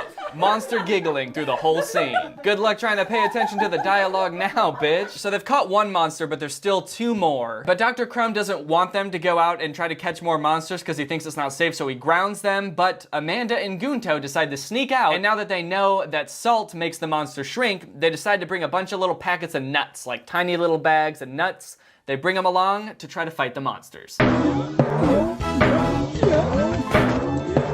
Gunto, hit him with the salt, quick! Take this, you oversweetened monster! Swallow these salty peanuts!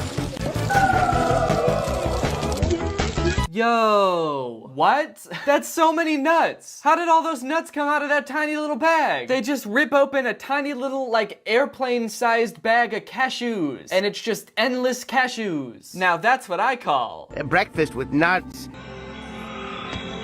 Hit him with the salt, brother!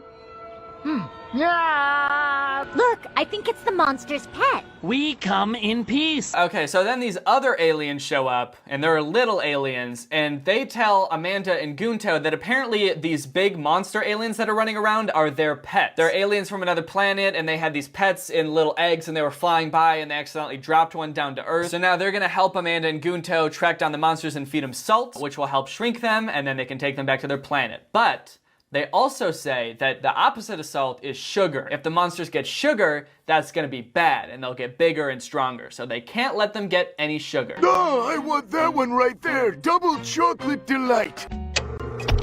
Okay, this part is really awkward, and I feel like when I just show little clips from the movie, you don't really get a sense for how awkwardly it's animated, because I'm trying to cut it down for time and make this video interesting. But I'm gonna let this part play out in its entirety so that you can really get a sense for how unnecessarily long some sequences in this movie are. Welcome to Ice Cream Express. How can I help you?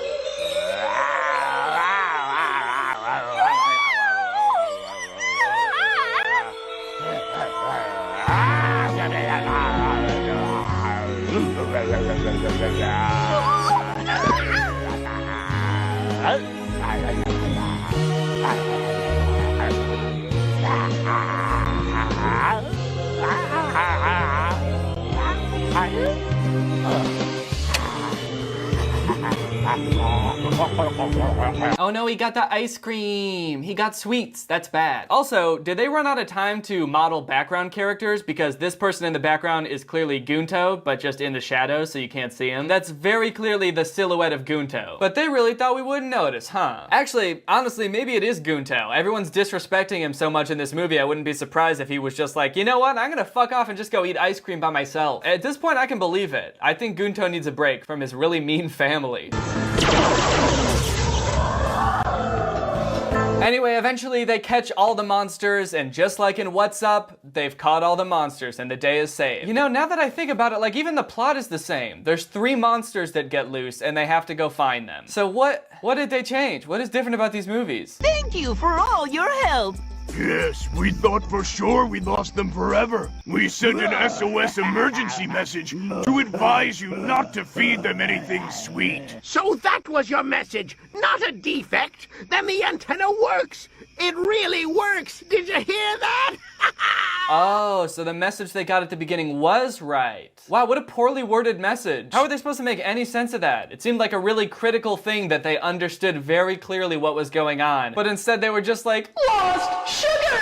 Junk food! Danger! Sugar danger! really helpful, aliens. Good job. Anyway, that's the end of the movie. In conclusion, did we learn anything new about the universe of What's Up and Big Little Monsters? Actually, yeah, I think I did. Well, no, I guess I didn't. I didn't learn anything that I wanted to know the answer to, but I did learn things that I didn't think needed a different answer. Like in What's Up, I just assumed that Dr. Crumb and Dr. Zooks were good scientists, and that's why they had all of the cool stuff and the great technology. But from this movie, it kind of seems like everything that they have, they either fake or got it from aliens as a gift. So that's a thing that I didn't think was gonna change in this movie, but did. Well, that's the movie. I should mention that I have some new merch available on my merch store. There's a nice yellow Greg hoodie, and then there's like a light blue and a coral Greg t-shirt. Some nice summer options for you. All right, well, with all that out of the way, guys, now it's time to talk about our sponsor, Mischief. Mischief is a really cool brand. I've been seeing their drops for a while now, and honestly, they do some really impressive stuff. They release something crazy every 2 weeks, and they'll range from like viral digital experiences to weird luxury items. The most recent one that you might have heard about is their collaboration with Mr. Beast. It was called Finger on the App. It was basically a competition amongst millions of people. Anyone could download the app, and it was a competition to see who could keep their finger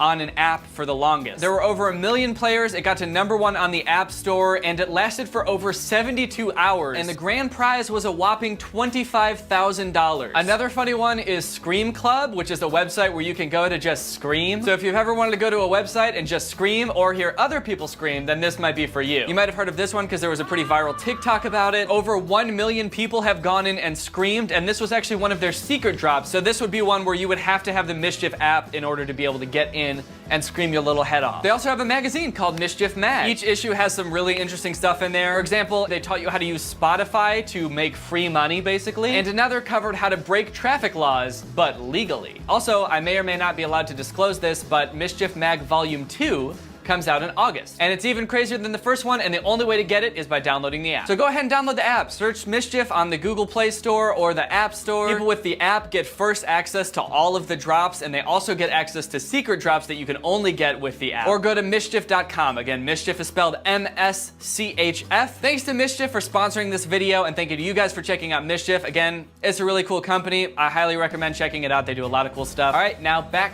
to the rest of the video. All right, well, that's it for this video. Thank you guys for watching. I hope you enjoyed it. If you're new here and you're not subscribed yet, make sure you subscribe and turn on my notifications to join Greg. Greg's what I call my subscribers, but more importantly, guys, we're a family. We're all blood related. We all came out of the same mommy, and we're one big happy family, and we're the strongest army on the internet, and please don't look that up. All right, I'll see you guys next time. Bye. This video is over now.